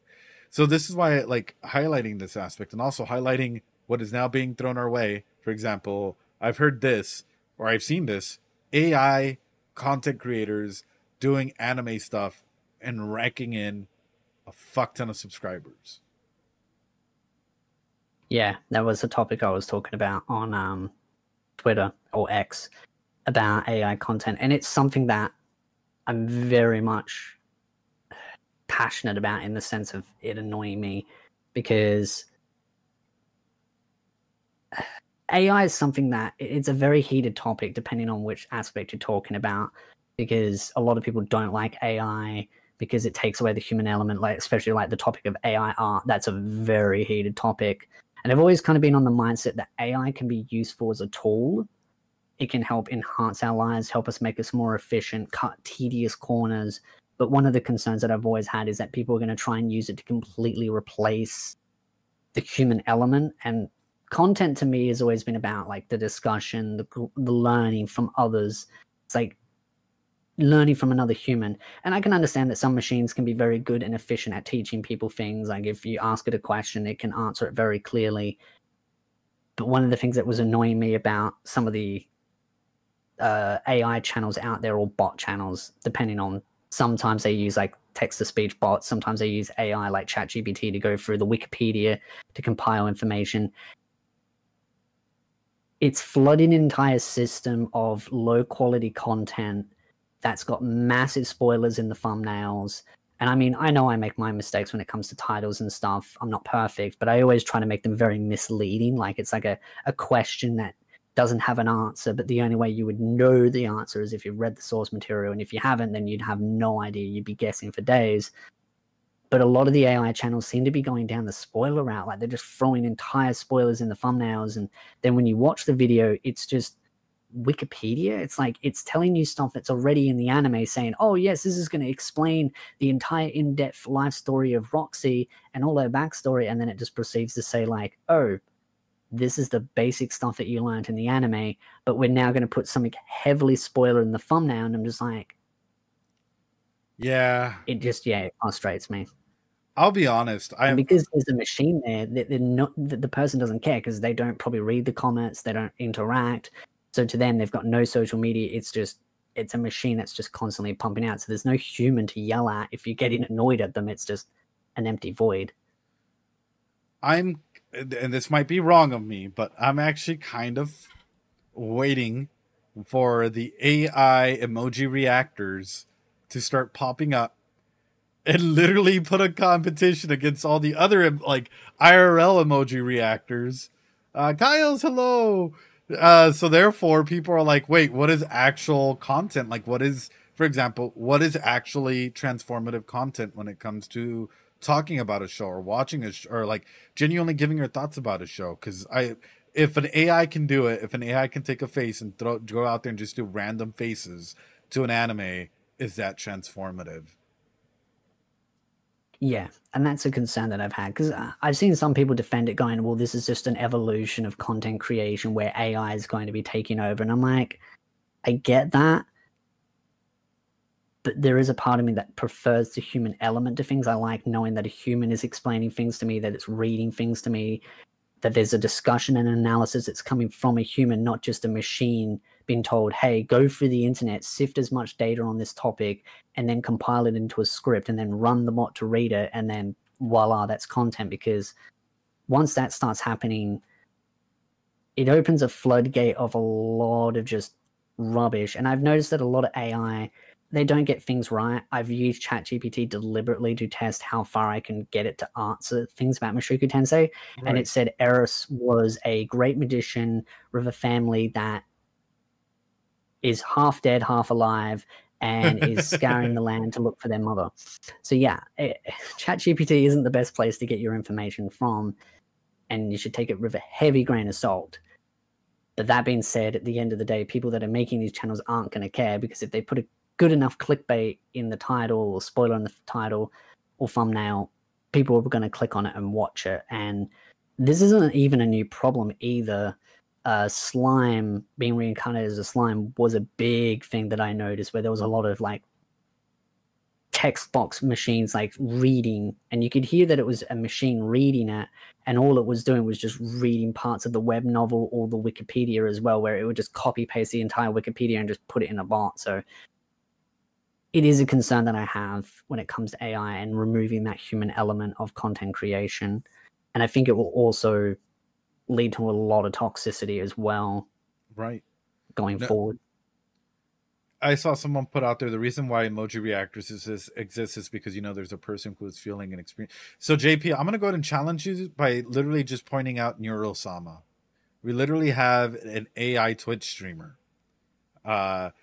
And that people will go and watch to just because they can exhibit or showcase some sorts of emotions, and therefore people go through with it. Now imagine this to literal anime or whatnot. Like let's say Mushoku Tensei, right? Where majority of people just watching the show condense it down to 15 minutes. They do pog faces, a bunch of like random faces, and point out the obvious. No, I'm not saying the Neurosama is great, yeah. But I'm just pointing it out as like a thing there, which you can do this in a VTubing world, put it up there, showcase the emotions, and you just go through a bunch of different emotions, have them say the very basic things, and all of a sudden it becomes a threat to people who are doing the exact same form of content. And it's going to be interesting to see, because I only see it evolving more and more in terms of actually being able to go at least establish like human voices, human whatever, and future orientation. So kind of curious how that's going to go ahead and threaten the React industry in general. There's a lot of money to be made in machines reading things, or AI voice acting or voicing certain things. There's a lot of money, because voice acting is a very, well, depending on the level of it, some of it can be very cheap depending on who's paying, and then it can also be quite expensive as well depending on the gravity. But use an example would be Baldur's Gate 3. Talking about that game again, second time in a night. I really want to get into it. The reason why I bring that up is it's so good. But that game has a whole seasons of Game of Thrones worth, like all of Game of Thrones worth of voice acting and cinematics in it. So you imagine all of the voice actors that have had to contribute. Imagine if you could replace them all with a machine. Yep. The only limitation then would be processing power and someone writing the script out, which is a lot quicker than having to hire someone, come into the office, make sure they're all prepped, voice all the lines, get the right tones, do it as many times as they need to get it perfect, redo any other times. Like if you can just get a machine to have the perfect tone, perfect voice, everything spot on over and over and over again, sure, it can lead to way more content. Like the amount of content they can produce could be astronomical, but then instantly it's like, you know, it's not a human making that content anymore. It's a robot. And I can understand why some people are for it, and I can understand why some people are against it.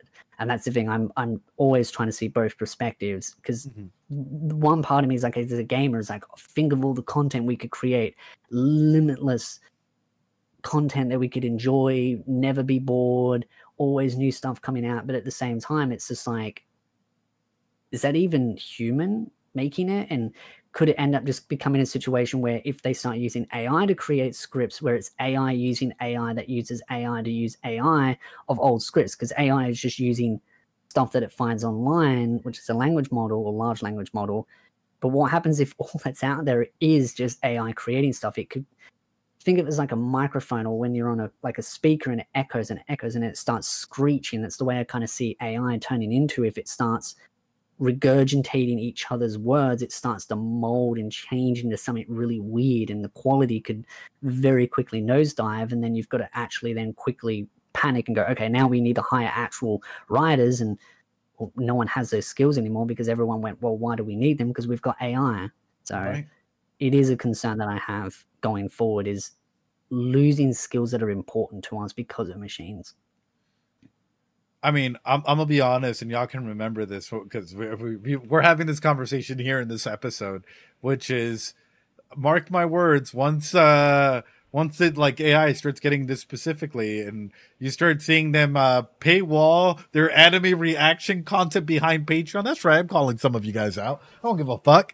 Like, oh, to watch the full, unedited reaction on Patreon, all of a sudden there's gonna be some real fucking fireworks going off. That's all I gotta say is, like, it's getting to this point, though. It is getting to the point where AI can pretty much do everything, and people are losing some of the skills to do basic things. Also, with Neurosama, I love Neurosama and Vidal, like, incredible individuals. And even for some of the react emojis, dude, I'm just gonna be straight up about it. There are a lot of channels out there that you just need to feel something, which is why I say, like, even though they do their content the way that they do it, people still go because they want to feel something, and that's A-okay. There's people out there, there's some reactors that I'm like, damn, she fucking cute. Like, hey, yo, I can see why people watching this. That's fine, dude. People have the right to go and do certain things. You guys know who I'm talking about. I've said this a lot of times in the channel, but it's like, I don't know. I just find the way that, like, creation and, like, videos are being made to be interesting, and I'm really curious to see how, specifically for not just Mushoku Tensei, but anime in general, how that's going to impact, like, having so many, like, as you said, low quality, if we're going to be honest about it, videos thrown out there, and literally syncing the YouTube algorithm, or the algorithm in general, where it makes it harder for, like, new channels to start up and go from there. If there's a flood of shit, if we're going to be honest, how can you find the gold? Yeah, and that is another concern, because if producing content is extremely cheap and easy to make because it's done by machines, you're probably never really going to see any new human-made based content, because the algorithm will keep pushing new content creators down. And because of how the system's designed, YouTube is designed very heavily to consistently always pump out content. And if you keep pumping out content, it keeps you in the algorithm, as long as it's not, like, to the point where people ignore it. And that's the thing, they've got to try and make it as good as possible, but I feel like they'll sacrifice quality for clickbait, and I think that's what's going to end up happening. It will become a clickbait war. A lot of the information just won't be vetted. There's no human element, so it's all just very disconnected, and then it will bombard the algorithm, and it will just downgrade anyone else, and it may end up slowly taking over larger content creators that are more human for now, and it will slowly replace by machines, because there are some pretty big growing channels out there that are machine based. And I don't want to sound petty, because maybe I am, I don't know. It's just, I'm not the biggest fan of AI based content creation. I don't mind if AI is being used to assist, if it's like cut a couple of corners, those kind of things, like, hey, I want to make a cool thumbnail, can you help tweak these kind of things for me, use it as a tool.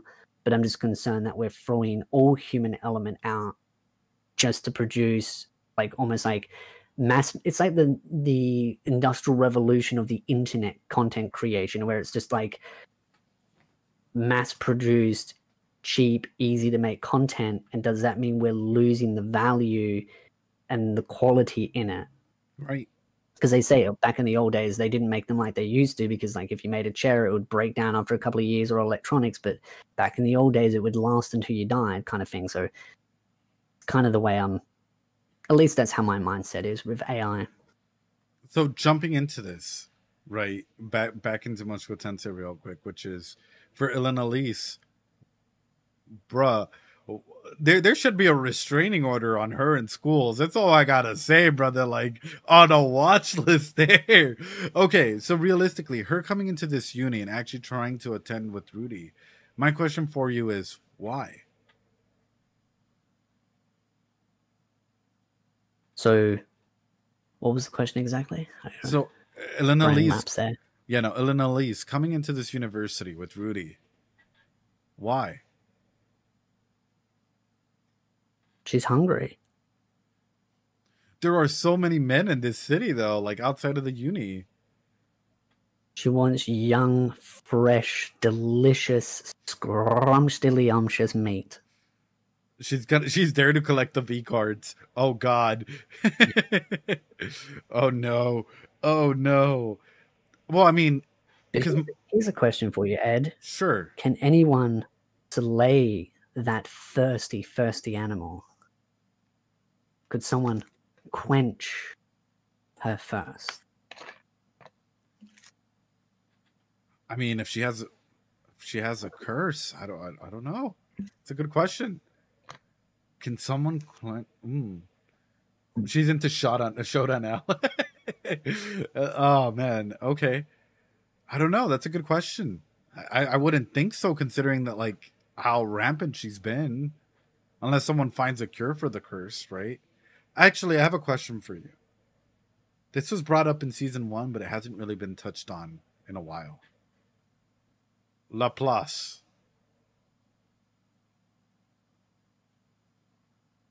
What's the question? I love your face, bro. You immediately went into like your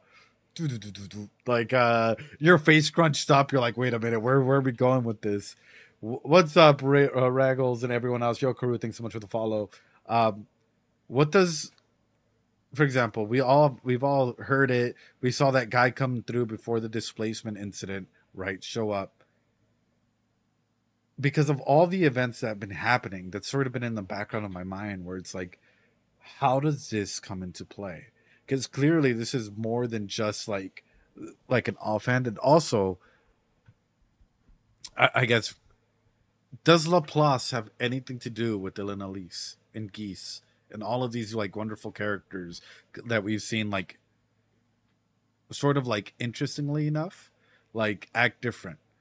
So whether it comes to high emotional intelligence and individuals doing certain things, it always feels like there's more to it than just that. And I'm going off of, was it like Rudyard that has like the curse from Laplace? Is it?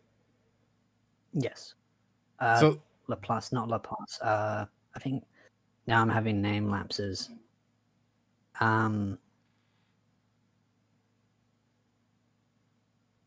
Chat will probably fix it if I'm mistaken. The curse that was on the weapon that was given to the server tribe that then ended up corrupting them. It is Laplace. It is Laplace? Okay, it is. Yep. It. I was thinking it's someone else's name. So this is why I'm highlighting this. Is we've seen this pop up for Rudyard, right? And then it went away. My thing is, this author does a fantastic job of like, so far, because it really came into mind as we were sitting here, and I'm like, curse Rudyard, wait, curse Elinalise, wait, emotional intelligence of Rudyard was pretty good. Elinalise is high, Geese is fucking stupid high. So what is going on here? Are we gonna see Laplace coming back into this, or? So my question is, why do you think Geese is related to Laplace? Because of his emotional intelligence levels. When it comes to a lot of these characters, like if we were to look at Earth, right? Let's look at this. Earth. The way that a lot of people react is in the moment. Like in terms of emotional intelligence, it's rare to see characters that have profoundness and no, for example, Geese has some therapeutic interventions or like techniques that he uses to get information out of people that I've only seen used. Like for example, Elinalise uses it in nonverbal communication, and then Rudyard, sometimes he connects with people in like a very silent way. So these connections and the way that they are established, these interventions, I've only seen them being used by these three people specifically. So that's why for me, Geese is a big giant fucking red flag, and I don't know why. I don't know why he's a red fucking flag, but he's a red flag. Elinalise, we know that she has a curse, and the way that she interacts with people and does stuff is interesting, to say the least. And then we have Rujert as well, which, you know, carrying on his way, the way he interacts with others and the fact that we know he has a curse as well is interesting. So it just comes into the emotional intelligence of these individuals.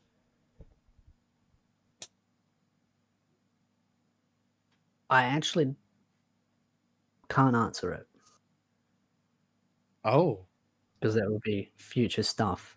Oh. Okay. And I'm just referring in general, so it may involve all of them or it may involve some of them, so I'm putting them all into one umbrella just to mask it a bit better. The person with the mask. Yeah. That showed, was it a person with the mask? I think it was. That showed up during the displacement incident with young Rudy. By the way, we're doing like an actual full run through of season 1 on Discord or something. Probably not stopping, just me taking notes while we watch it sometime soon. And as you guys saw, we saw a little bit of episode 1 here because I was like, SB keeps telling me to see episode 1, and I'm like, I gotta rewatch episode 1 here. So seeing this aspect pop up for me, it's like, what is Laplace doing? And what are the effects in this, and does it need to be destroyed in a situation where someone living magically in this famous place that whatever, like, is overseeing, quickly knew about the incident, is able to appear and disappear like that? That for me spells like a power dynamic that is a little insane.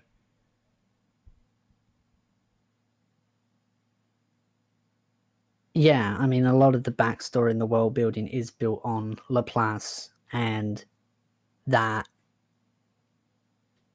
eventual possible something happening at a later date. What that is, when that is, that will be something you'll have to wait and see. But I mean, Mushoku Tensei is always a story that has many different strings and many different plots going on, so it's one of those where you just have to be kind of patient to see how things play out for the story itself. Now I gotta ask you, did you expect me to ask that question? You're asking me some very challenging questions that are like super like landmine based. I'm getting better, SB. I feel like seeing you get better and seeing you evolve to like tackle some of my questions, I've had to up my game as well. I've had to up to like think and then be like, wait a minute, this and that, like specifics, like shooting in here as well. Yeah, you're walking on, you're throwing some landmines there with some big stuff. Man, this is where you need to bring out the bad sensei maneuver and say questions are bad. Oh God. Laplace was defeated already? What? Oh, someone in chat said that. Yeah, it is explained in the first season. I think Eris and Gislan were monologuing when they were down at the street vendors talking about Laplace and the Great War and all that kind of stuff. I think also Roger mentions it as well. But there's always that fear of returning. So then if they were sealed Episode up, 1 or 2, okay. If they were sealed up, then why is that person that showed up with the mask appearing when they investigated the incident? That doesn't wait a minute. That doesn't wait a minute. Like I feel like there's a lot of moving parts at play, and we are only seeing a small little board with a pawn or two moving forward.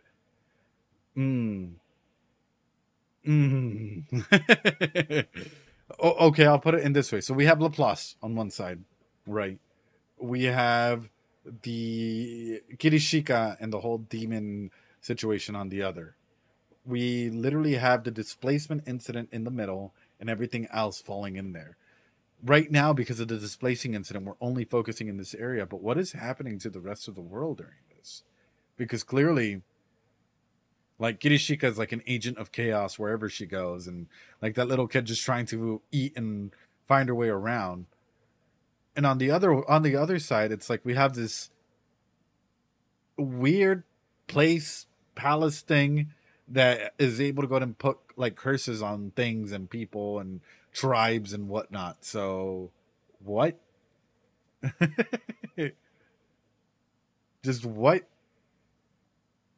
That is stuff that's definitely much more deeper. That's, yeah. It's like a major plot after another major plot. Okay. I respect that.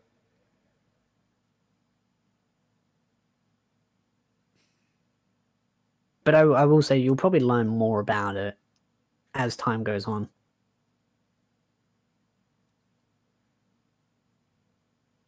I want to ask this for you. The girl that was traveling with Orston, Nanahoshi, right? The fact that she was traveling with him and he didn't kill her makes me ask this question.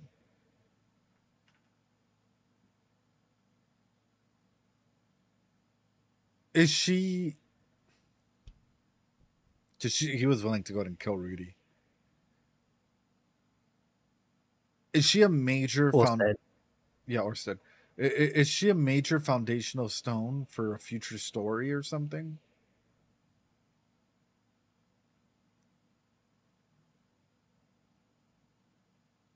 I'm running across a desert right now, trying to avoid every possible landmine.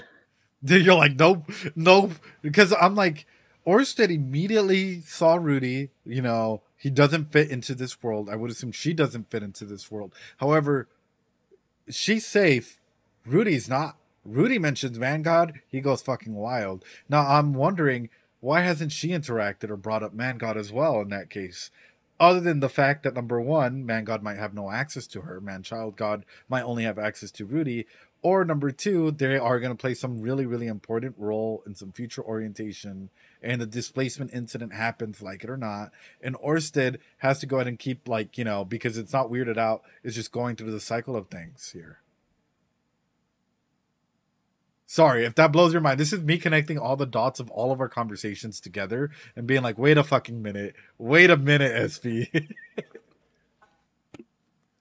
Well, you know that Nanahoshi is close by to Rudy's presence, so you'll find out more about her soon-ish. It's more about, how you'll see that. But there's not much I can really say because, there's a lot of interesting strings that tie all these story plots together. And it's just like, you're... Am I getting closer? You're a naughty one tonight. Am I getting... You're naughty. Oh, naughty. There we go. But I feel like I'm getting closer and closer to understanding this series because I don't know it. Like, and this is me just being very straight up and honest about it. Is like, I don't know what the fuck's to come. A lot of people automatically assume like, oh, Ed knows the answers, and it's like, I don't. This is why I'm asking these questions because for me, it starts helping shape my mind as to where this story might start taking its like its twists and turns and how the characters might interact and all of that. So I'd be more concerned if Nat was here because Nat might accidentally spoil it. And for chat, I do know the answers to a lot of things Ed's asking. It's just they're really big questions that can't be answered. But Ed's piecing little things together as each episode comes out because, again, Ed's paying very close attention to the subtle details and he's putting one piece at a time together. And that's how he's slowly coming to his hypothesis on what he thinks the story is. Now, of course, there are some things he's getting wrong, some things he's getting right. Where that all goes, I think Ed will be very surprised and very happy. Yeah, I mean, so far the show has absolutely blown me away. Super beyond happy. And the fact that you danced around that question so beautifully, it just hit me. You are a beautiful individual. You have learned really well, man. Like,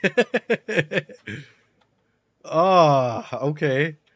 And Mushoku Tensei fanfiction when? I mean, I could probably make some characters in that world, but it wouldn't be good. I'd have to read I would actually have to read the novels and stuff to be able to actually make some good fanfiction out of it. Me reading the novels on stream one day, like actually just sitting there and fucking reading. Oh no, I'm not gonna say it. But no, realistically speaking, here's where my next question comes in, which is because right now we're looking at like, it seems as though we're looking at epochs in Rudius's life. We've seen baby Rudy to young Rudy, so in a developmental stage. We're seeing teen Rudy, right? And I'm assuming that we'll get to adult Rudy and then probably like grandpa Rudy or something if he lives that long. My question then is this. Oh, your face. Yeah. I was thinking of something. I was thinking of a smart-ass comment I could say, but if I say that, it will... That's a nuclear answer. What? Oh, no.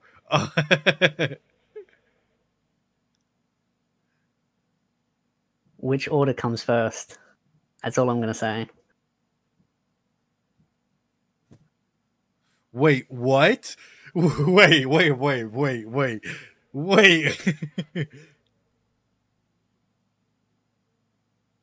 I can't say anything else, but I'm just going to leave that as the only comment, and I'm just going to let you stew on that, because as much as some people are going to be like, huh? No one's going to get it except if you've read the light novels. Wait, how does It's a simmer comment. It's a simmer comment. No one's going to know the context of that unless you've read the light novels. Maybe you'll have some fun with that. That's why I'm going to give it to you. My brain is like, wait, what the fuck do you mean by this? Wait a minute.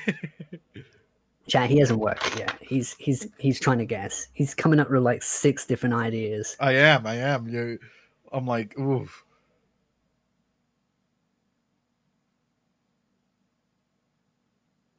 Is this a singular timeline or is this a multi-branch timeline?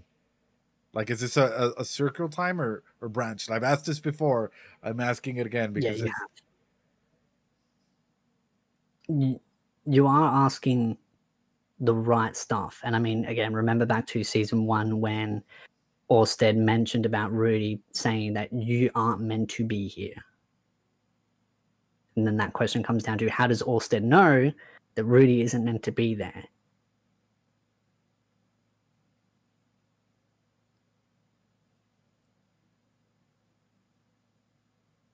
At the rate, wait, hold on.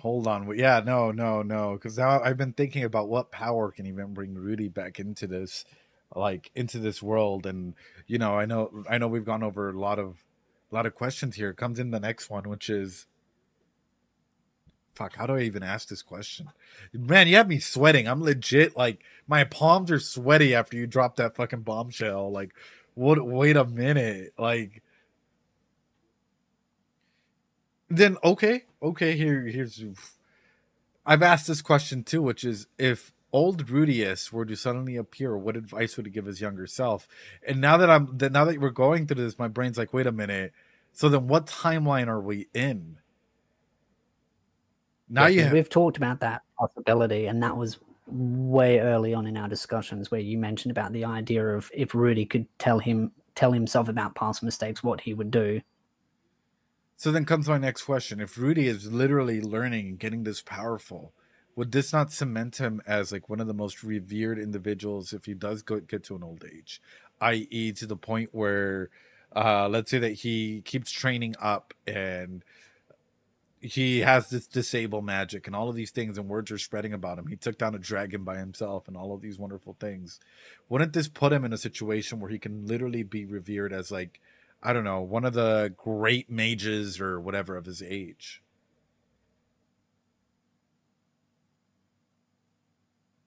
That's a possibility. Which brings in my next question. If it does get to this point where we're getting into him being this like world power or whatever, is the story that we're reading, that we're experiencing, are these stories like tomes? Which makes me wonder, yes, this is a full-on adventure, a full-on, like, everything, right? Like, it's its own journey, its own right, its own whatever. But it makes me wonder, is this a story that's being told? Yes, it is being told about, like, Rudy and whatnot. But in a way, is the tomes of knowledge that we're looking at a big representation for, like, You know how you read about, like, in Skyrim or the Elder Scrolls, you pick up a story and it's like the past hero of the Great War and what they did, and it was your character from a previous game or whatever. And like it's like you're the new protagonist in this new game, and you're like, wait a minute.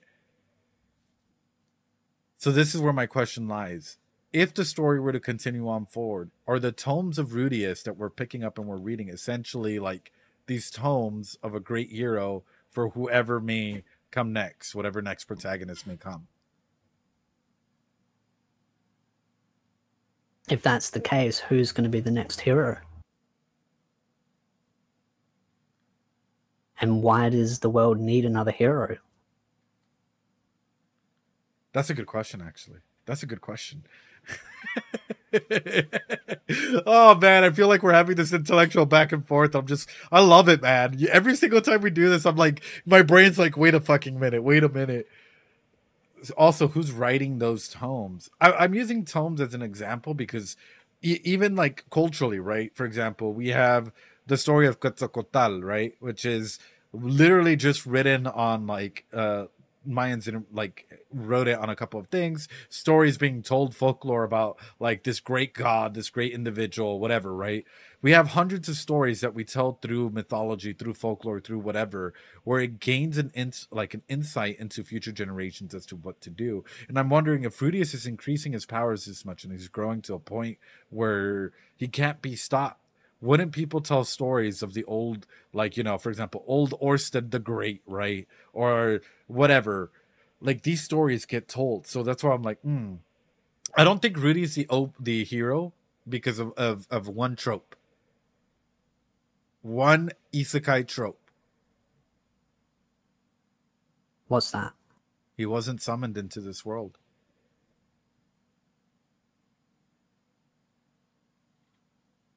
Rudy was reincarnated into this world. Rudius was placed as like the stereotypical like NPC build that accidentally got too much mana and found a way to hack the video game to his life, right? But he wasn't summoned the same way that the displacement incident happened and whatever that brought with it. The same way that the two high school students disappeared. So my brain is going into, he is the main character of the story that we're seeing. I'm not going to deny this, right? Mushoku Tensei, in of itself, this story that we're seeing, he is the main character that we're perceiving. But is he the hero of this world? And that's where my mind goes to. Is if not him, then maybe his kids? If he has kids? I think the best way to look at it is he's a hero, but maybe not the hero. Right. But I mean, is anyone really the hero in that case, if you're bringing that up?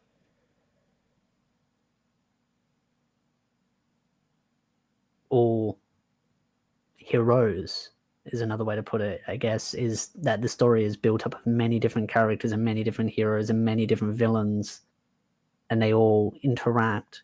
And this story is just one perspective of one of those heroes. There is the sacred beast mentioned too. Wait. Hold on. Wait a minute. Oh man, I think Ed is gonna spoil us. I am like hurting myself. My brain is like overheating now, man. You have my brain like full capacity mode here. Okay, if we do a season 1 watch through on Discord, how many people would be interested in that? Actual question. And how many of you guys would be interested in it? You'd watch it? You'd be down?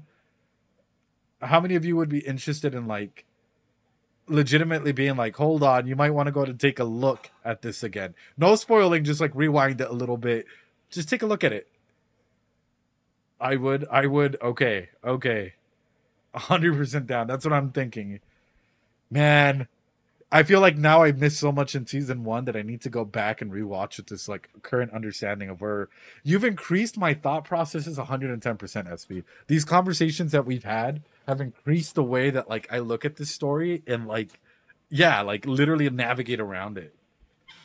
I mean, that's why whenever you ask a question, I don't directly answer it. I simply throw something that's referenced into season 1 and then be like, well, remember this, and then add that to your question, and then you can kind of add it to it and work out your own answer. Because there is a lot of things that are hinted in season 1, and actually kind of, the more we discuss about it, the more it blows my mind how many hints there are in season 1 and little subtle little details particularly about little discussions like how Orsted mentions, oh, you're not meant to be here, Rudy, or him referring to Rudy.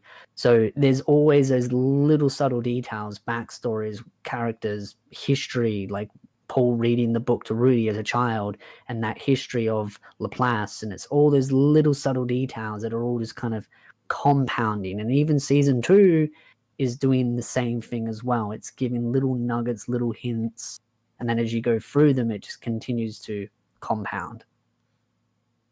Beautiful. Yeah, that's why I'm like, I feel like there's a lot of little details that, like, I feel a normal person watching this show would just skim over, right? But because, like, we literally every episode we do is like 3, 4, 5 hours worth of, like, you know, going in deep, analyzing our conversations, all of that. It's like we have time to think, we have time to genuinely sit there and like stew upon it, which I'm like, brings in my next question from the previous episode. Could Roxy not have changed Rudy? So what was the question? Because the man god diverted Rudy to going to this uni. But could Roxy not have enabled that form of change for Rudy as well?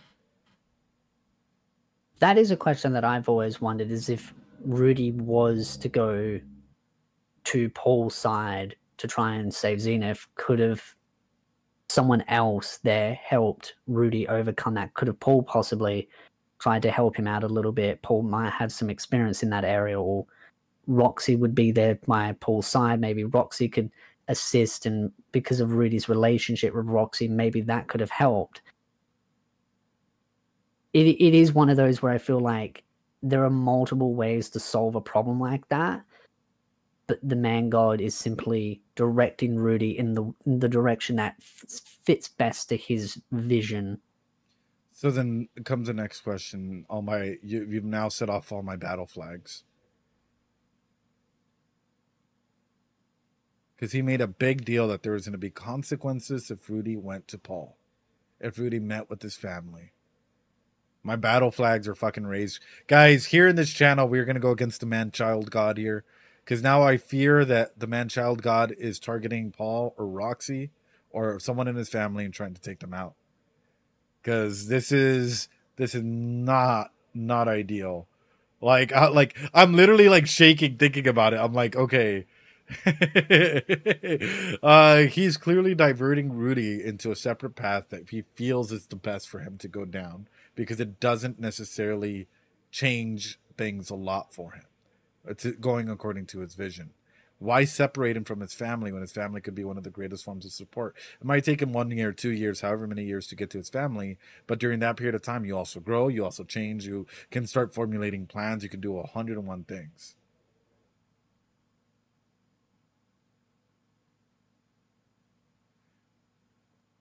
Let's figure, like, wait a minute, how do I even approach? Oh man, okay. I just have a weird feeling this man-child god is literally like, ooh, shiny object over here, and on the other hand, he has like a gun and he's trying to shoot deep into the other side. I think the question could be is, if Rudy was to go to Paul's side, what would have that consequence been? That's a good question, actually. That's a phenomenal... Because there's two ways to look at that. Could have it been something would happen because of Rudy's actions, or could it be that the man god would disapprove of it and then make a consequence happen? I mean, you never know the answer because, well, Rudy didn't make that decision, but it does delve into the man god's character a bit more of what you would think he'd be capable of. Well, what I'm wondering is, number one, all of this hate of Orsted towards him and everything that's coming through makes me wonder if it's just trying to go ahead and keep, like, if this is a loop timeline, which I'm thinking we've been in a loop timeline, then all of a sudden this goes into him trying to keep everything running the same, i.e. no challenges, no threats, same suffering, same cycles of violence, same big points being hit. In throwing, especially if Rudy is an inconsistency in this world, throwing him into an environment, into a scenario that is not going to disrupt the timeline too much. Because my thing is, Hitogami never stepped in when Rudius was about to off himself. Hitogami never stepped in. If he really cared this much, he would have stepped in and said something, but he never cared during the 2 years or however many years Rudy was laying low. He only cared the moment that Rudy wanted to make a decision for himself. Man, I feel like I'm on the midst of something. I don't know what, but I'm like getting there. We don't know the consequence. What JP? What if you were to just team up with Orsted? I wonder what the consequences of that would be. If you were to just like get like with Orsted, be like, you hate the man god, you don't like the man god, I don't like the man god. What are we doing? If you were to team up with Orsted or some of the other gods in this area and go against the man gods, what would that cause?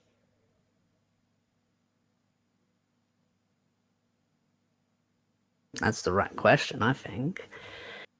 SV. And you'll probably maybe have an answer soon. There's a lot to deal with right now. You got Rudy and Fitz for the time being. Sure. I mean, soon can mean anything. Soon could be like 5 episodes, 10 episodes, 20 episodes. So next season, 2 seasons from now, something like that. I will say though, I actually really liked Studio Bind doing what they did in this episode. I didn't have a lot of issues with them. I thought this episode was pretty good. I don't know what else to say. I think overall, one of the big lessons from this episode, just to transform into that, is our support networks matter. Change happens, and be open to change. Be open to what change can bring. What about for yourself, SB? I think I'm very much in the similar mindset. Great minds think alike. I think just that last final scene, because that was the one scene that I was looking forward to, was the panty scene. I think I mentioned it on Twitter. I was like, oh yeah, the panty scene. I thought it was going to go further, but that was just because people were complaining about certain things that are going to happen later on. So I kind of thought to myself, maybe those parts are going to come up, but those will probably be in the next episode or the episode after that. Right. Which will be even more fun. But this episode was just, that particular scene was what I really love, because it's that first deep connection the two have. Well, one having a reconnection, the other one having a first connection, unaware to who the other person really is. And the way they did it with the lighting and everything, and the kind of the glow with the healing kind of reminded me of when Xena first healed Rudy, and that mysticalness that Rudy kind of felt when he first saw it. It kind of reminded me of that a little bit, but for me, kind of seeing that connection between them, and the way Sylvia's kind of like, it's just adorable. That was, oof. Man, that opening, the hand holding and all of that, for me, I was just like, oh man, you could tell they took their time with that symbolism and the beauty of like what intimacy can be and healing is, and them being together at the end, looking at the stars and all of this beautiful stuff. It was just, 10 out of 10 stuff. It was a really good episode. With that though, SB, I feel like we could always go like miles and miles with this. I appreciate you, man. Hey, I know your surgery is coming up, brother. How are you feeling about it? What's going through your mind? If you're comfortable talking about it before we head out? Very nervous. I was having a discussion with my mother yesterday about it, and because I mentioned the comment, I was like, I'm going to stay as least as possible in that hospital. And she's like, well, when are you planning to come out? I was like, the moment I can take a piss for myself, take a shower for myself, and I can eat normal food, I'm out of that door. Because I don't like hospitals. I'm not a very big fan of them. There's something about them. Like, I can go to a hospital for an appointment for a day or something, but as soon as I'm like locked in a hospital bed, I feel very helpless. And I feel very confined, because they have a very strict schedule. If you wake up, you go to bed, you eat the food, you've got a limited time to eat the food. They kind of have a very strict schedule, but I don't know, it's that helplessness. But at the same time, hospitals for me, you feel helpless, but at the same time, they are there to help you. But there's always something in me that just hates hospitals. So I do not intend to stay that long, even though it's big surgery. I'm hoping to be out within 5 days. Right. And honestly, I hope you know that we wish you nothing but the best, man. I'm probably going to be bothering you, being like, you okay? I love you. You okay? And it's the... I will say, anything I say after the 10th of this month, should be taken with a grain of salt on Twitter. I may or may not be under the influence of something. Right. Damn, SB about to go hard. I'm excited for it. But man, I hope you know that like my community and just in general, like all of us, myself included, like we love you, man. And you're going to be in our thoughts, literal thoughts and prayers. And I'll be reaching out and making sure that like, one, you're doing okay.